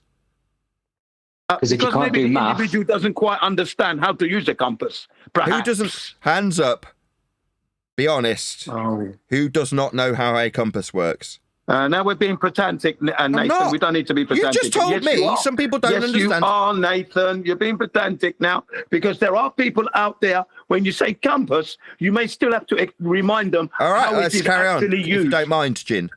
Hands up. Who does not know how to use a compass? I've got about. In here? You're going to ask? Yes. Fucking hell. Well, I know how to use a compass. I think the point what is I'm asking. everyone knows how to use a compass. Listen to my question. Not in here. Who does not know how to use a compass? You're asking people in here who know. How can you ask that question? How do you know they Nathan, know? In good You faith? say they don't know. How is that integrity? You said go there's out people who onto don't the know. streets, please. Please go out onto your streets in your neighborhood and ask that question. That'd be more valid, actually. I guarantee 9 out of 10 will say yeah. Well, Hello? let's go and check it. Let's go check it anyway. My point is, you may still need to elaborate on to some people. That's what I'm saying. No, I say that. I know that. Okay, I got you the first 25 times you've told me this show. Oh, I only told you 3 or 4 times. This show, you've told me about 25 times that you disagree and that you feel people will need it explaining to them and that they will not understand it. They need elaboration. You've told me that people can't just accept that they always measure the Earth flat. My response from the off was, what about compass? Now, Neil's suggesting 9 out of 10 people, that's to say the people that need it explaining, end quotes, are in the minority. You might say compass, fine. Some people, I might say compass to someone, and I'll go the whole hog of explaining how it is utilized. That's what I'm going to do. I'm always going to do that. That's going to be my way. Sorry. You know what I mean? I'm still going to be right. You may feel that you don't need to do that. That's up to you. I'm going to do it my way.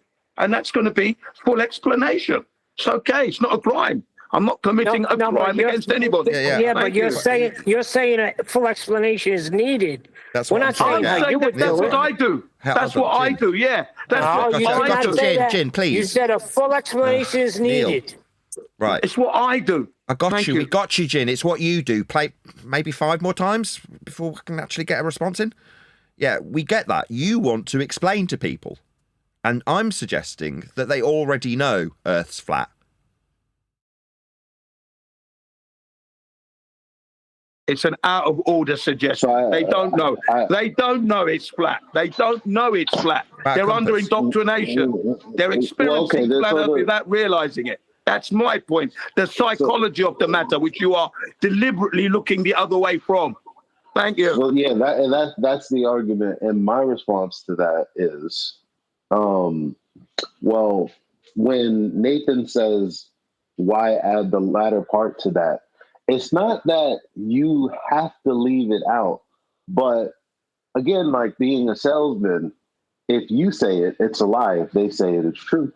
So why not? This is what I would do, is I would include the former and leave the latter, because they ask you, how do you know it's flat? And you say compass. The only thing that they can do is introduce the globe, to which you would have to say, well, what's that have to do with this? Absolutely nothing. Conversation about globe done. How would they introduce the globe when Nathan says compass? Well, you might get someone who do that, especially with these people who are still believing that they're living on a globe. They're going to do that. I mean, look, I'm dealing with these people on 24/7. You get a lot of influx of people coming from the streets, and you give them all these straight lines like that, and they're still asking. So I'm talking about experience, okay? Go out there in the street and try it. Try it. Just go and try it, and you'll find out. You know, when I first came, my brother told me, you know why I hammered him and ridiculed him for a week? Because he gave me nothing but the feast of nonsense. If only he would have explained the measurement to me, but he didn't know at the time. Perhaps I wouldn't have berated him. Perhaps the penny would have dropped instantly because I'm a contractor. Okay. Now, ladies and gentlemen, we've got this thing called the feast of nonsense. I feast off of that every day. That's part of my delivery mechanism. Yeah, we know. Hang on, I'm talking. So, as far as I'm concerned, ladies and gentlemen, the people who I've introduced to the flat Earth, more so it's been the piece of nonsense debunking and clearing that up, revealing flat Earth has been the method that I've used, right up to even recently. But I'm also using the measurements as well. Okay, so for me, I've been successful with the feast of nonsense. I'm an expert proponent on that. I live, drink, eat, sleep that stuff. I'm indestructible. And there isn't a fellow colleague here in this room, in this server, that's going to change my methodology. I'm not doing anything wrong. I'm not committing a crime. I'm very successful. and I'm going to continue to be successful. And when it comes to mentioning compasses, I will explain how it is utilized so that the individual I'm talking to fully understands what I mean when I say compass and how it is utilized. That is me, full explanation as a teacher, sergeant instructor would do.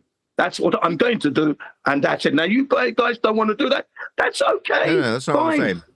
Thank you. No, I'm not saying I don't want to do that. If that's necessary, I will do that. But I agree with Neil that 9 out of 10 people just know how a compass works. It's an arbitrary number. Go and prove that, please. Thank you. Of course it's arbitrary. I'm just saying that, in my humble opinion, giving the general populace the ability to recognise what they already knew. Now, I don't want to highlight their cognitive dissonance that they may or may not have had. I don't want to assume. I don't know the person. But something that they do definitely already know is how a compass works. On the majority. Maybe it's not 9. Maybe it's only 6 out of 10 that knows.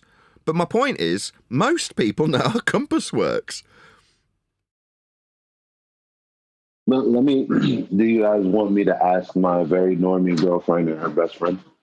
Yeah, just ask them. Just say, do you know how a compass works? See if they say yes or no. All right. Hey, so you know I'm on my morning show, right? Give me a nice loud response. Do y'all know how a compass works? Thank you. Yeah, people know how a compass works. It's very simple. So they already know. Is this your morning show, Eli? Hold on, just one more thing. So just tell them then. So you already know that Earth's measured flat. Just see what they respond to when you say that to them. Oh, shoot. I'm not doing all that. Hey, see, coward. You on a promise or something? Well, wait, Eli, tell them, the host of the show said, no, let's not and do you this. already knew. But my point is still the same, even though Eli doesn't want to relinquish himself of the promise that he might be on, right?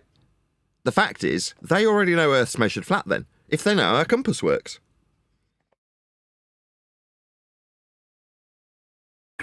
You know, we have compasses in our phones these days, and the first thing that you have to do is to level it by just hovering your phone so that the cross mark exactly aligns with the center point, and after that you turn it around to take your measurement.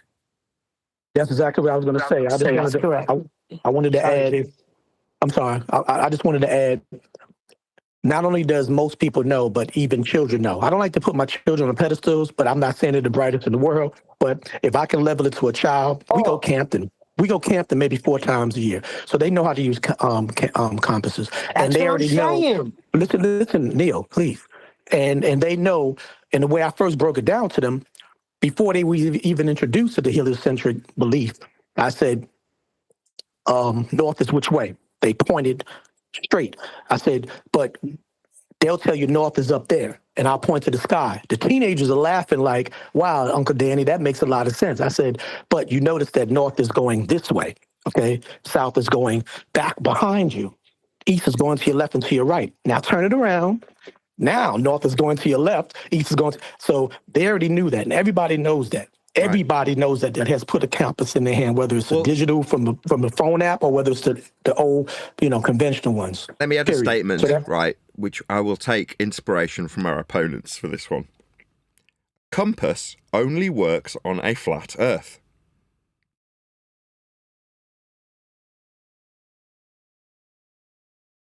Yeah, that's a good one. True. Yep. It's the same as saying it doesn't work on a globe. No, it isn't the same. No, one allows our opponent to beg the question, invites feast of nonsense. The other's just a statement of fact. A compass only works on a flat Earth because it's a 2-dimensional tool. That's how it functions. That's the end of the statement, not therefore it won't work on a roast chicken. Exactly. You might as well say it doesn't work. You might as well say it doesn't work in space, which means you conceded that you admit that space exists. You admitting that a globe exists. And the only thing is the problem is that no one's the compass. Yes, you are. This is how globe. No, I'm not. This is how globe. I'm not admitting anything. I know you're not admitting anything. What I'm saying, but the globe doesn't exist. Oh, now you added that to it. Okay. The thing is, the globe never existed, and every person I've spoken to gets that from the outset. So they know that it's for them to try and prove it. You know, I'm dealing with the measurements, flat Earth, as we live on it, as it's always been utilized. But then, you know, when you talk to these newbies who generally want to know, you've got to go through some of the feast of nonsense, and I don't mind that. It's okay, let's go. It's going to help them to learn. That's it. Okay, many roads to get to the flat Earth. Many roads leads to the flat Earth. Many roads. You know, every road leads to the flat Earth, but every road so-called leads to the flat Earth. But even the feast of nonsense is what we're having convolutions with. That's the problem. If you want to nip it in the bud and don't leave no cracks in the window, no holes, no potholes, stop even, and we're especially dealing with globers. Now, I'll give you a pass on the normie because you got to meet them and then meet them and raise them up slowly, because if you do, you can agitate them and make them think that you're crazy or you're a lunatic or you're hard-headed or you only believe in what you're saying. I get what you're saying. What I'm saying to you and what Nathan is saying is, stop saying it doesn't work in space. It doesn't work on the globe. It doesn't work on the ISS. It doesn't work on the ice wall. Because right there, you are conceding and admitting to them, and you're meeting them halfway saying that those things exist, but they don't. Even if you went to the beginning and said none of those things exist, write them down on a chalkboard, stare at them while I'm talking to you. If you go back and say that the compass doesn't work on this or this or that, and you name those three things on there, psychologically, you have brought them back down to the level of there's a probability that these things exist. That's However, correct. Not the way I did. Not the way I deliver it, mate. There is no chance. You're the best. You're the best in the earth. You know what the word is? Go.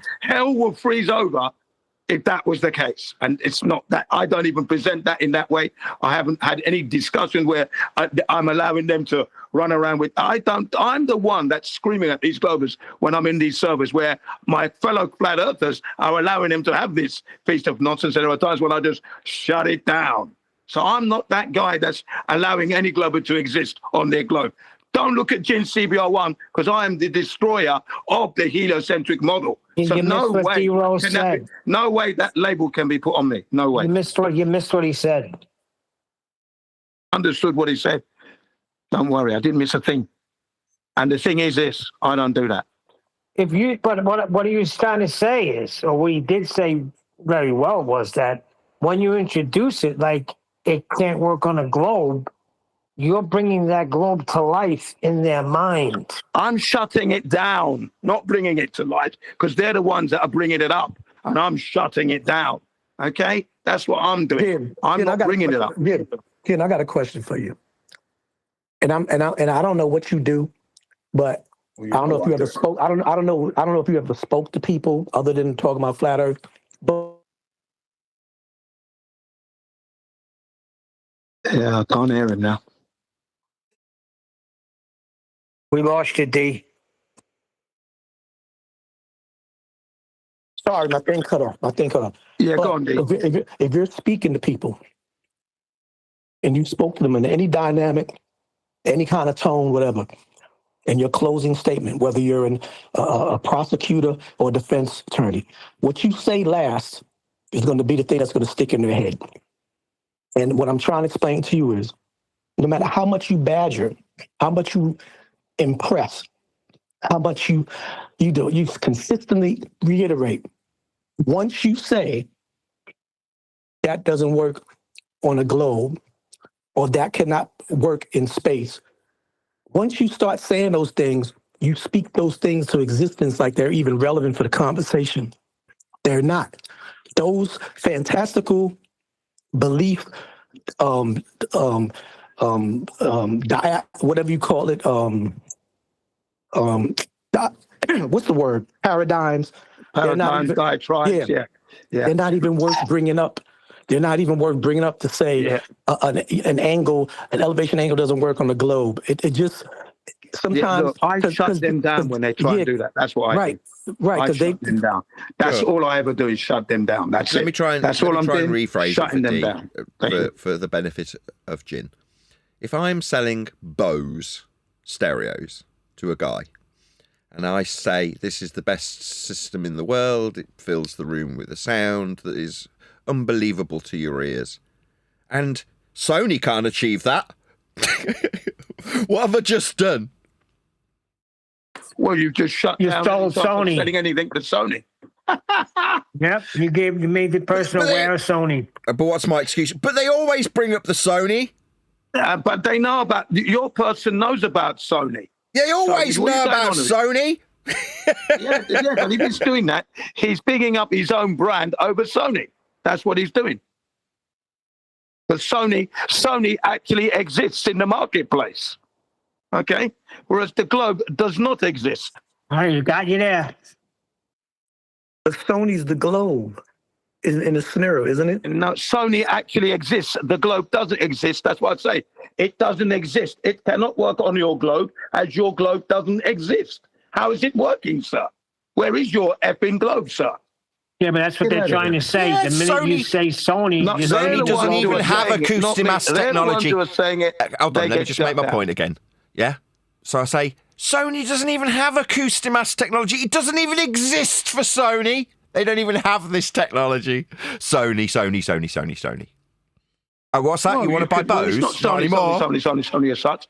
If you bring that up, if you're a salesman and you bring up, They always Sony bring it doesn't up, have Jin. this. They bring it up. Well, then that's still a sales line for you, isn't it? Remember, Sony does exist in the marketplace, and it is a competitor. They always bring it up, Jin. They always bring it up. Yeah, the salesmen always bring it up. Yeah, and so do the Globers themselves always bring it up. Yeah, I'm and just all I've been reflecting you. doing for 10 years, shutting it down. I have not contributed to ever it being existing, ladies and gentlemen. It cannot be that Gene CBR once says, nobody knows the Earth is a globe because one, it doesn't exist. Two, no human being is measuring curvature. How is that keeping globe alive, ladies and gentlemen? It is not. All right, Jen. Not All right, Jen. I want you to answer a reasonable question. Regardless of how you do your technique, what is more concrete without any escape of any rebuttal? A compass can only work on a flat Earth, or a compass doesn't work on your globe? Compass is only working on a flat Earth, designed to be working on a flat Earth. Oh, there you go. No. You don't get the chance to add stuff. I said two things. A compass only works on a flat Earth, period. Or your compass doesn't work. A compass doesn't work on your globe. Period. Which one is the best thing to use? The first I mentioned, flat Earth is the number one answer there. I didn't give you that one. I gave you two answers. What's the best thing to say? Yeah. No paraphrase. Look, the compass only works on a flat Earth. Period. Finish. There you go. That's it. That's what Nathan's saying. That's how you shut him down. Yeah, that's okay. Yeah, I do that and I do others. Whatever I say is not committing a crime. I keep telling you people, I'm going to do it my way. So stop that nonsense. Don't make out I'm doing it. Whenever you point the finger, you're doing, I'm not doing, and you get two smacks on the jaw. Okay? Shut your mouths, because I'm not doing that. Okay? Thank you. Shut up now. I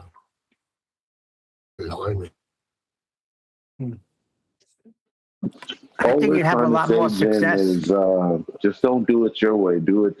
Neil, tell them how to do it. How to have more success. No, I'm just saying, if you've been getting some success that way, I think you'd be getting more success.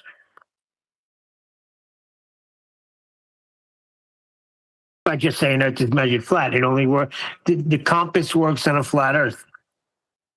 So if you're getting 9 out of 10, you'll get 10 out of 10. You can't say compass doesn't work on a globe because we don't live on a globe. What relevance? Feast of nonsense. Correct. There are many ways to articulate it, and I articulate it all down those avenues. I love it. I love to antagonize my so-called glober believers. Yeah, especially, yeah, and that's what I do. It's what makes it a little bit entertaining for the listeners as well, especially those who are coming in for the first time and they're hearing me dismantle and discombobulate these silly asses, you know. Wait a second, Jim, what's the name of Nathan's book going to be? I forgot. What did he say, Mike? All Roads Lead to Flat Earth. What a beautiful title. All roads lead to it can't be a globe. You knew what he was. Yeah, well, that's true, though. I mean, that's what yeah. So, Jin, you would want it to be like all roads lead to flat Earth. It cannot lead to a globe. Well, no, here you go. Here's the better one. You don't have to put that in, but you can if you want. There you go. You're catching it.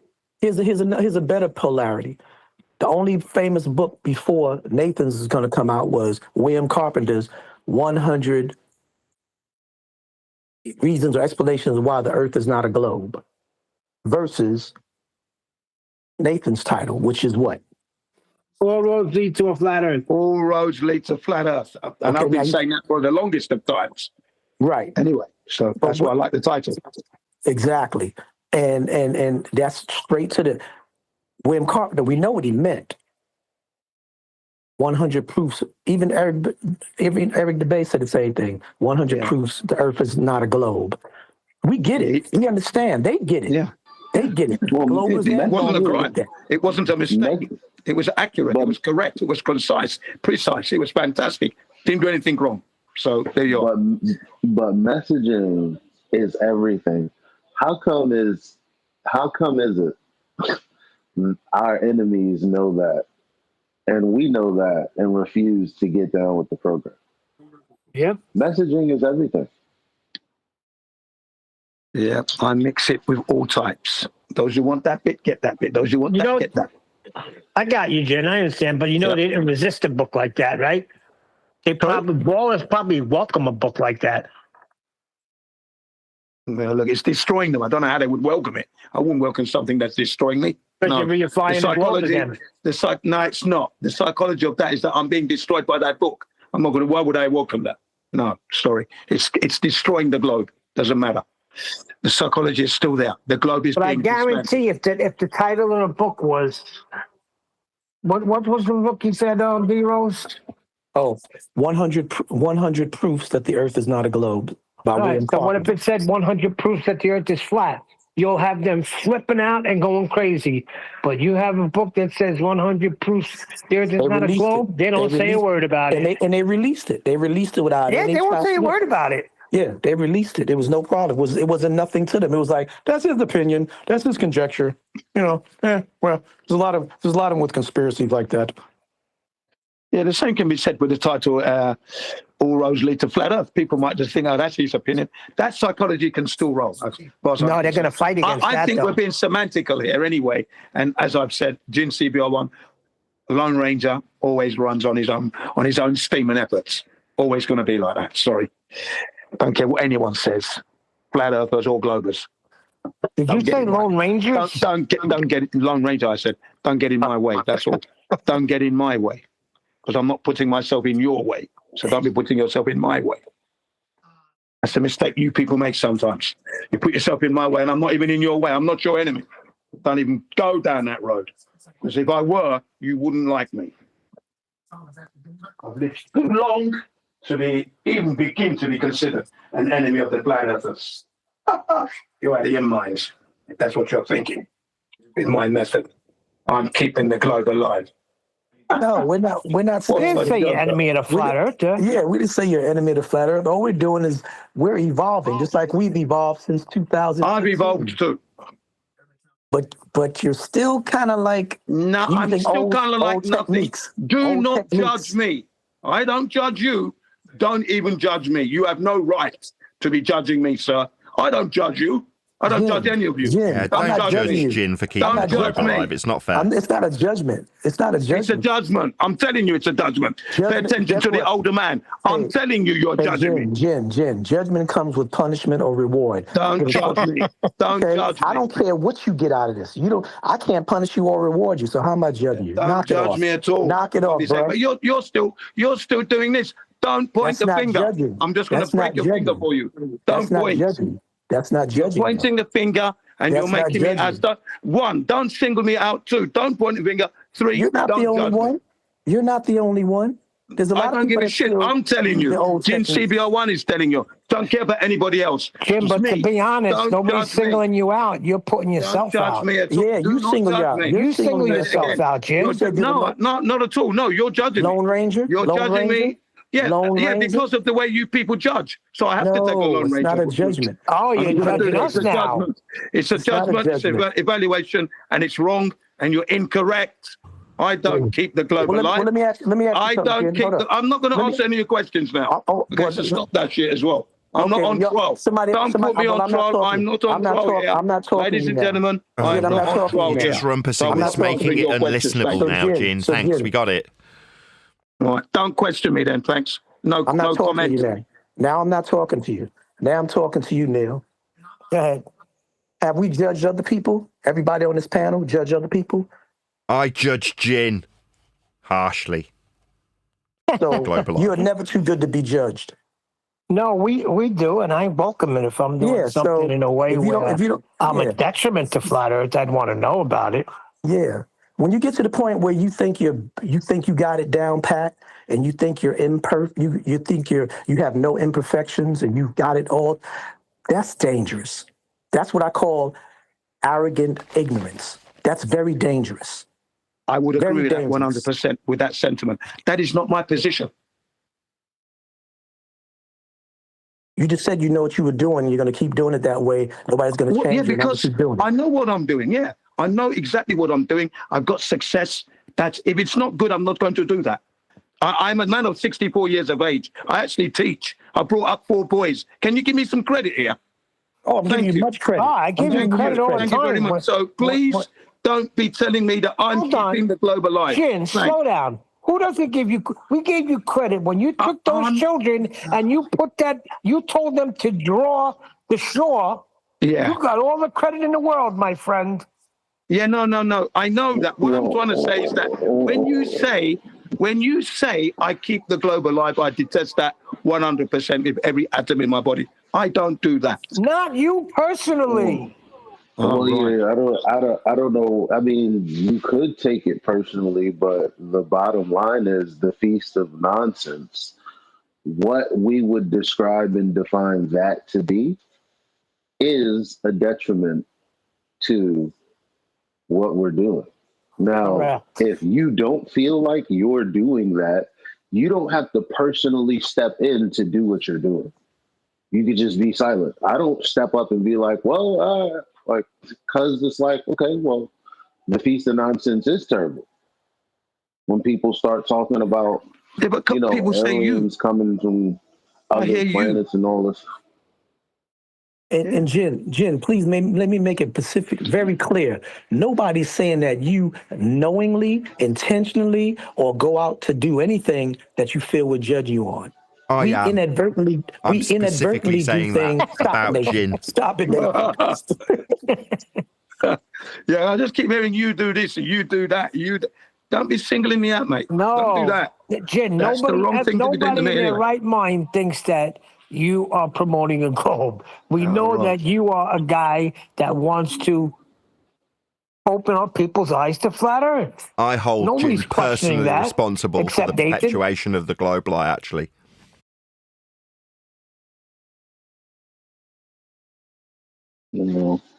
All Nathan is saying is people don't have to, type of flat Earth and then like, the Earth is flat because look, drinking pee is great.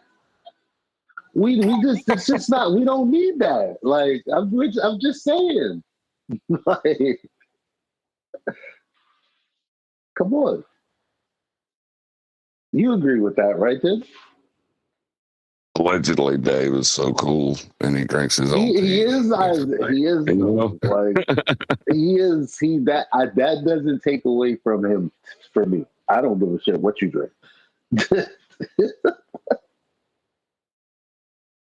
And then he drinks his own pee, and it's like, man, why'd you do that? Don't do that. But I mean, to be fair, anyone who has any type of mild addiction to, now you don't even have to have addiction to corn with the C, I'll say. It's like accepted that you're gonna drink some, not yours, but someone else's. Like, and you just call it something else, like, which is cool. So again, people are hypocrites and they're like, ew, you do that. So do you. You just don't think about it. When have I been drinking piss and not knowing? Yeah, I've never drank piss in my life. Yeah, well, I'm just kind of like looking at this is a family show, okay? This isn't talk with Eli I get I get it. I get it. Yeah. Eli, you dirty boy. Yeah, okay, I agree. My wife is R. Kelly me once in a while. Yeah. Eli, that don't even come out of the same hole, man. What are you talking about? Yeah, I wanted to know when Yes, Eli it said, does. "Let me ask my." When Eli said, "Let me ask my friends," all I heard was female voices there. So I think Vax got a point. Not that you should be ashamed of it.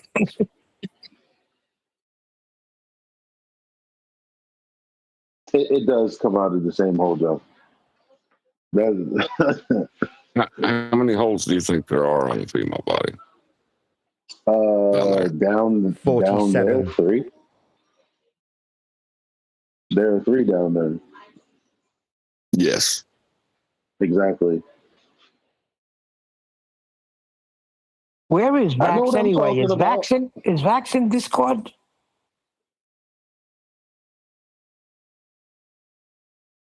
No, he's moving around other servers, Vax. Okay. I saw him in Thank the you for Earth Awakenings changing the for a while. subject. Yeah, he's around. No, because Nathan showed when his Uncut and After show yesterday night.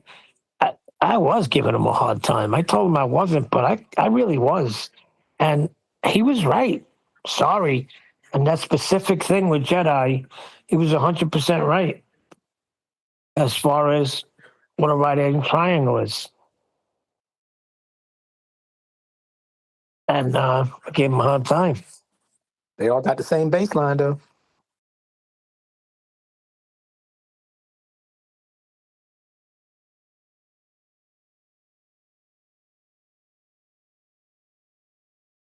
And that's all we focus on is the baseline, right? Because that's where our ground position is going to be, right? Can one of the legs of your right angle triangle be undefinable? Sure, why not? Why not? Do you have to solve for a triangle all the time if you're using it for celestial navigation? If you're not solving for a triangle, why are you talking about a triangle? Well, with celestial navigation, we use a right angle triangle, don't we? Well, we definitely use angles and right angles. The Those are triangle is triangles. something that, well, hold on. The triangle is something you use to establish your circle of equal elevation. Right. But that's like you're talking cartography at that point, not necessarily measurement. Like I don't even see why it's relevant.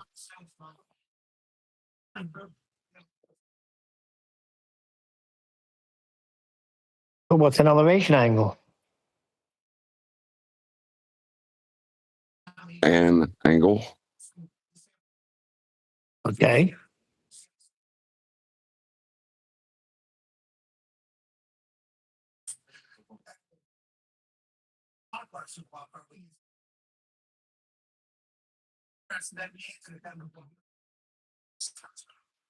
I'm not getting the connection. Maybe, could you connect me to the rest of that?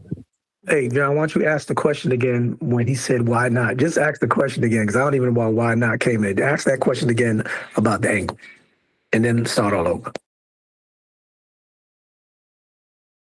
Well, the solving for the triangle, as they keep on trying to do, and get the height of the star.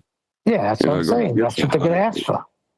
You're never going to get the height of the star because one of your legs of your triangle can never be undefinable, as the stars are clearly described to be. Now, the triangle that you're forming is with the apparent position, not the actual position of that star. Agreed. So that's the triangle that's formed, not where the star actually is, to where it appears to be from your location.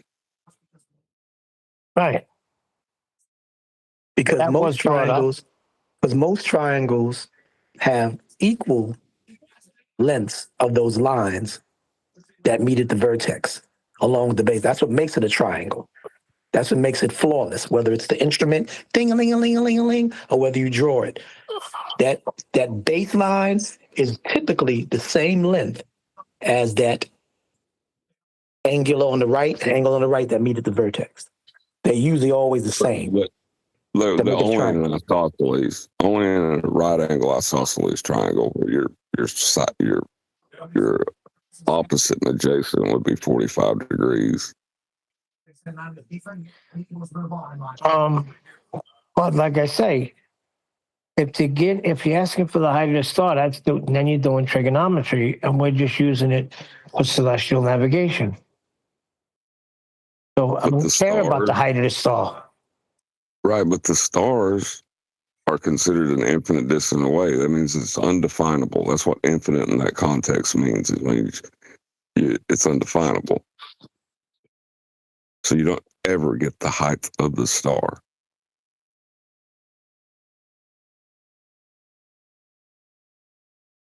It's like Nathan used to say, if you depended on that to get home, you die out at sea. I'm not traveling the stars. Trying to find out where I am on the ground.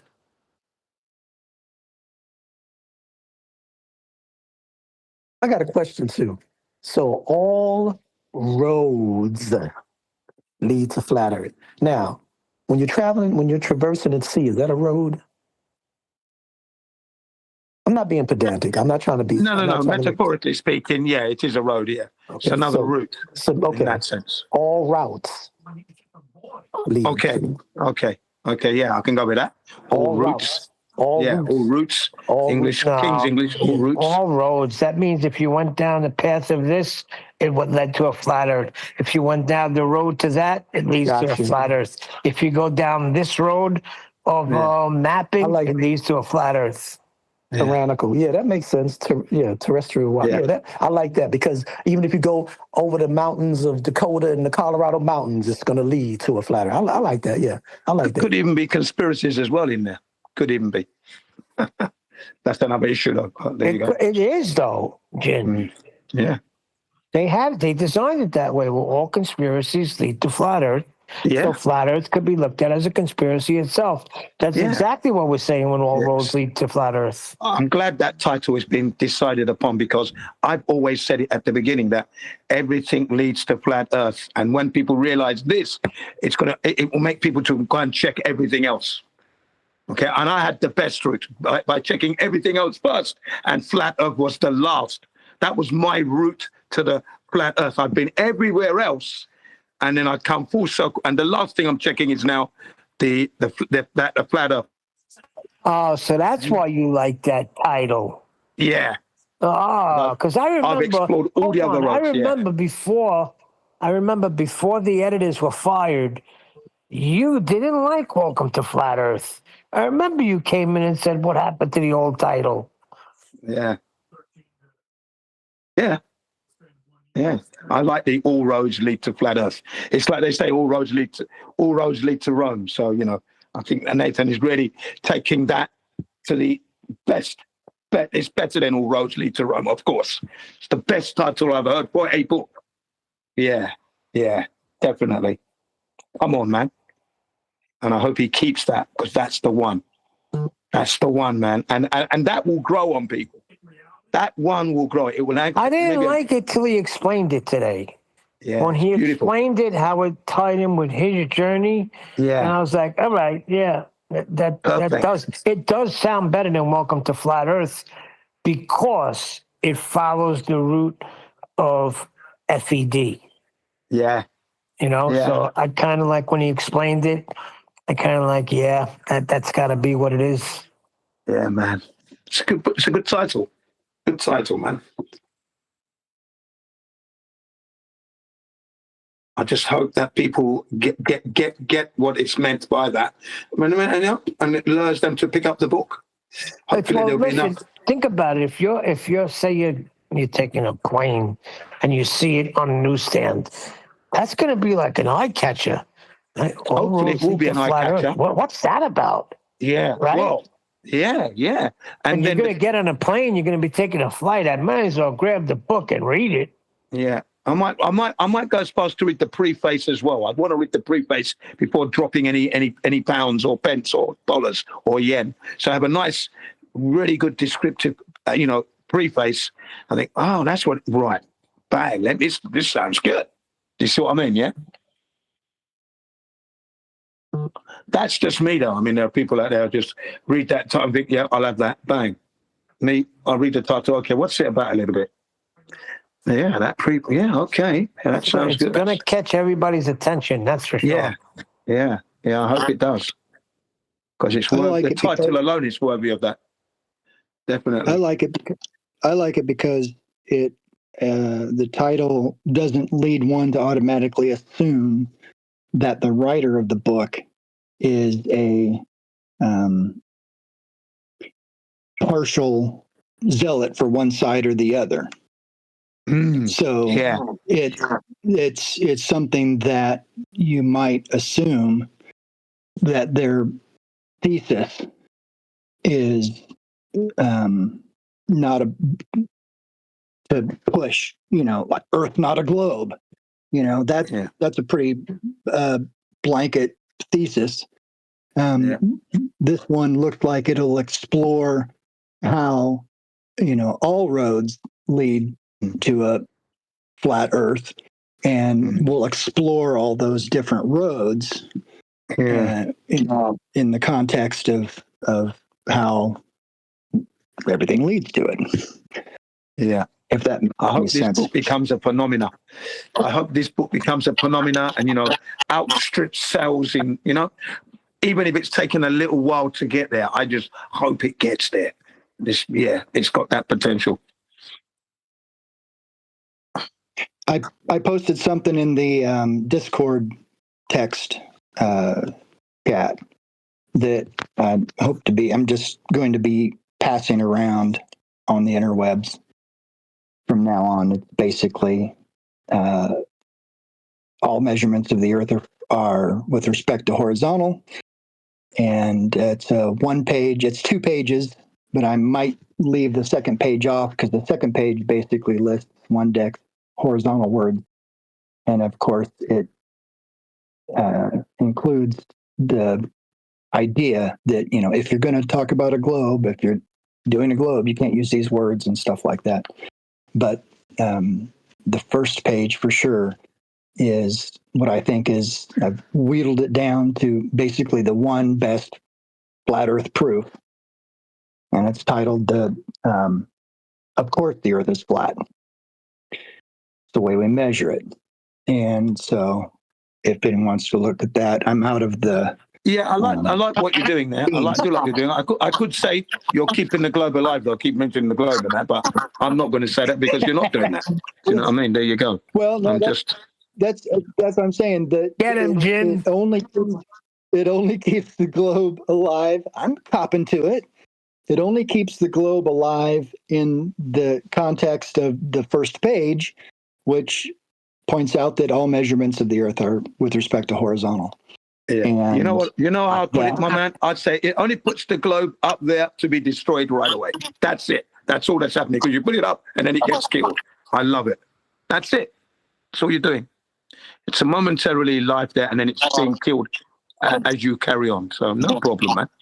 Yeah. If anyone wants to check it out and constructive comments and stuff, but I think I've whittled it down to a thesis statement that's about as fine-tuned as it can get.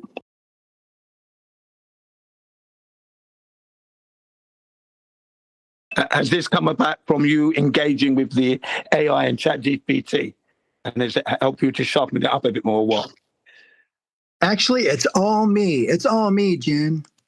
Only thing that I've used any like Grammarly to check my sentence structure and stuff like that, and it gave suggestions. And I have a few friends that help. One of them's an editor and copywriter, to bring my subtitle page down to this one statement: the true aspects of the Earth's surface are revealed in how we measure them. That's it. And then that is beautiful, man. The shortest flat Earth proof list is 1. All geometric measurements of the Earth and from the surface of the Earth are made with respect to a horizontal plane of reference. That is beautiful. Point 2, you see? There are no exceptions to this fact. See number 1. And we measure the Earth as a horizontal plane, flat, because the Earth is a horizontal topographical plane. See rule number 1. So That's it. And I think that's my best way of just stopping all of the nonsense. That is never a truer word has been ever said like the way you put it there. Thank you. Excellent.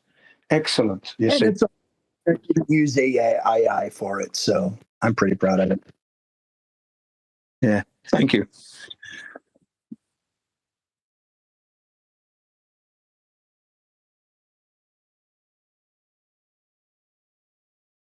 I'm going to continue to jab the globies in the jaw with the horizontal constant, constantly jabbing them everywhere. That's what I'm doing. 2026. That's what I'm going to do to them. I'm going to be as annoying as a fly buzzing around your head. Horizontal constant. Constantly annihilating you. That's what We've been talking about it for the longest time. We actually been talking about it. You just came in and coined it, and now you're gonna run with it. How are they treating you over there when you bring it up? Oh, it's been mayhem. I've loved it, right? And then I had Gregory came in, right, and said, "What did Jim say that was inarticulate about what he dropped down there? What was inconcise?" It seems like you Globers are trying to hide behind your deception that's now being well revealed. You know? Yeah, it was good. That was just a couple of days ago, and Gregory just put him in the mince and totally mashed them up some more. Well, yeah, they have to disprove how it's not a constant horizon. Yeah, horizontal. I'd like to see them do that. Yeah. Well, see, that's how the globe comes into being. They take the flat plane, and then they try to use some kind of logical supposition where they figure out the height of a star or how much level deviates from level, something like that, so that they can deny the knowledge that they have and then turn around and use that knowledge to claim a globe with it. That's how you have to do it. Yeah, John, I said that to them in the Earth Awakenings. I said, they needed a flat Earth more than us, these Globers, because that's what you said. I said, they need it, and I agreed with that. They need a flat Earth more than we do, ladies and gentlemen. In order to have this globe exist, you've got to have a horizontal plane of reference. This is how you begin to deviate and learn about your globe as you try to do your measurements. And you will need that. And unfortunately, it's not there.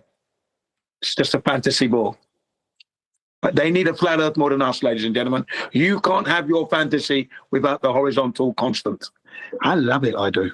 It's hitting them hard. They're hemorrhaging all over the place. Well, it's reality, and you can't deny reality. And then when you go out to measure reality, everything checks. It's uplifting, isn't it? It's an uplifting experience. Now, when because they keep asking, what does it do for you, Flat Earth? I said, that's what it's doing for me, ladies and gentlemen. Can you not tell? Am I stressed out? Or am I just discombobulating these people here? And now you're learning. Because Flat Earth is uplifting. Flat Earth is the way. Flat Earth is the truth.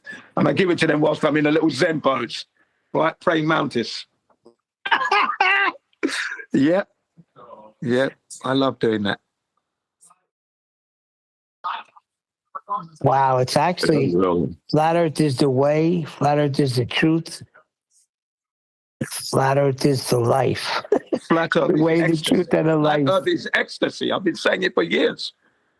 Well, one thing when I came to a knowledge of Flat Earth, because I used to think that I can be hit by a freaking meteor that destroyed the dinosaur, that could happen to us.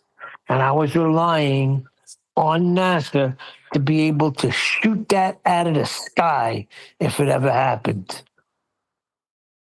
Now, to realize that it's all fake and there is no soil in the sky coming to hit me, that is a big relief.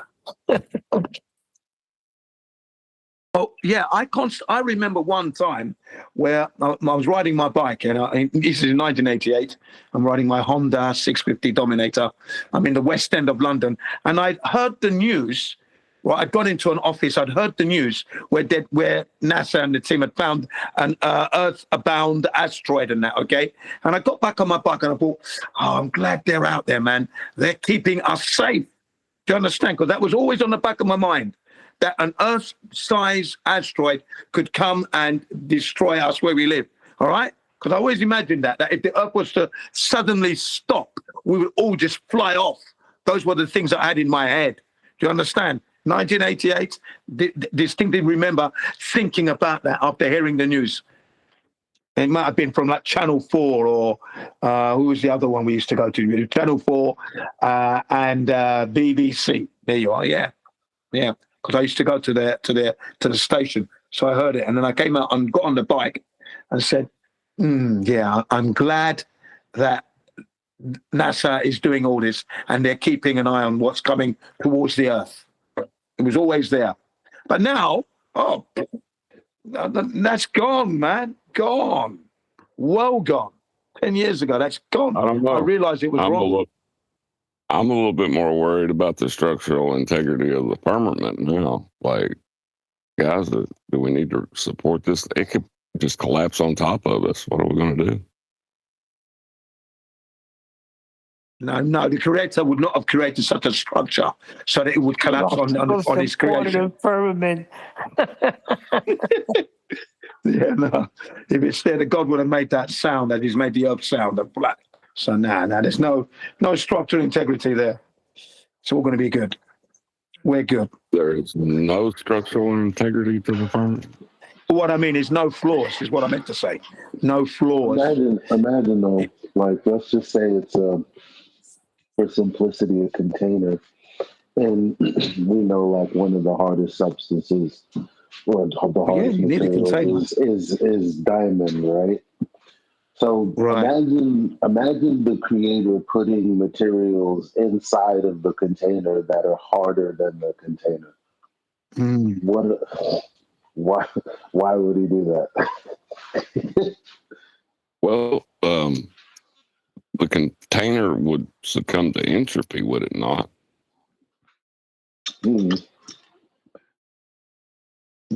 No, I don't think so. I got to reread Genesis. Even if it did, I mean. Because hold on. Because the fall, when Adam and Eve through the fall, everything on earth began to decay. Right. That's where death came over. The death sentence was passed. Cursed the earth, cursed the serpent, and man was doomed to die, spiritually and physically. Right. But we were made to live forever. But that don't have anything to do with the firmament, because God sits above the firmament. That's where His throne is. The firmament is claimed to hold back the waters that are above. Yeah, but is the firmament a physical barrier? If it is, then it must follow the laws of nature, and entropy must take effect on it. I don't know, because it's considered in heaven.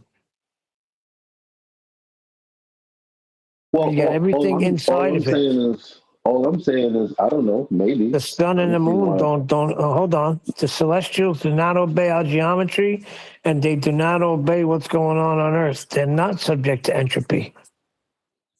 I'm not talking about the celestials. I'm talking about the physical structure that must be containing gas pressure. The container must be physical. And that's what, so the sun and the moon are inside of that firmament. So if they're not subject to entropy, that's actually a good question. I know. I'm going to have to look into that a little bit. I think the Earth's a big machine, and I think the sun, the light we see is coming from something physical.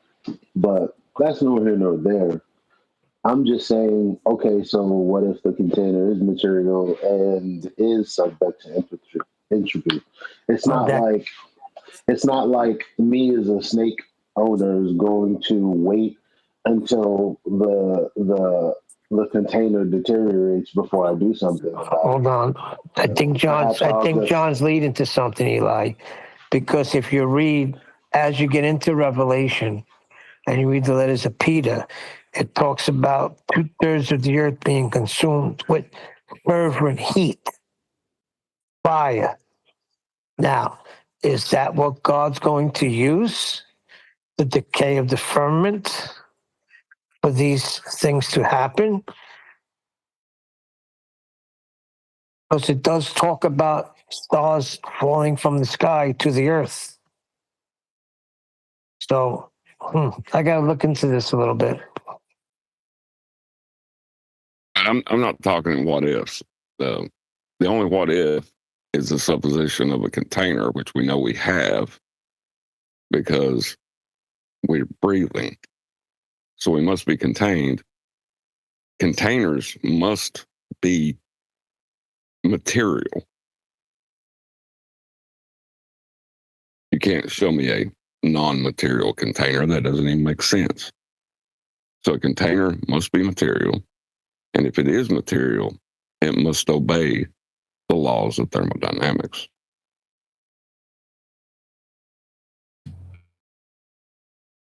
Would you class a bubble as a container? Obviously, yes, but physical walls?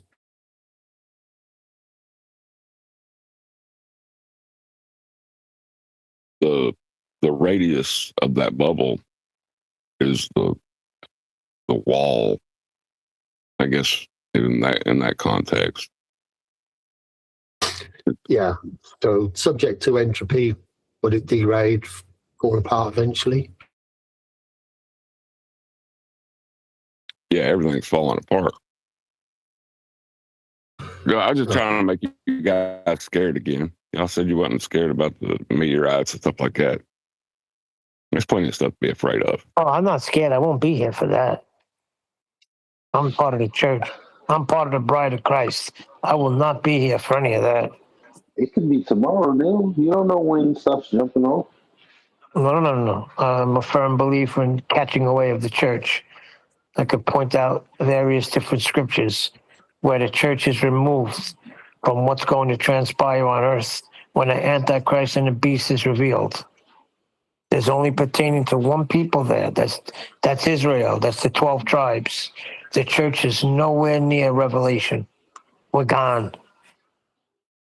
But the church is more of a... When I say the church, I'm talking about the born-again believers. According to Scripture, the born-again believers take no part in what's happening during the 3.5 years of peace and then the 3.5 years of war like never saw before, when every nation lines up against 12 tribes and the nation Israel. And that's when Jesus comes and fights for, goes into all of that. But then there's a lot of seals that are open and a lot of judgments that fall upon the earth. I don't see any Christians there. The only people that come to Christ will come to them through the preaching of the 144,000, 12,000 from each tribe. When they recognize that Jesus is Messiah, they go around preaching. And for those that never heard the word, they have an opportunity, but it will come at beheading. Scary stuff, but it's all written right there.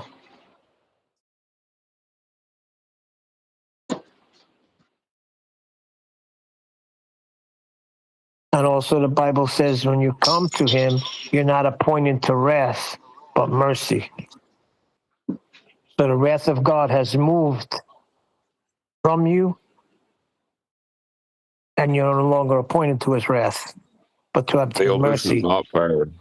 Neil, this is not fair. You're moving it strictly to a biblical context when you know as a Christian you're not supposed to fear death anyway because you're going to a better I don't place. anyway. I don't, but I'm just saying what the facts say. The idea that a meteorite, when you're a heliocentrist, a meteorite hitting the earth and killing you, it's not a big deal. Yeah, I'm scared of that. Well, how could you be scared of that but not be scared of the firmament falling? Because I'm not appointed to wrath. I just told you I'm appointed to obtain mercy. I don't fall under the wrath of God. The wrath of God was put on Christ. I'm not appointed to that wrath. In my mind, if the firmament comes down, I don't think we have. Like, how long do you have to live after that? Not long, I would assume. Let me go get the Unless, scripture where it says that the greenery will be 2/3 of it will be, you know. I It feel says it in all that you're Revelation. putting down. I'm just saying to answer John's question simply, like the fact that we need containment to breathe air. You know, I just figure, oh no. I think y'all are missing my point about, the relief you're describing about not worrying about asteroids hitting you. If you want to find fear, you can find it anywhere. That's my point. Yeah, but with the firmament, that would mean that there's a flaw in the construction of that, and God doesn't do that kind of thing in my book. You know, that container is there to protect us. It's going to protect us for until I die and the next generation come along, my children's children. So Yeah, but he talks about a I'm new not worried heavens and about a it. new earth. Yeah, I'm What are not you talking worried about? about the Wall? firmament. Well, I'm strictly speaking from the Bible. It Yeah. talks about God rolling it up and recreating a new heaven and a new earth. For the old has passed away and everything has become new. And then you have New Jerusalem coming down and dawn as a bride, his bridemaid coming out of the heaven. So there's a lot of stuff that happens. Yeah, that stuff, again, yeah, like I can't validate any of that stuff. All I'm saying is that container is definitely there. Otherwise, we wouldn't be alive today. And I think Eli is trying to say the same thing, basically. You know, when I'm not worried that the firmament is going to collapse and we're going to die. I was more concerned of the asteroids coming in because I thought that was a real thing happening, that asteroids. But now I've learned better now. And no, I don't have a fear of that. Let me read. restate my position because I keep getting straw man. Okay, go ahead. Like the idea of whether the structure is perfect or not does not matter. Entropy affects all physical things. Man-made, that is. Yeah, man-made. No. Only man-made. All. I can only go with man-made. Not natural. No. Man-made products. All physical things. I would only say man-made physical things, not God-made. There's a difference. I still have to donate. For real. Point to me something that does not succumb to entropy that's physical. Well, I mean, again, everything succumbs to entropy. Everything. There's nothing that escapes entropy. It's on all physical things. What about the firmament then? I don't think that's part of the earth. It has to be. What I'm saying. No, it has to be because it's protecting us within on the surface of the earth we live on. Protecting us. Yeah, right. We don't know how it's structured. No, I don't know. That's why I said walls. man-made. Okay, but then again, that's still wrong as well because you're saying that natural things like trees and potatoes and that stuff. Yeah, I see what you mean. I see what you mean, John. John, I can make a snow globe and everything inside that snow globe fall apart, but not the exterior of the globe itself. Yeah, not the container. Well, yes, it will. Eventually, it will fall apart. Yeah. Well, again, I don't know about that. I can't say that with the certainty you're giving it. Not according to scripture, it won't. So I'm going to have to go with scripture, John. I'm not even going with scripture. I'm just going with the logic of the engineering. Yeah, but there's supernatural and there's natural. The natural world is subject to entropy. You're not measuring so it. You're saying that we have a non-physical, we have a spiritual container? No, I got to get here. I just asked a very wise biblical scholar. And everything in creation seems to be under the same laws. So I'd expect that it is. The question was, is the firmament subject to entropy? So this person is saying everything in creation seems to be under the same laws. So I'd expect that it is. Just might take a little bit longer than you expect. But that's what I said. It could be, and that's why 2/3 of the earth is consumed with fire, and a lot of things start to happen. The greenery, a lot of the greenery is lost. A lot of the oxygen is gone. Here is the speed of entropy. I mean, God made the firmament for what it is. I have to believe it is. It's part of creation. It's part of the natural part of creation. It's up to him when that.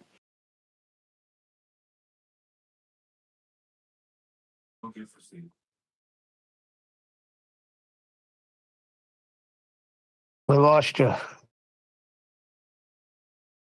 No, wait, I had a phone call. And at some point, doesn't scripture say that the sky will roll away like a scroll? And we will Yes, then that's what I'm see. saying. That's what I'm saying. It's a new heaven and a new earth. Right. But that would be God's time to cause the entropy to happen. it's everlasting. Recreation. And so Everything is everything. All the old is rolled away. You have to change the container. You have to change the container, put some new stuff down. It is because there's no sun. There's no longer a need for the sun anymore because the Lamb is the light of the world. All right, then. But just think about this for a minute. I'm telling you that there is a set time that this world will end, that the container will come down. Are you arguing with that point, or are you not arguing with that point? No, I'm the one who said it. What are you talking about? I'm the one who said you're going to get new heavens, new earth. Neil. I'm going to kill you. Have you been arguing with me, Neil? No. I'm the one who said that there is going to be a new heaven and new earth, that 2/3 of the earth will be consumed by fire. So perhaps that's the containment, right? Being subject to entropy. And I said that's a good question. I'm going to have to look into it. And then I did. But my whole description, go back and listen, is a new heaven and a new earth. The old one passed away. Yeah, but that ain't even that's like so non sequitur to what we were talking about. No, because you're talking about the container being subject to entropy. What he's saying is we're That's what's gonna gonna get we're gonna get a new upgrade. We're gonna like all of this Superman stuff, all the fantasy stuff. I'm gonna be able to shoot lasers and transform my body into like some, it's gonna be super cool stuff going on. I didn't say that. I just said his that. His whole point is, Neil, that honestly, the for real answer is you don't have to be afraid of meteors. There's always something to be afraid of, like the ultimate truth, which is his example. I already said I'm not afraid. I'm not going to be here for that. Now, there will be some people here for that. But he's not talking to you, though. He's not talking to you. Generally, like, people will have something to fear, but there's always something to fear.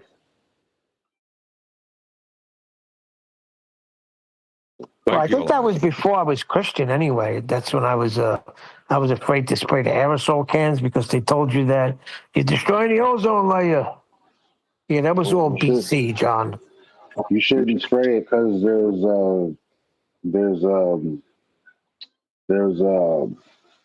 Rona in there. Tell an Italian guy I can't use hairspray. Wait, how am I going to go out? How am I going to go dancing? That was a big thing. I had to go to the pump. And then they started saying the pump is not even any good. We're putting a hole in the sky.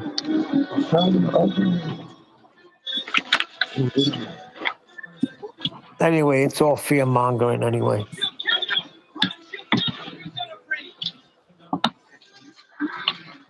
But yeah, once I became Christian, John, I don't fear nothing anymore. Because to be absent from the body is to be present with the Lord, if that's what you're getting at. That is part of my point. But the main point is if you want to be afraid, you can always find something to fear.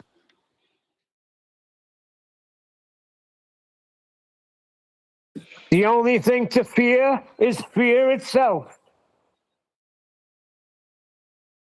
I thought the Bible relied on fear, doesn't it? I don't want to say we go to the moon because it's easy, but because it's hard. That's Kennedy, right? How does the book rely on? Tell us how the book relies on fear. The book don't rely on fear. The book is a love story. No, Jesus. See, this is what I'm saying. Causing arguments where there probably wouldn't be any if you didn't help them. Oh no, Craig's going to argue, but go ahead, Craig. You'll see. No, but without fear, why would you need to trust in a book? Why would you need to believe in something if there was no fear attached to it? You'd be happy with the way life was. What's that got to do with the book? He said the book, like the book itself, relies Okay, on fear. I'll rephrase it. Any religion relies on a bit of fear, because without fear of missing out on something, it wouldn't matter, would it? Sure, but in the Bible, the Bible, like the Bible talks in the Bible. Basically, God tells you to avoid religion. Funny enough. That's correct. I'm not in a religion of any sort. I have a relationship with the Creator when I've accepted what He said needed to be done. He said, unless a man is born again, he cannot see the kingdom of God. Cannot. Just like you're born into the world, you must be reborn again into a spiritual world of knowing who the Creator is through Jesus Christ. So you must be born again. Otherwise, you cannot understand what's written. You cannot understand what's to come. You cannot understand how He's a God of love. Because you look at any other religion and there's no love in those gods. There's just judgment. Your good outweighs your bad. The God of the Bible is the only God that could say love because of the Father, the Son, and the Holy Ghost. And these three agree in one. The Father loved the Son, so He's a God that knows what love is. Deep stuff, man.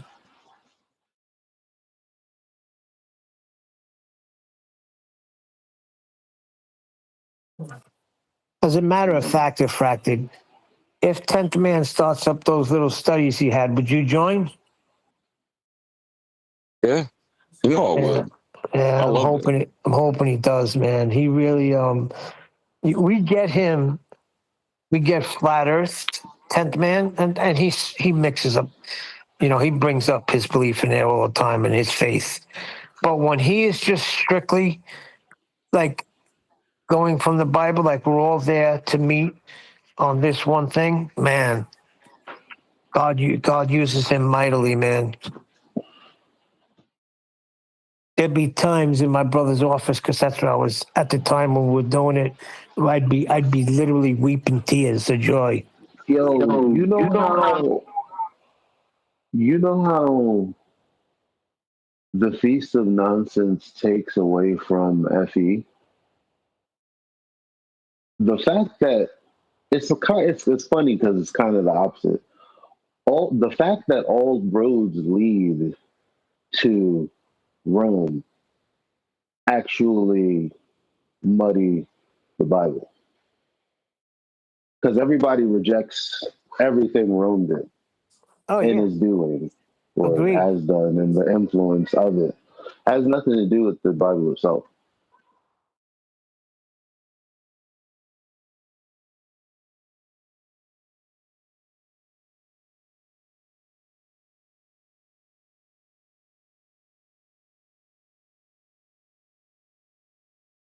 Well, isn't that what the Feast of Nonsense and Flat Earth is designed to do? Make people just be so confused by the time they walk away from it that they just stick with whatever belief they had before. Perhaps.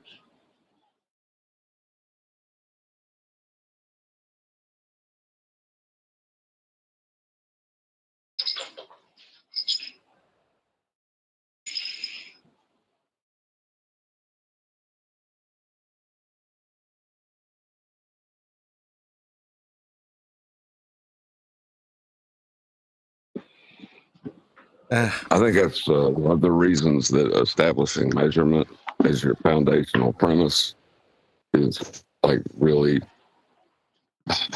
kind of a necessity, because you're taking away that foundation of them where they start off on a globe.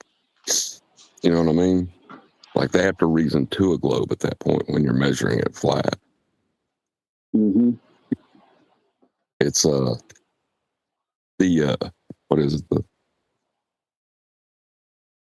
Right. Just watch them struggle trying to get there. Don't help them by talking about it, by talking it up. That's my. If you're into this particular avenue of conversation. Yeah, but there's a name for it whenever you're in a debate with someone, and there's a starting position that both sides will take, right? And it's like the default in their mind is a globe. Until measurement's introduced, then the default becomes flat Earth, and they must form arguments, and that's what we destroy with the housekeeping questions, because their arguments are based on fallacious logic, right? Right. Mm-hmm.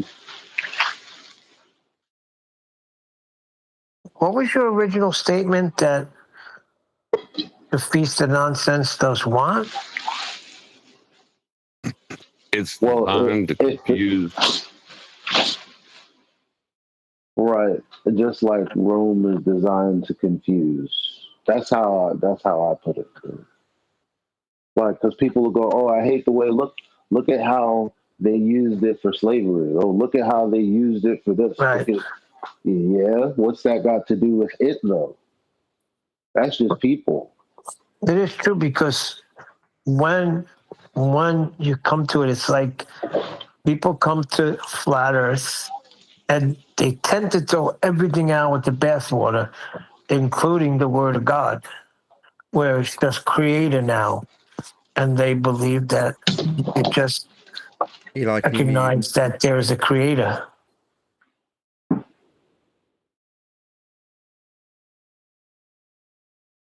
Gutted.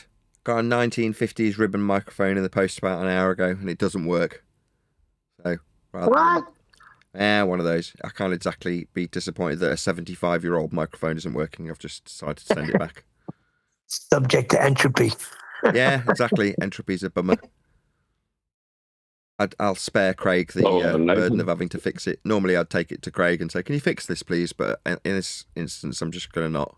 He's already got 4 mics that are broken from me. Well, since we're talking about entropy again, Nathan, do you think that the container that allows us to have gas pressure is subject to entropy? Why wouldn't it be? Yes, I think all is subject to entropy. It's a law of nature. So to suggest that a container isn't subject to entropy, well, I don't see any reason why it wouldn't be subject to entropy. That would be an exception to a law of nature. Why would the container be an exception to the law of nature? Oh, so be afraid. Be very, very afraid. Oh, hold on. What am I afraid of? That the container will fail? If it's subject to entropy. So you're saying I should be afraid that the container might fail because it is subject to entropy? Is that what you're saying? That's correct. I should be afraid that the sky might fall. Yeah, it might. Yeah, it might. Well, I mean, I don't really understand why you're asking me this, but yeah, it might. Well, John was saying as heliocentrists were afraid that a meteor would come and hit us, but the container is subject to entropy. Yeah, I'd agree. So, and that's what's keeping our nice cushy air that you always say we're breathing in, right? Yeah.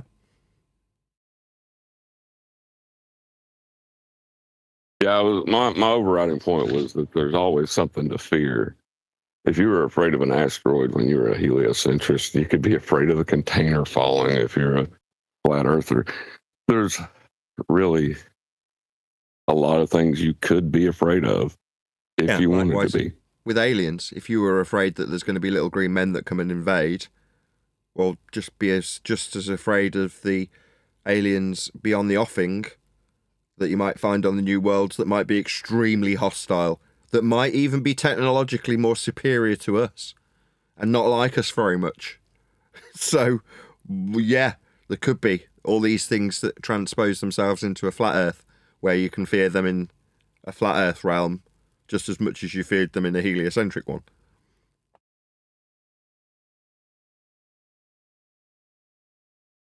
Yeah, being a flat earther, I mean, you really aren't gaining anything. It's not changing anything. The world was always what it was. You know? I agree. There's nothing special to it. Mm-hmm. I never thought I'd have so much apathy for the people that said, what difference does it make? Well, that used to frustrate me. Now I kind of agree. I'm like, yeah, you got a point. You know, it always was functioning as a flat Earth anyway. So from that perspective, no pun intended, nothing really changes. We were always dealing with it flat anyway. So what difference does it make? Well, just what you want or choose to be scared of. That's it about it, right? Yeah, but there are consequences. Hold on. If the world becomes flat tomorrow, people are going to want answers. Yeah, but the whole thing about being scared, it's true. I was never afraid of looking at the sky before. Now, when I'm in a high building, I'm looking at the sky at night, I'm like, what if a big eye opens up? Because that's heaven. It could do whatever the heck it wants up there. You know what I mean? Well, like, yo. You ever hear the story of the guy who finds himself in a new position and on his desk he's got a couple of letters? Have you ever heard that story? No? So there's a guy who's working for a company, and when he takes position of power from the last guy who retires, they're swapping over, and as the guy's retiring, he walks out the office and he says, I've left a couple of letters on your desk. He says, if you ever run into any trouble, open letter number 1. And he says, if you ever run into any more trouble, open letter number 2. And the guy says, oh, thanks very much. So not long after he started, a big lot of trouble comes his way. He's like, I don't know, I've got no way out of this. So he opens letter number 1. And in letter number 1, it says, blame everything on me. He's like, wicked. So he blames everything on the previous boss. Says it was all his fault. And it works like a charm. Works really, really well. Everybody's satisfied with the answer. Business goes back to normal. A few more years elapse. Something else happens that's terrible that he can't cope with. He's like, thank God I've got letter number 2 to open. So he opens letter number 2. And inside it says, sit down. It's time to write 2 letters.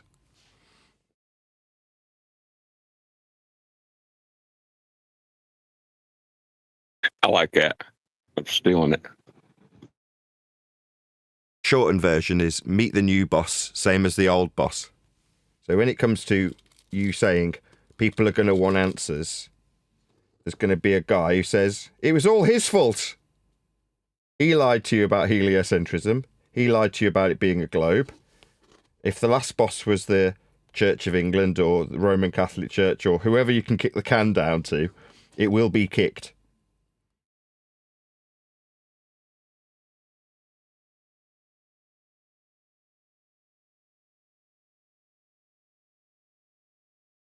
People are still going to want answers. It was all the boss before me's fault, Neil. He was the one who told you it was a big ball.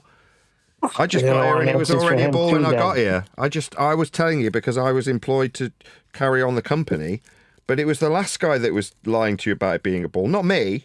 It was the previous generation. They told me it was I was lied to too, Neil.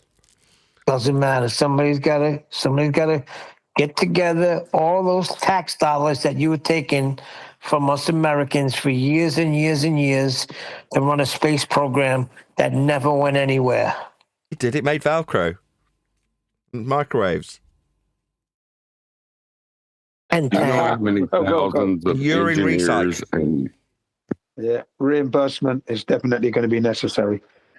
Oh, so it's about you know how many reparations, eh? thousands? You know how many thousands of engineers? How many like entire companies are dependent upon NASA's money to Yeah, put people to work? What are you talking about refund? yeah, shut them all down because they stole the people's money. What's money? Reimbursement.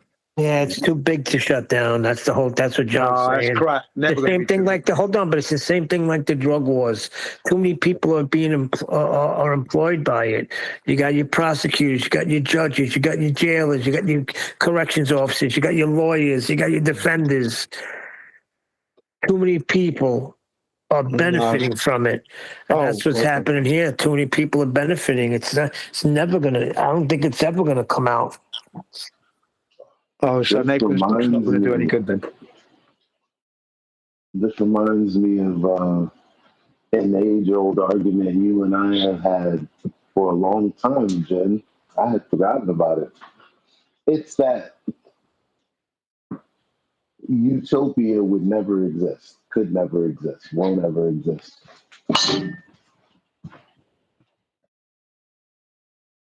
Yeah, Gintopia, a great place to be. Can work. If people want it, it'll be there. We've got to want it. We've all got to want it. That's all it is. And then you're going to have those that not just public schools, people pay for private schools too. And they're going to be like, well, then why are you teaching my children this? Exactly. That's got to be redressed. That's right. I had my son was growing up and he wanted to be an astronaut. And now he realizes that it's fake. It's damaged him. It rocks his world because you now realize the world he's living in is full of big lies like that. Yeah.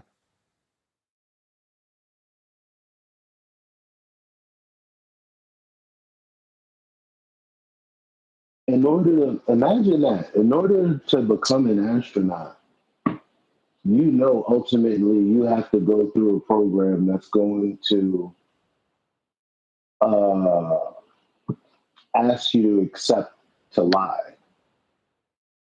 Because at the end of that tunnel, there is no space. Do we know that they're lying though? Maybe they are going through a simulator. Or they're told that they couldn't get there yet, but they're striving to get there. Hang on, where's this simulator where they're mimicking walking on the lunar surface? Where is that simulator in the US? Okay, so let's just say I went on this ride in Disney, and on that Disney ride, I thought I was in freaking Africa. Now, you mean to tell me they can't have something set up where these guys actually thought they flew to the moon and got out in an area where they thought they were on the moon? You know what? I want to say I don't know about that because of the whole gravity thing. Like you're gonna realize that nothing feels different. But that is how they gonna fake the gravity? That's right. Because I've seen the movie Silo. I mean the show Silo. I told you. Yeah, next season's coming out soon. It's almost like, if you do have people that feel like they have superior knowledge, and there's a very small percentage of them, the elite, the people with elite knowledge and elite backgrounds and degrees and stuff like that, and they go on to become astronauts and get bestowed this very important task. They could very well be put in a super elaborate room of some sort and really believe that, because their heads would be that big. They would want to believe it more than anyone else. Think about it. More than me, for sure. Yeah, of course. So it's possible that guy got up in Times Square Church, said he was one of the last men to orbit the Earth. Perhaps he really thought he was orbiting the Earth. I really thought I was in Africa. I mean, I smelt it and everything.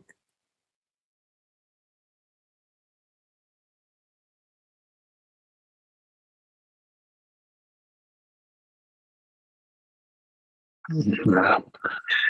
How are they going to work that out? Nah, there's no simulator for that. They've never gone. That's the only thing I'm thinking of. How are they going to work out the gravity thing? How could they, in other words, they would have to step out and be floating like, right? Well, yeah, I have 1/6 of Earth's gravity only, so they should be able to jump up 6 times as high. But that we never witnessed that in the Apollo missions because they never went, did they? Obviously. Yeah, they're lying bastards, all of them. Yeah, there you go. Exactly. So there's no way that they've got any simulator, and that's Eli had it straight on the bat that if you want to be an astronaut, there's going to come a point where you've got to be told about the lie, and then you've got to accept that lie. But it could be that they're telling them this whole story that it's for the benefit of mankind. You know, there's a reason why. We don't know. They could have us that the reason why is to have us on this globe is because if people would want to just explore and find out what's out there, there'd be chaos. No, that doesn't logically make any sense. We got to put them on this We're living in chaos as it is everything's now. created. We're living through chaos as we speak. So no, that doesn't. I mean, look at what's. Yeah, but we're not. What I'm saying is, we're not in chaos, looking for the ends of the earth, because that's what people will do. You know damn well, people will be freaking search. They'll be. Look at the guy the other day that wants to take the freaking plane. All different ways. Well, that's their human right. Their human right to do that, by the way. See what I'm saying? There'll be freaking chaos. No, that's got God. Well, I know about chaos. Chaos and revolution, and get those governments out of the way so we can actually go and do it. Because at the moment, that's got to happen. Got to remove the powers that shouldn't be, restricting everyone, and taxing everyone to the highest yields, wasting all our money. Let's be for real. None of us would be able to do it anyway. How would the common man be able to just, all right, let's go, let's set out and go? Oh, no, of course not. No, you see, the thing is, obviously, in that regard, we've got technologies that can get us over to that place, and it'll be the military, the Air Force, the things that we've already paid for. They're the ones that are going to bring us that information first and foremost. And then after that, infrastructure can be set up where the ordinary man can go and visit, because that's got to happen. And it can't be out of the price range that no human being can afford it. It must be within every human being's ability to afford to, because it's a given just make right. it available for the elite. That's all. No, well, that's not. But that's why I said there's going to have to be this revolution to remove the powers that shouldn't be, because there can be no restriction on any human being to go and see that what God has created. No, but I'm saying, how would it be restrictions if you can't afford to go on this journey? How could they make it feasible for everybody? It must be. Why would it must be? They don't have to. They don't have to do it. Look, if you're talking about removing the powers that shouldn't be, that's the ordinary man. Oh, that's different if you remove the powers. That's what I'm talking about. Yeah. Yeah, that's what I've been saying. Good luck with that. They got everybody divided. How the hell are you ever going to unite to do anything? When everybody's divided. They're divided socially, racially. Come on, man. Yeah. No, it's all to do with education. It can be unified. Once you realize that it's the leaders that are messing your lives up, not me here in Japan, or not Neil in America, not Nathan in the UK, not Eli in America. We're not ruining your lives. It's your leaders that you are allowing. But they divided and ruled already. It's already in place. Yeah, but you can stop no that. way out of it. It's stoppable. Hold on. Yeah, Hold on. ahead, It sounds like you're reading. It sounds to me like you're reading the first letter right now. You're getting ready to, and then when you run into problems, you'll need to open the second letter.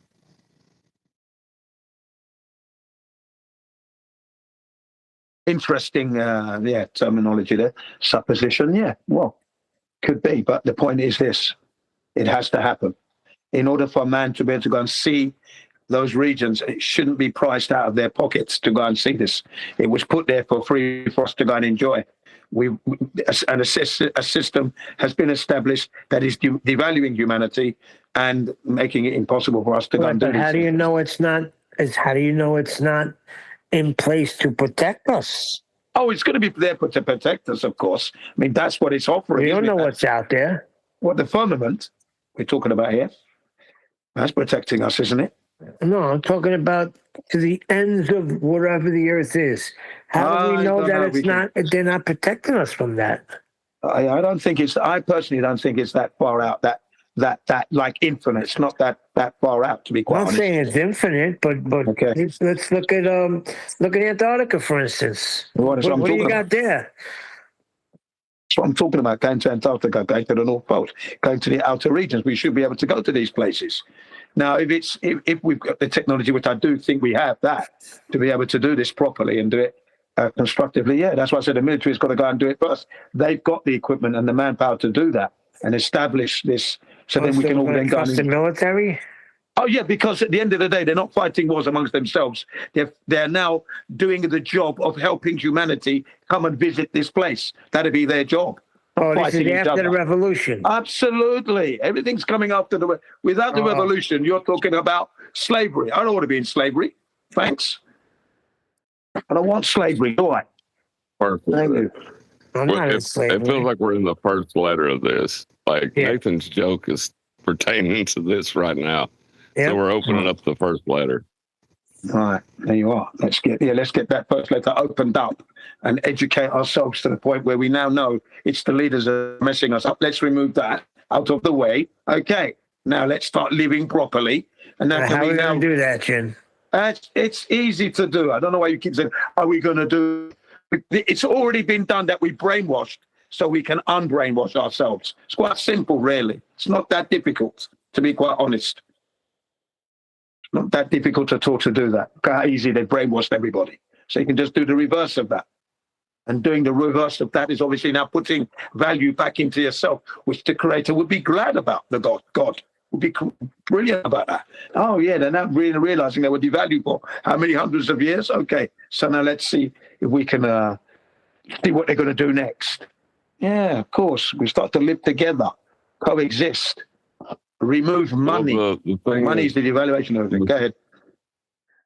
The thing is, you're talking about a very utopian description of everyone being good and doing good. Yeah. But I think it's within everybody to do that. That's not a realistic way of how people actually are. That is a realistic target that I want to reach. And I know that it's in everybody to do good. When you remove the temptation to do bad in that, you're not homeless, you've got food, you've got your house, your children are being educated, you are free to travel, you are no longer a slave to a system that's devaluing you. Doing good would be becoming easy to do, actually. Maybe. I don't know. Well, that's why that maybe is a good possibility for me, John. Yeah, that maybe is a good possibility. Maybe. Yeah. Okay, well, let me get to the end of this maybe. That may be, but I've not seen it happen yet.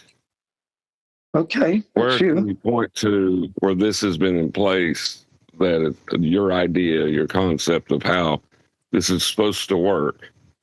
What can you point to and say, see, like that right there, that's how it works?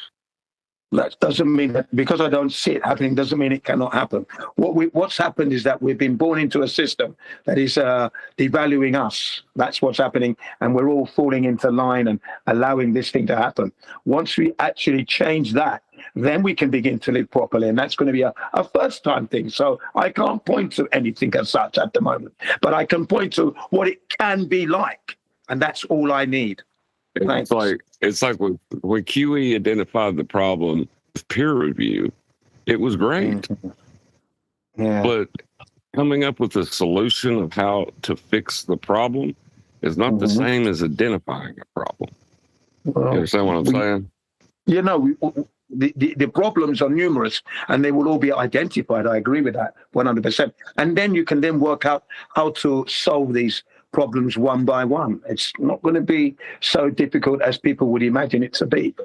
Okay, because like I said, most people on Earth, want to live in peace. They don't want to be having soldiers going to another country, especially as it wasn't them that said, okay, soldier, go kill. Look at the state with United States at the moment. Now, there's been massive protests around the world of what America's gone and done. Okay, so clearly people want peace. So as far as I'm concerned, peace is come. Once you remove these lunatics that are in position sending innocent people to go and kill off other people. Once you remove that entity, people just want to get on. And it's going to happen. Don't worry. It just needs people to be educated and go to strength to do the revolution. Go ahead. It just seems like you're appealing to ambiguity. Like you don't have an answer for it, so you're just pointing at Not really. No, that's not what I'm doing.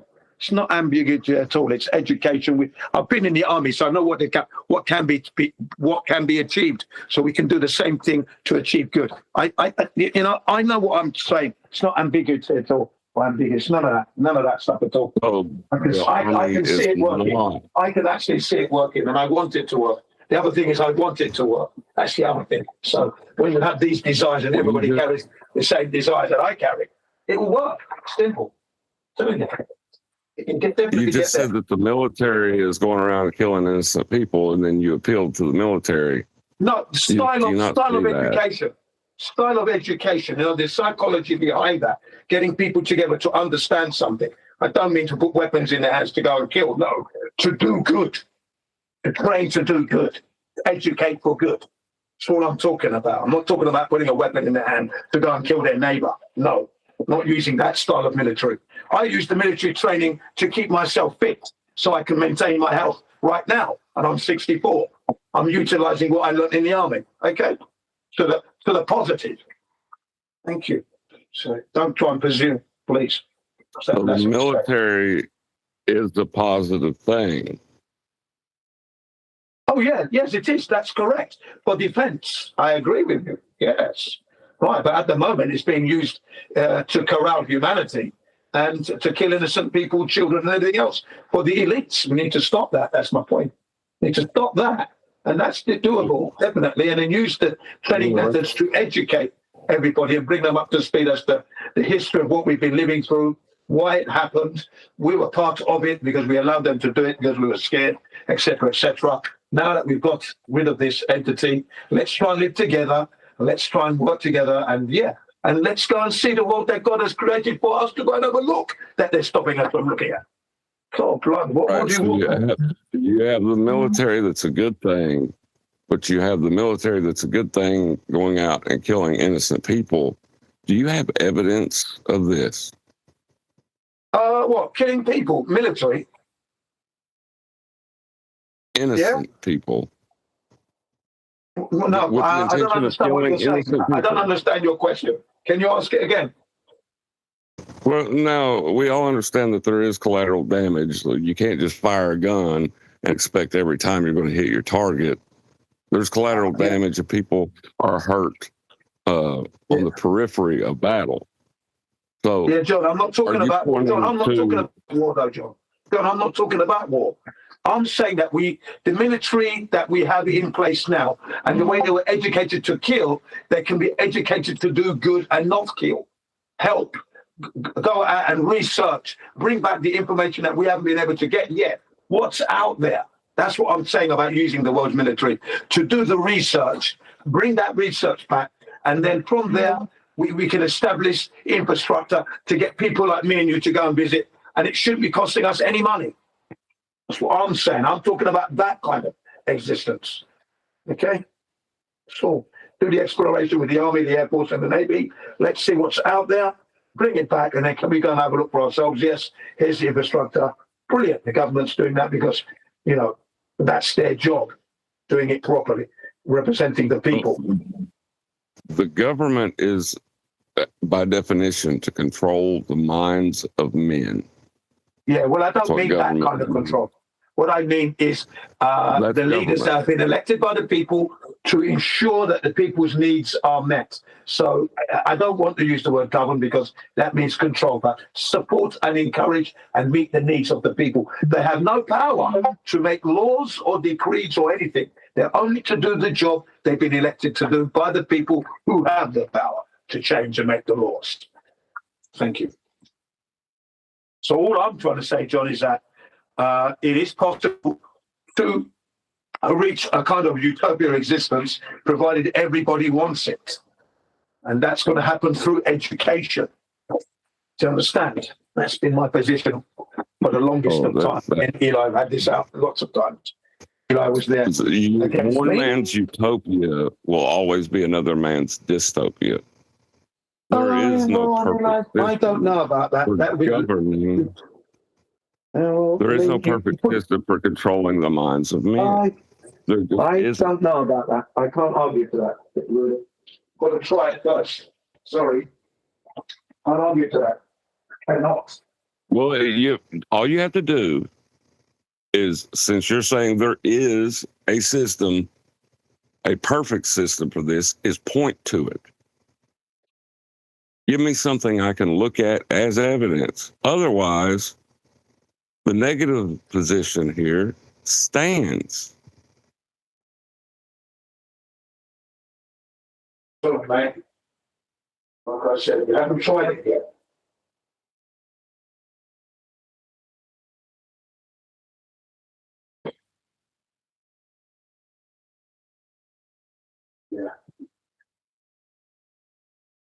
Yeah, because I'm met with so much negativity when I bring up the utopia thing, and let's try and live together, and let's try and see the earth, and let's get out there and do something. Because I'm met with this negativity all the time, that's my impetus to go forward.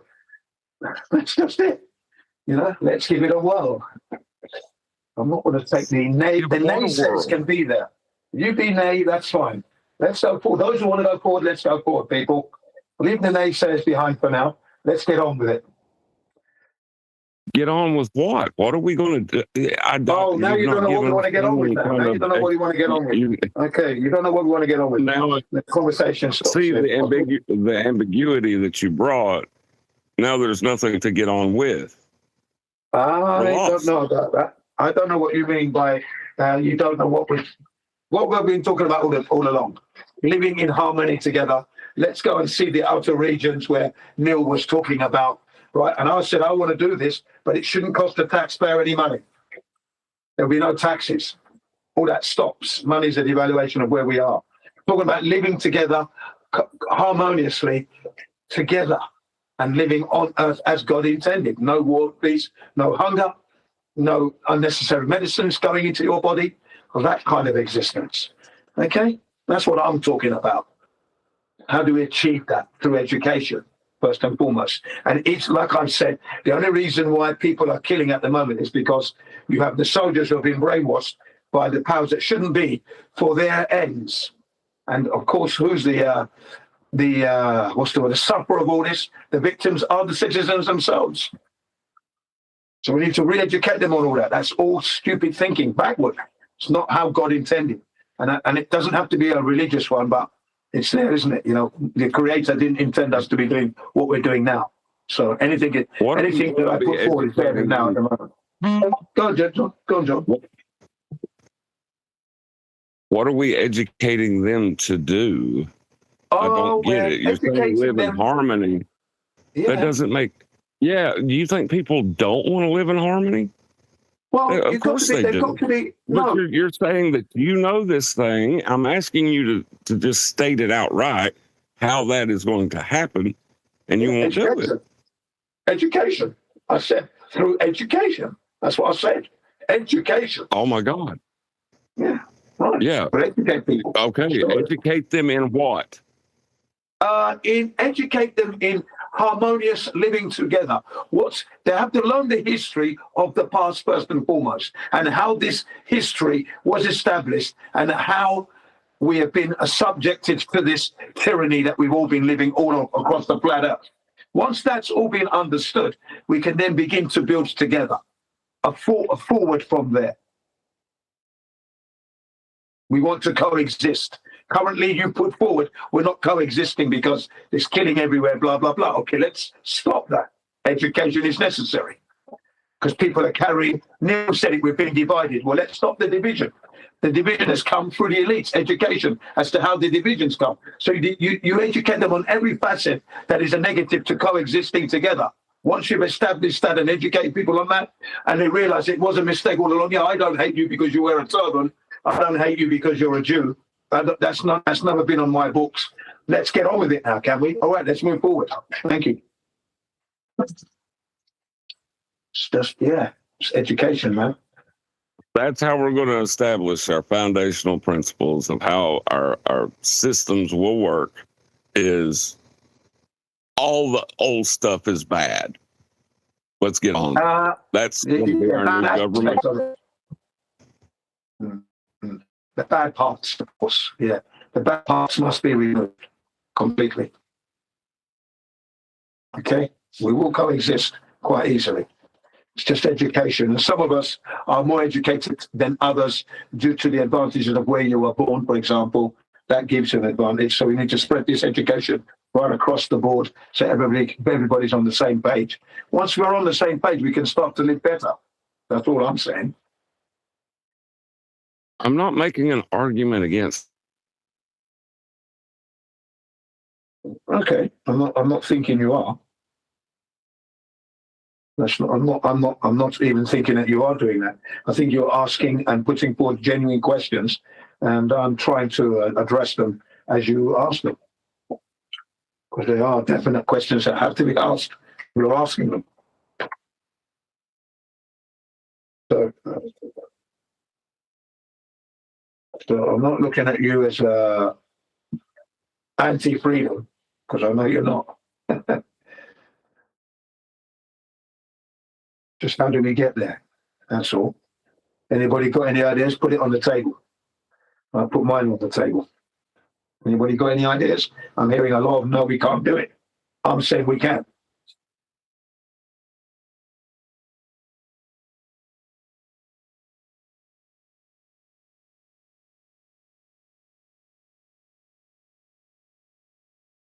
Yeah, and Nathan gave you some good words there, because it was you that mentioned the fact that Earth is measured flat. It was you, wasn't it? Yeah. Okay. You needed a flat Earth. You argued it out with them. So there you go. So your opinion and questions are taken seriously when you ask them, John. By the way. How does this mic sound? Sounds great. Oh, sounds a little bit muffled. Can you try again, please? So I think this microphone's a cardioid mic. It's a lavalier mic, like you'd wear between your nipples, like when you. Yeah. No good. You don't need that one. Get rid of it. What do you mean? I can hear you. Doesn't sound good though. It doesn't sound crisp, clear. It sounds like you're talking through some tissue paper. Okay. How about if I do it like this? Does that sound better? Yes.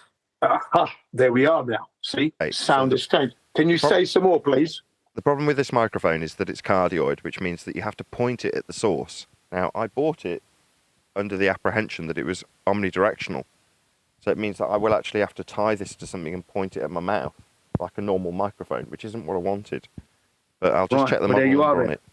Does it sound... Well, there you are. Does it sound sounds good now that you got it pointed. Now that you got it pointed, it's sounding good. When you had it before, it sounded like you were talking through like 3 layers, 4 layers of tissue paper there. Not coming through at all, mate. Sorry. I've dropped it's awful. Yeah, I'll just have to buy a little clip for it so I can actually point it something like this and then turn the volume up. So this is how I'd have it. Yeah. Then I can wear it, basically. The idea is this is a wearable mic. You know what I mean? Yeah, but it's not a good quality one. The sound quality is not good, though. Okay? I'm telling you that now. Audially, I'm only going to get that at 5.5 out of 10. Really.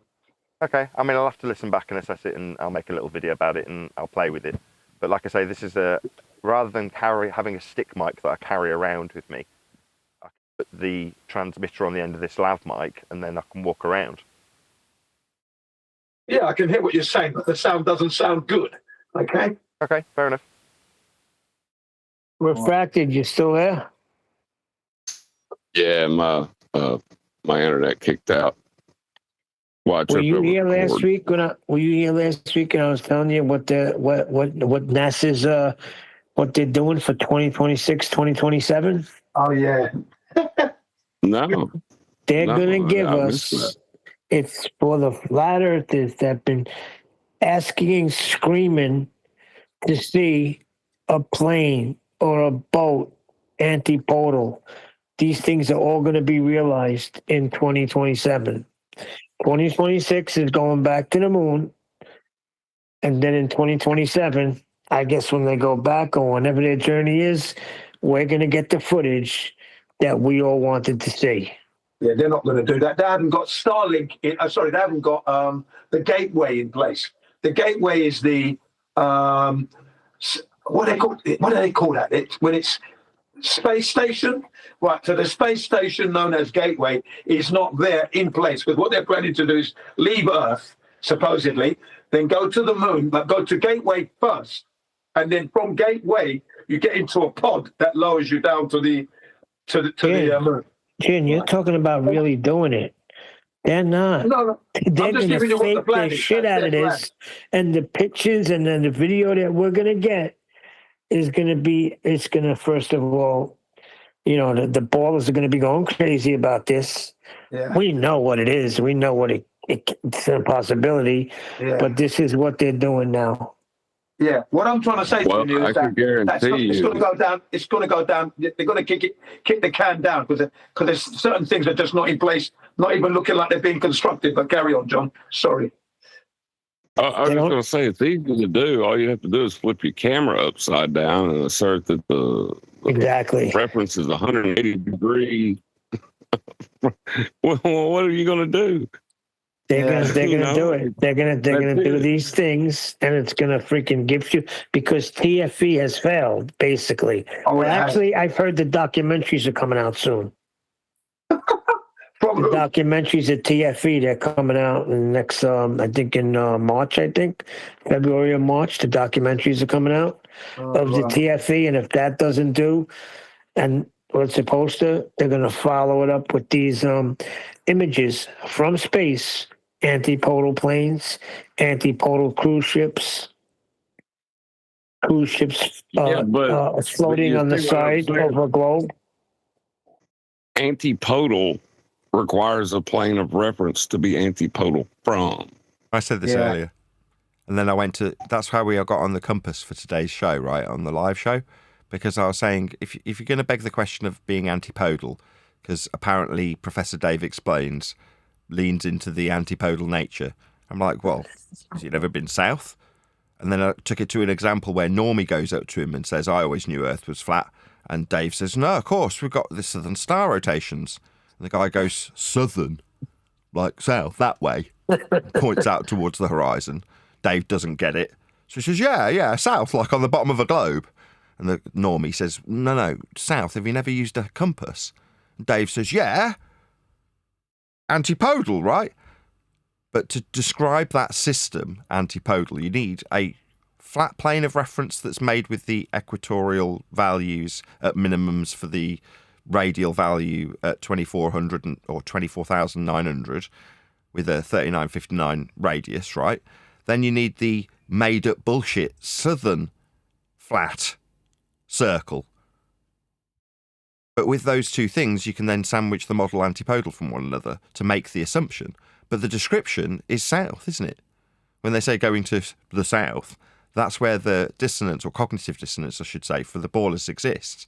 And from what I was told earlier, just to round this out and make a conclusion, Dave was under the misapprehension in his rhetoric that there's an antipodal star movement. You're like, where's that then? Well, in the south.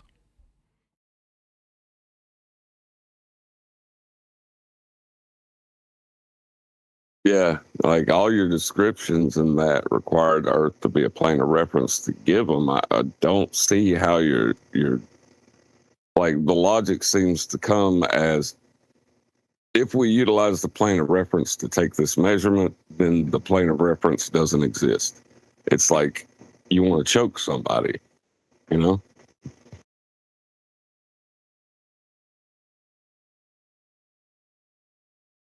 Well, when you guys see the video that they're going to go, you will see. But then again, there's also ones that say it's highly unlikely that NASA will ever provide a video of commercial aircraft flying precisely antipode, diametrically opposite route, because no such nonstop scheduled commercial flights currently exist. Wow. So they're saying they don't currently exist. Isn't that a confession? I don't really know what to do about this, Mike. So I bought it as an omnidirectional lavalier. and it's arrived, and it's a cardioid. And in the photos, to be fair, the guy who sold it has got a discrepancy between what he's actually put on the ad, what the box says it is, and what the item actually is, which I hadn't noticed, and he obviously hasn't. So what do? I need an Omni. That's this 2 for 2. So my 50s mic didn't work at all, and this is not an omnidirectional lavalier. It's a cardioid. It's like, I don't need a lavalier that's cardioid. I need an Omni. Bloody thing. Ah, well, I don't know what to do. Maybe just contact the seller and say, look, this isn't actually an Omni. That's what an 803 is. This is what the hell is this anyway? An 831. What the hell that is? Cardioid, obviously. Yeah, I think that was it. That was what we want to do, just send it back to him and get your refund on that. Yeah, basically, bit of a headache, but that's what you're going to have to do, I'm afraid. Yeah. Otherwise, you lose. Well, I've said at the start of this show, right, when I was talking about my mics, knowing that I'd have a couple come, I've bought them for me. So this one, the purpose of this one is so that I can tie it onto my body and walk around with it. I've already got a transmitter that I can plug into the bottom of it, but I want to have it between my nipples, literally, that's where I'd put it. And then it can point in any direction. And if it happens to fall off and is suddenly pointing towards the ground and I don't notice, it won't matter if it's an Omni. That's the whole point, right? Whereas if it's cardioid, it's critical, the direction that it points. It's like, well, that's no use. Because where am I going to, there's nowhere on your shirt that you can directly point it at your mouth. It's always going to hit your chin. Yeah, that's right. Unless you have one of those contraptions where you connect it so it's pointing to your mouth. You understand? They have it like a headpiece, and then it's got a piece that you clamp onto that, and then you point it, and then you got it there all the time looking at your mouth. Yeah, sod that. No, I want it to exist just as a little thing on me. Yeah, I know what you mean. Yeah, unintrusive, but it's there. Yeah, totally understand what you mean. Yeah. Yeah, it doesn't work as I wanted, which is a shame. I'll just contact the seller and say, well, what do you want me to do? Because this I need for me, and it doesn't actually function how I want it. So the 50s mic I wanted just because it was a 50s mic. And you just want a really old. Yeah. I wanted that. Yeah, no. Of course. Your heart was set on it. Well, so you have to say to the geezer, do you want me to send the boys around? Well, it's the oldest technology there is, isn't it? Ribbon mics on. And I just wanted to, show a really old-fashioned one. And I thought this one was working, but it has arrived. I've already sent it back. So that's gone back in the post. It's like, this is now 2 for 2. This one doesn't, it does work, but it isn't what I thought it was, or what it was advertised as, which is a bit heartbreaking. Yeah. Enough of my woes.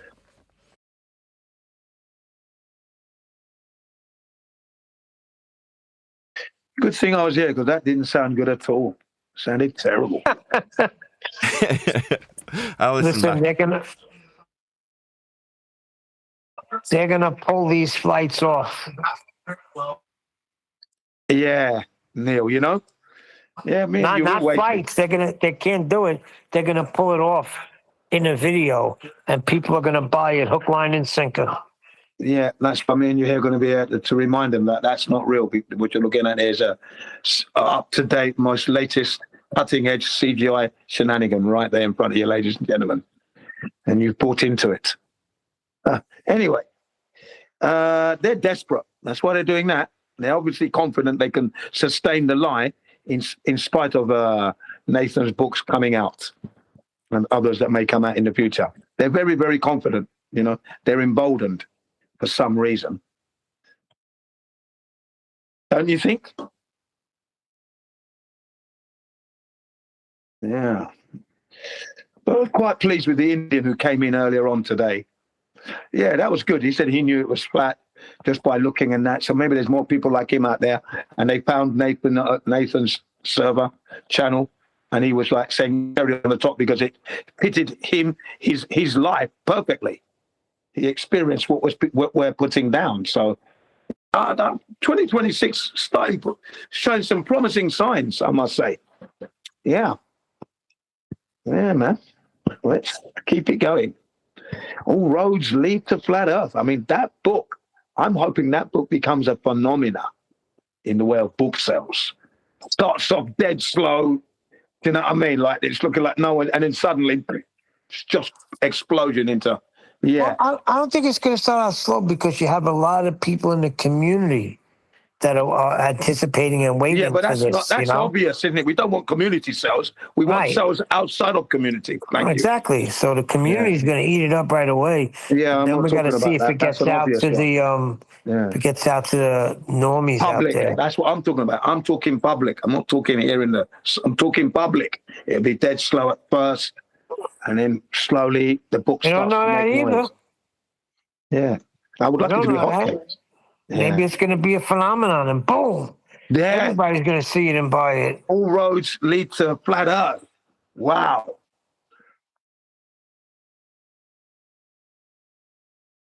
How many you think are going to buy it just to say, let me laugh at these people, these flat earth idiots? And then as they read, they're going to be like, whoa. Well, you're Whoa, I talking like never the thought of that. McKeegans. What you mean, like the McKeegans and the what's it? The conspiracy cats. You mean maybe? No, not even them. Just like, look, when I first heard flat earth, I thought people were idiots too. So it's ingrained in us to think like that because that's the way we were brought up, laughing at it. Absolutely. Over the edge, we laughed in school. Ha, ha, ha. Yeah. So you see a book on a shelf, all roads lead to flat earth. Who the hell is this guy? Let me grab this and laugh at it. But as they read, the penny starts to drop. Yeah, they stop as laughing. they keep reading about the measurements, and then the little all different little scenarios that Nathan's putting in there through his journey, and then before you know it, they're like, "Whoa, hang on a minute, is this possible?" Yeah, someone might say I resonate with that. Even someone might even say that sounds logical. There, I mean, hang on a second, and then they start to think, "Oh, could I be in error?" That's when you know they're in. Yes, the possibilities are there, definitely.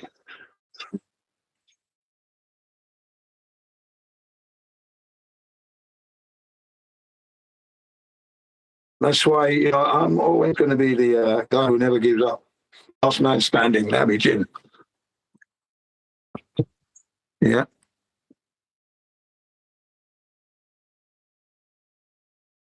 Yeah, Jimbo. Yeah.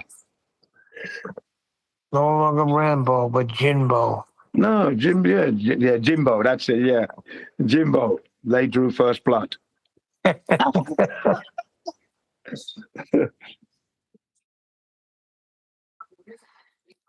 Hi, my name is Jimbo. Don't you dare tell me you knew Earth is flat. Yeah. Yeah, you ain't even. Yeah, don't even begin to tell me that. You do a commercial when you sharpening the Rambo knife. Yeah, right? the Bowie Don't knife. Yeah. dare tell me you knew Earth is flat. Yeah. And I'm, sharpening my knife. Yeah. And I'm twisting it around to check for its sharpness. I put a piece of paper in and go, see, don't you tell me that. And then you say, you know what happens when you do? As you sharpen it, you make this video, you turn around, you throw the knife, boom, right between conspiracy cat's head. Ching! This is what'll happen to you, mate. Right there, yeah. Right away through. Yeah.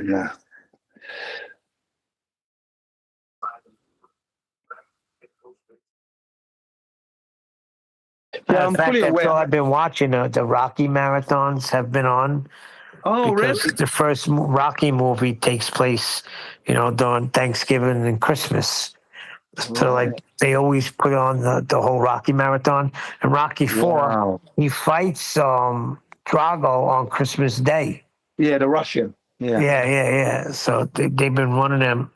And I can't believe how many people have not seen the movie Rocky Balboa. Not Rocky 5, Rocky Balboa. Wow. It was the last installment. That was supposed to be Rocky 5. I put that up with this is how I do my Rockies. Rocky 1, always number 1. Rocky 2, number 2. And Rocky Balboa, I put number 3 above Rocky 3 and Rocky 4. Yeah, it should have been there. Great movie, Rocky Balboa. It's all about he's grieving his wife. Yeah. He's like his whole life. Yeah, he's trying to get that. There's still a lot of stuff in the basement that he's talking about. Yeah. Yeah. I just like it. And then I'm surprised they still do that, though, you know. The first Creed movies were good too. When Apollo's son finds him, and that first one was great, man. But then they went off the rails a little bit with Creed. I'm quite surprised that they actually put that out at Christmas every year. Every year they do this. Wow. Yeah, there's a Rocky Marathon, the Twilight Zones, where they just keep running them. Yeah, interesting. Die Hard too. Die Hard was on. The only thing that wasn't on, I was surprised, is The Godfather. They usually put The Godfather on too. Because that happens on Christmas. That would be overkill. Yeah, that takes place during Christmas. That's when they grab Tom Hagen's, right? Michael's out Christmas shopping. So that whole thing has that Christmas scene to it. Yeah, they didn't play that though. Yeah, what was the one with the cocaine and all that? Say hello to my little friend. Scarface. Yeah, Scarface. I should put that on. That's funny, that one. That's quite interesting. That don't take place on Christmas time. No, it doesn't, does it? That takes place in Miami, right? Florida. Yeah. Tony Montana. I still say if he doesn't kill his man Manny, they win that battle. If he doesn't shoot his main man, I think they win that battle. Right.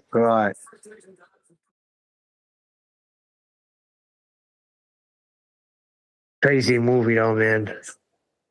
Yeah, I would have to agree with you, man. And there was also a track, a hip hop track that was out, accompanying that afterwards, and I've got that. That was a good track as well. You know, say hello to the bad guys or something like that. It was a phrase that he used to say, didn't he? Say goodbye to the bad guy. That's it. Say goodbye to the bad guy. The last time you're going to see a bad guy like this again, let me tell you. Yeah.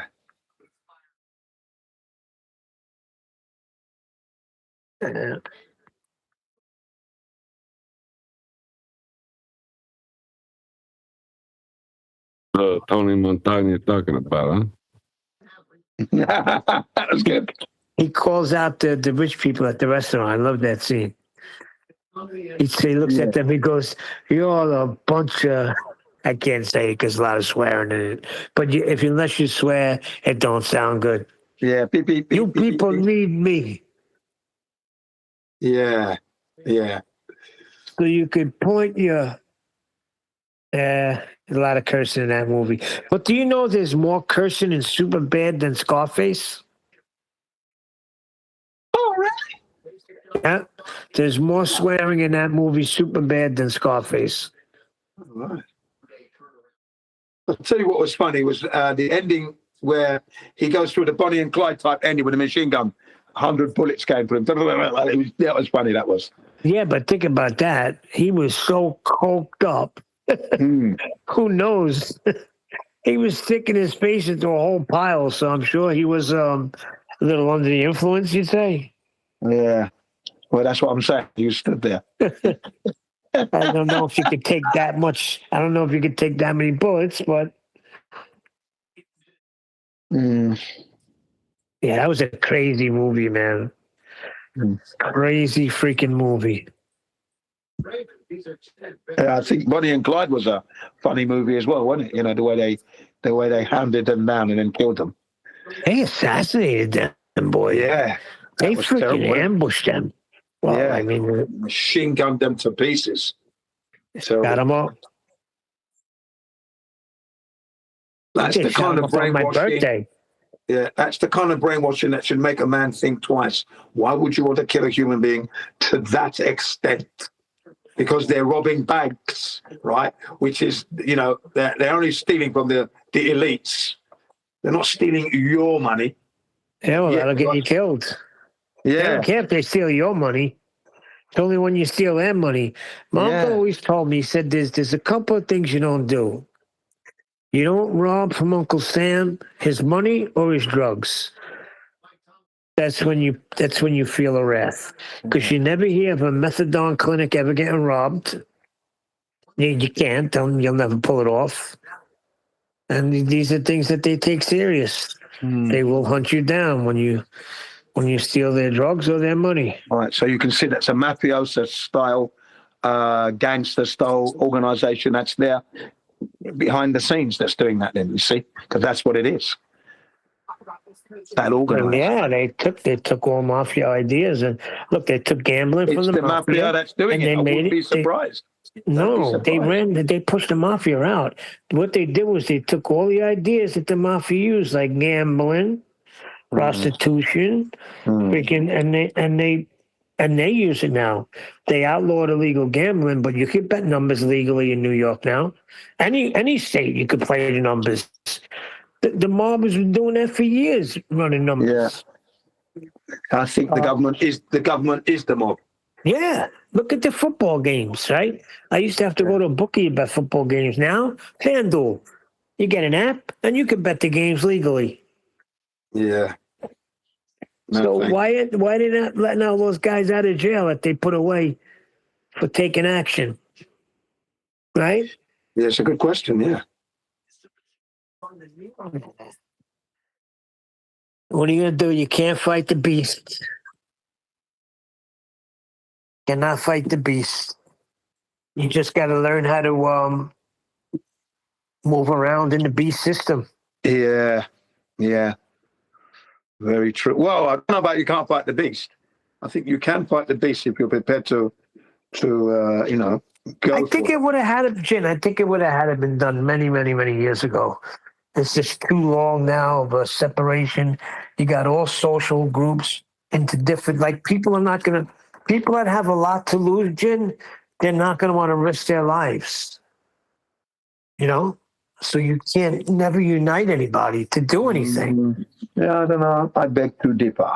You may be able to unite all the working men that are getting reamed left and right. They may be able to unite, but then who are you going to fight? They'll roll in the freaking National Guard, and that shuts that down. Yeah, no, I beg to differ, mate. I still think we can, there's more of us than them. So the percentage is there. The possibility of us controlling and winning back freedom is there, definitely. And then we get into the under-infrastructure of the organizations and that, remove them out of the way. Yeah, definitely it can happen. I'm not a giver-upper in that sense. Well, here's what I say. Here's how it starts, Jen. It starts family by family, house by house, block by block, neighborhood by neighborhood, county by county. Now, if you can move like that, it's a possibility. But let me know when you get out of family to family. Oh, yeah. I like the way you put that.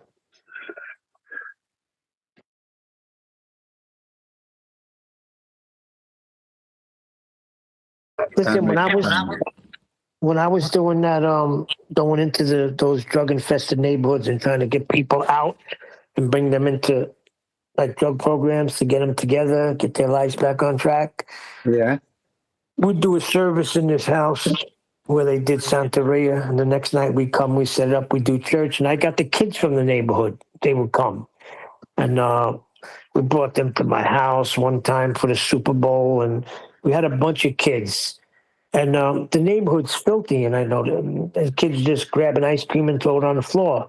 I started saying to them, if everybody did not throw that wrapper on the floor, how would the neighborhood look? They were like, clean. So I said, then don't throw it on the floor.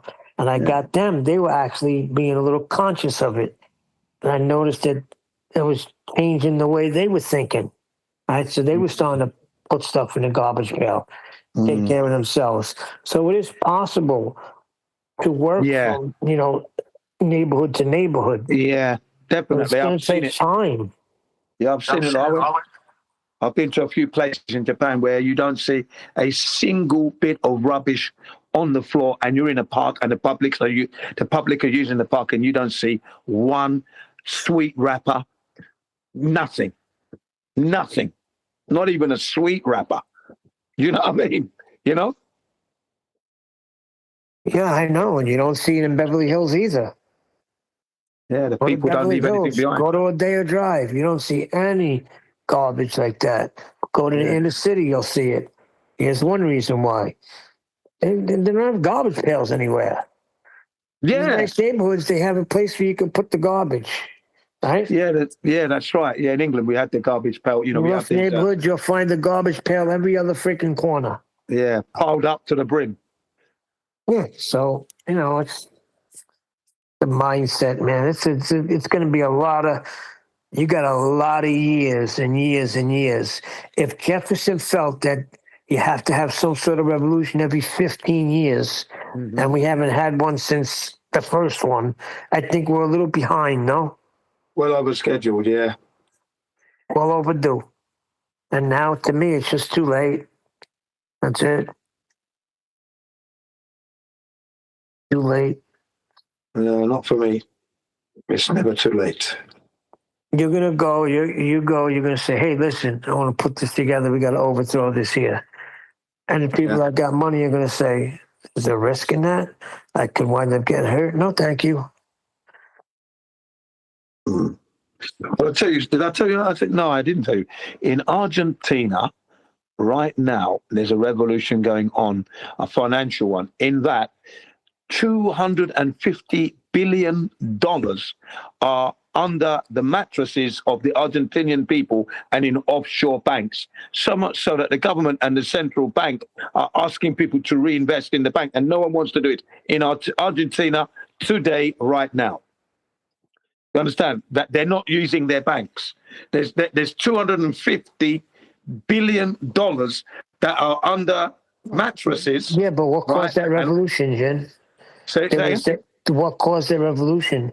Most of the people were in poverty. Yes, so you that's could right. unite that very easily.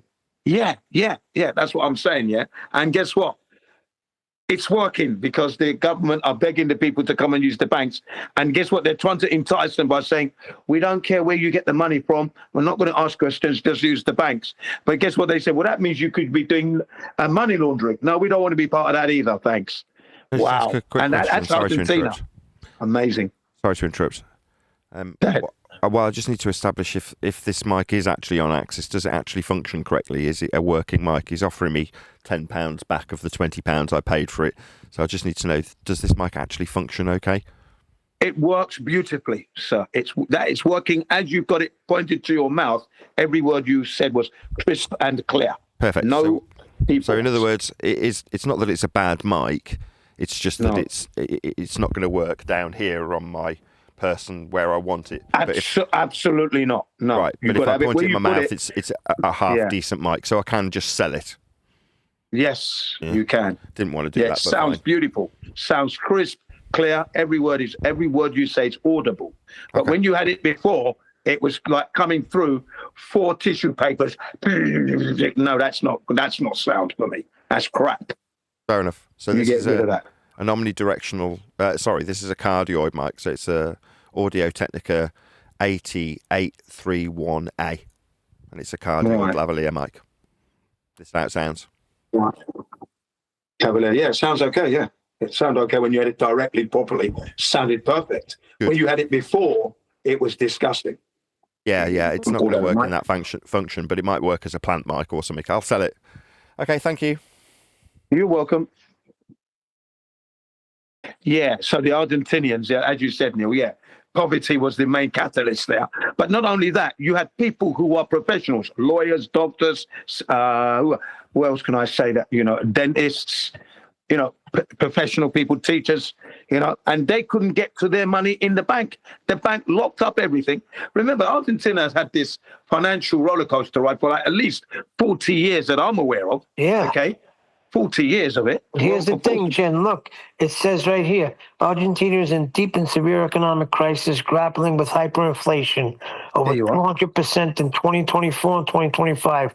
Surging poverty over 60%. There you go, then. 60% of the people. Yeah, if there was 60% of America, maybe we could. That might be, though. Yeah, I think there's a lot of apathy in the United States at the moment because Here's the problem, though. 60% of the Americans that are in poverty, they're all getting help, so they're in slavery with the government. The government gives them welfare, gives them food stamps, gives them this, gives them that, so they're not going to fight the system. Take that all away where they have nothing. Yeah, that's true in what you say there as well, but they need to think about that. Do you want to be living off the deep all the time, or do you want to have a revolution? Start looking at the economy properly and drop the price. The things have to be every year going up. Why does it every year going down? What's going on here? We're living wrong, of course. You know, what is it you need to exist, for example? You know, look at the money that you said it earlier on, right? That space budget, that's a waste of money right there. Then you got your weapons of mass destruction, the military industrial complex. That's what Eisenhower was highlighting. Silly cunt, you should have said it earlier. Says it as he's leaving. Oh, by the way, we've got this military complex. Good luck here, Kennedy. All right, I'm on my way now. Good luck. And what happens? He gets killed. And what does he say? The poor man. What a cunt. You know what I mean, yeah? So, you know, that's what you're living through. And remember, America is not... I can't even consider America a country now. It's just a business. It's not even a country. You know. Honestly, man, I'm glad I'm not living there. But it drives me fucking mad. Can you imagine that? You're not living in a country, you're living in a business, a company. That's what America is. And every word coming out of these people's mouths are lies constantly. The greatest company in the world. Sorry? The greatest company in the world. No, America's not great at all. If you think anthrax, 9/11, GMO food, fluoridated water, all your poisonous fucking vaccines, and then you've got your your Pearl Harbors that have happened, your Vulcan incidents, your space lies, and you think that's what makes America great, then you've lost the plot. You're suffering from fluoride disorder because you're drinking too much of that shit water. America is the abomination on this earth currently. Okay? The worst place. Sorry, that's it. It's not a good place at all. Nothing good to report. Some rap music here, some good jazz funk over there.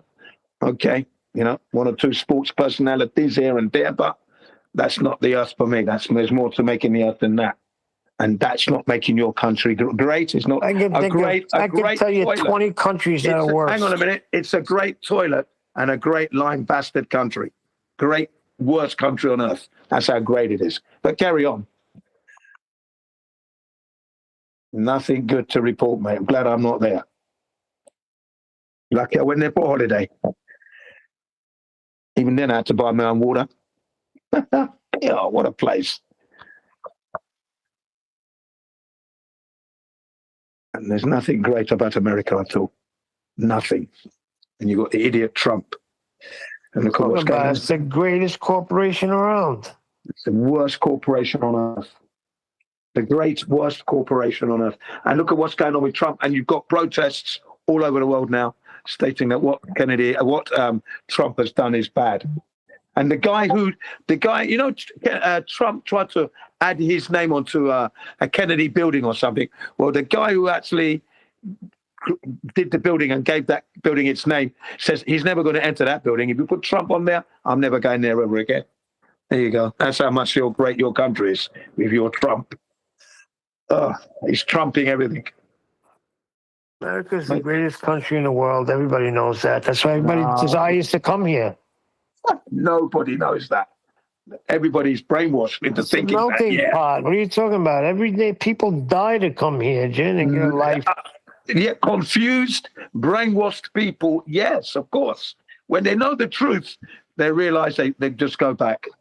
Hey, I got people from Japan coming to America. I don't want to live in the US. I don't want to live in the US. What are you talking about? I don't want to live there. I don't think it's that people from Japan, China, Argentina, Nigeria. All these people are coming to America for the American dream. Yeah, the nightmare. That's when they find out it's a nightmare, of course. Come on, man. I'm glad I'm not there. If I was an American, I'd be very embarrassed to call myself an American. Be very embarrassed. Wouldn't be able to come out my house. Fucking lying government, lying everything. Bloody Every hell. government lies. Now you're I being agree with you. naive. No, I agree with you there. Don't disagree with that at all. All I'm saying is that America is the greatest lie of them all. Followed by Britain. And then you've got your Eastern European bloc, all that lot together.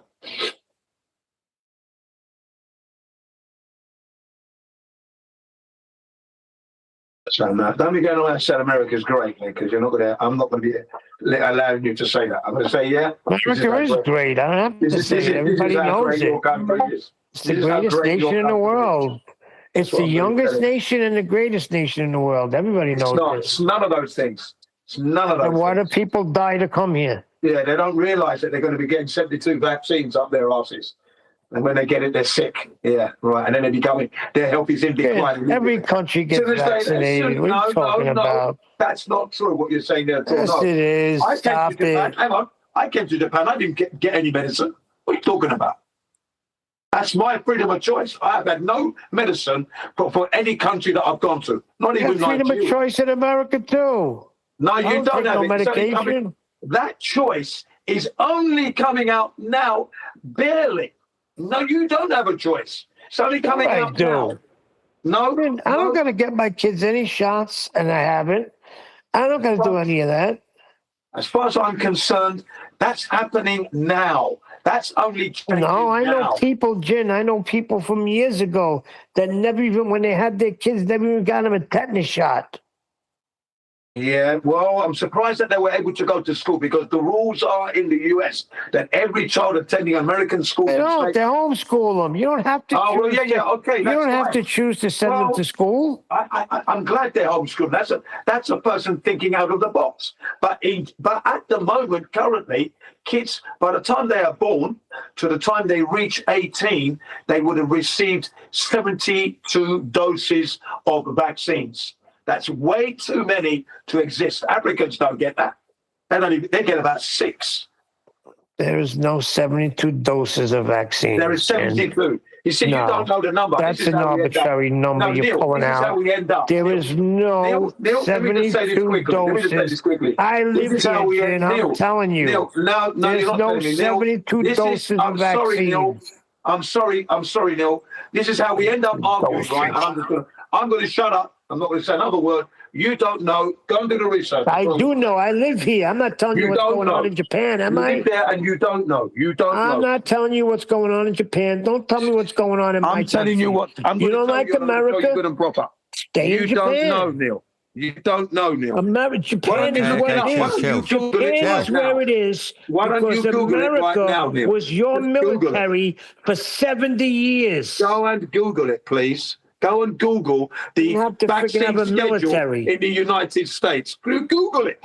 You're going to get the number 72, or in some states, 80. That's not true. It's true. It's true. It is not true. It is true. That's the fucking thing. It is true. You do not get 72 vaccines. You do. You don't, Jim. Listen to Robert F. Kennedy Jr. He'll tell you straight out of his mouth. He'll tell you. And he wasn't the first person who said it. He wasn't the first person. When I was a kid, I got 3. Measles, mumps, and rubella. That's it. 72 doses. I'm telling you now. That's the number. 72 or 80. That is it currently in the US right now. Talking about. Why do you think Robert F. Kennedy Jr. is attacking this vaccine? He wants to stop it. That's what he's trying to do. That's why it's all about educating people. He's getting a dye out of the foods. Oh, come on. Not only that. That's just one part of it. Jen, I'm telling you, you're not getting 72 vaccinations in America. You're getting 72 doses, I'm telling you. That's what that number is, 72. It's a fact. Fucking hell, man. Jen, I have a daughter that is still in the system, and her children have not gotten 72 vaccinations. 72. It's 72 doses, man. 72 doses, man. That's the number. Give me the 72 doses that they get. Give me the 72 doses. Give me the names and when they get these shots. I want to know. Yeah, well, I don't have to do that. You do that. No, I don't got to do I that. already know. I'm not going to do that for you. Baseless assertion. I'm not making any baseless assertions. I know what I'm telling you is a fact. I know Jim, that you're already. just an anti-American. I'm an anti-American. Anti-American. All you got to do is say things negative, and you don't even realize you're talking out of your ass. It's not 72 vaccinations. Unfortunately, that's ridiculous. Neil, please do the research. Please do it. I live here. Do the research, I Neil, live here. I'm telling you, there's no 72 vaccinations. Please, you put on a video and you buy it hook, line, and sinker. No, it's not that at all. Yes, you do. You think everything in 9/11, contrary to what happened, is what happened because you came across something else, and that supersedes the other thing. That's your wild-based assertion right there you just made, right there. I'll put on a video and that's it. That's all you've got to say. You do. You put on videos. Again, that's another share them and that's it because the video said that's wrong, Neil. That's it. Neil, that's wrong. That's wrong for you to say that. Can you both chill for a sec? Just for a sec. Yeah. Right. So it is on your. It's incumbent upon you to prove that number, right? But you love to flip the burden, Jin. You're like, you go prove it. It's like, well, you were the one who came up with the number. I already know that. It's up to him. Let him find it for himself. If he believes that, saying, Jin, you're full of shit. But ultimately, no, I'm not I'd let it slide just to see if Neil picked up. Why don't you just Google it? He can Google it. He can Google it. Nearly done. Gentlemen. Yeah, go ahead. Nearly. Yeah, he can Google it. You're projecting what you're actually doing without the evidence, which is it's a baseless assertion. If you just come up with a number and then say, well, you go find the... No, that's a baseless assertion fallacy, and then you flip the burden when he's challenged you. Basically, it's this, yeah. I'm saying to him that the vaccine schedule in the United States is currently at 72. In some states, it's 80. This knowledge I've had since 2006. Now, I don't have to do anything. That's what I know. If he wants to find out, he can find out for himself. I have not lied to the man. Now, he can go out and check for himself whether I'm lying or not. He can check it. He's a big man. He can Google. I Googled. Okay? If he doesn't want to Google it, that's up to him. I'm not going to waste my time searching it all out. Yeah, that is literally the textbook definition of flipping the burden or a burden of proof reversal fallacy. I don't give a fuck what that is. I don't want to do that for him. Chill. He can find it for himself. I've educated him on the fact that the schedule in the United States today is 72. Okay, let him find it for himself. He lives there. Find it. Okay, but just reiterate, please don't bite my head off. That is a baseless assertion and a burden of proof reversal fallacy. The truth, not a baseless assertion, it's the truth. It's based on fact. Do you know what baseless assertion means? It's the schedule. Google it and find that information. What does baseless mean? Any one of you in this server can find it. Jin, chill. It's there. It's not baseless. Jin. It's not baseless. What's the base for it? The vaccine schedule of the United States. Let's see that. Schedule. Then. So let's see it. That's what Neil's asking you for, right? Well, that's it. You can Google that for yourself. No, I cannot be bothered to do that. It's not incumbent on me to get your evidence. Now, I don't care. Well, I literally, Jin, chill. If you don't accept Jin, please, what I'm saying, that's fair enough. Jin, I don't care. But fact, it's a baseless assertion followed by a burden of proof reversal fallacy when you keep telling me to... I couldn't give a crap. Why are you telling me to Google it? I couldn't give a shit. It's your claim, your standard, and incumbent on you to prove it. If you don't, fact, it's a baseless assertion. Now, do I want it proven to me? Do I want to go and Google it? I'm cleaning a freaking microphone. I couldn't give a crap. But if you don't like that you're using burden of proof reversal, don't tell someone else to go and get your evidence for you. And if you want someone to understand and accept your standard you're claiming, it's incumbent on nearly done, Jin. Jesus fucking wet. You have to go and get the evidence. Don't just tell your opponent to Google it for them if they don't like your standard you're insisting is true. Do I care if it's true? No. I'm just telling you what a burden of proof and baseless assertion actually is. Without a base, just saying, well, it's this government standard. Okay, let's see that then. Now, if you go, well, no, you go get it. No, that's flipping the burden. I don't care. I'm not asking you to prove it to me, but that's probably why Neil's disappeared. Because he's like, I'm sick of having the burden flipped on me. I really couldn't care less. It's the truth, and that's that. If he doesn't want to look it up, that's up to him. Don't bring it up. I looked it. My point is this: I looked it up. He brought it up, so I looked it up, and I checked it years ago. I've known that number for a long of time. Okay. Now he's just been through the COVID, and now all of us have been through that. He could have learnt it there. If he hasn't seen it, that's his problem. I don't have to stop shoving things in their faces. I've told him what I've known, and that's that. He can look it up. He can Google that. Simple as that. Okay. That's flipping the burden, just so you know. He can definitely Google it, though. That's the thing. It's there. Sure. I haven't lied to anyone. I haven't lied. He probably would if he was claiming it.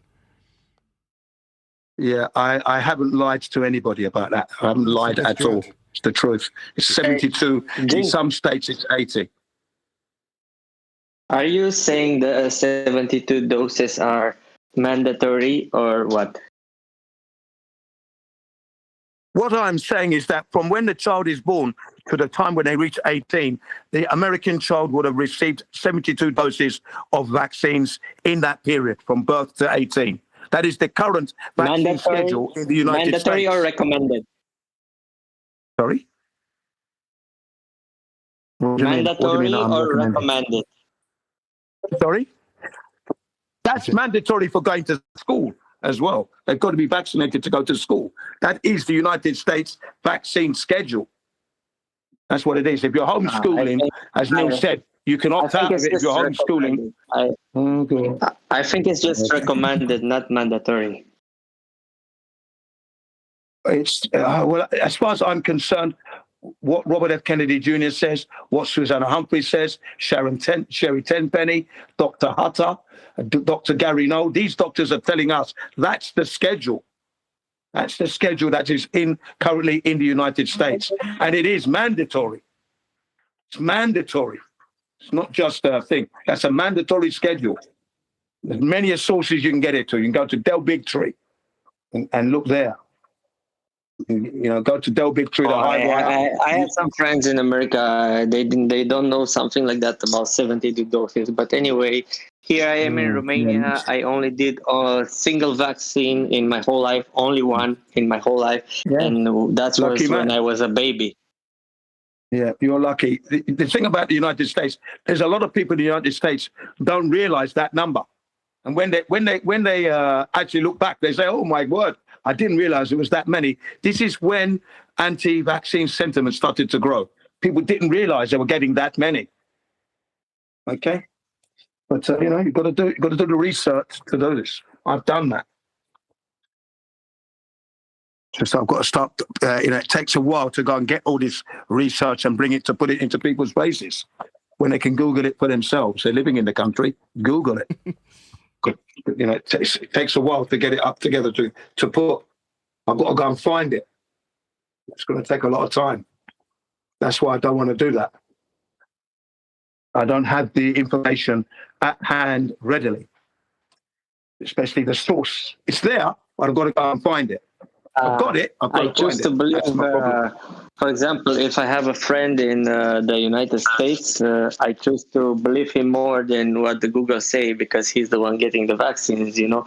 For example, I just Google now, while we're talking here, I just Google and AI, it says that in the United States, it will be approximated 60 vaccine doses till the age of 80. There you go. But it's actually 72, actually. They say that it's all recommended. It's not mandatory. Just say recommended. Well, it's mandatory in the US, as far as I know.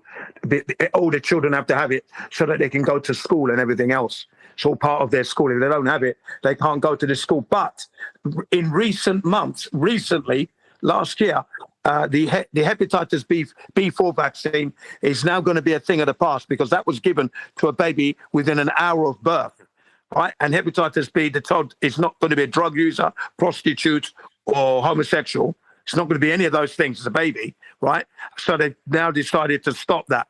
Certain states are now stopping that now. And that's recently, last month, that they're going to stop doing that in the United States because there's no need for it. Hepatitis B4 vaccine, of which they get 5 doses, one every 2 years. They get that one every 2 years. So by the time the child is 10, hang on. By the time the child is 10, it would have had 5 hepatitis B shots, which he or she didn't need. There you go. I'm not Guys, I think it's not up to which country you are or whatever. I think it's only up to the parents. The parents have the power to decide if there's vaccines included or zero vaccines or how many vaccines. For example, I will not vaccinate my child with not even one. I will do 0 vaccines to my child. As long as as soon as I will have one child. That's the correct thing to do. That's the correct thing to do. That's the correct thing to do. But in the United States, currently, you're going to send your kid to school. They have to have a schedule of vaccines. Have to have it. The only people that don't get it are those who have got a religious exemption, and that would be like the Amish and maybe some Islamic and whatever. But most of them have to have the vaccine in their body to go to school. It's what it is. But the most recent development, right now is the most recent update is that the hepatitis B4 vaccine, which is given to a baby within an hour of birth, that's going to be stopped now because the mums have said, why are you giving that to my son or my child, my baby? Because it's not necessary. The mother doesn't have hepatitis, father doesn't have it because they screen for that during the pregnancy. So why would you give it to the baby? So that's a needless one, and now that's being stopped. Why is that being stopped? Because the organization known as ICANN, Informed Consent Action Network, together with Del Bigtree, Robert F. Kennedy Jr., have all worked to have that stopped. And now that's going to be stopped. This year will be the end of it. No more hepatitis B to the baby. And like I said, they get 5 of those, 1 every 2 years. So by the time the child is 10, they would have had 5 of those unnecessary vaccines. That's going to stop now. That's part of the 72, by the way. Speaking of stopping, round out my live stream live stream, round out my Uncut and After show on that note. So with that, I'll say a huge, massive, enormous thank you to all of you for liking, commenting, sharing, subscribing, joining as a Nathan Oakley 1980 channel member and all that good stuff. Another massive thank you to today's Discord and G+ panels for making today's extended after show possible. I've been Nathan Oakley and I will see you all in the next video. But when you measure it flat, it contradicts that. I'm spitting flat facts and that. And I know you don't like that. Google Maps is flat, it presents elevation profiles like that. I'm a spitting flat earth king. Sentence has a ring, doing my own thing. If earth was a big roast chicken, factually finger licking chicken. We just got the measurements missing. I'm spitting eggs and begs, begging the question lesson. I've said it before, time after time. I'm the spitting flat earth king of rhyme.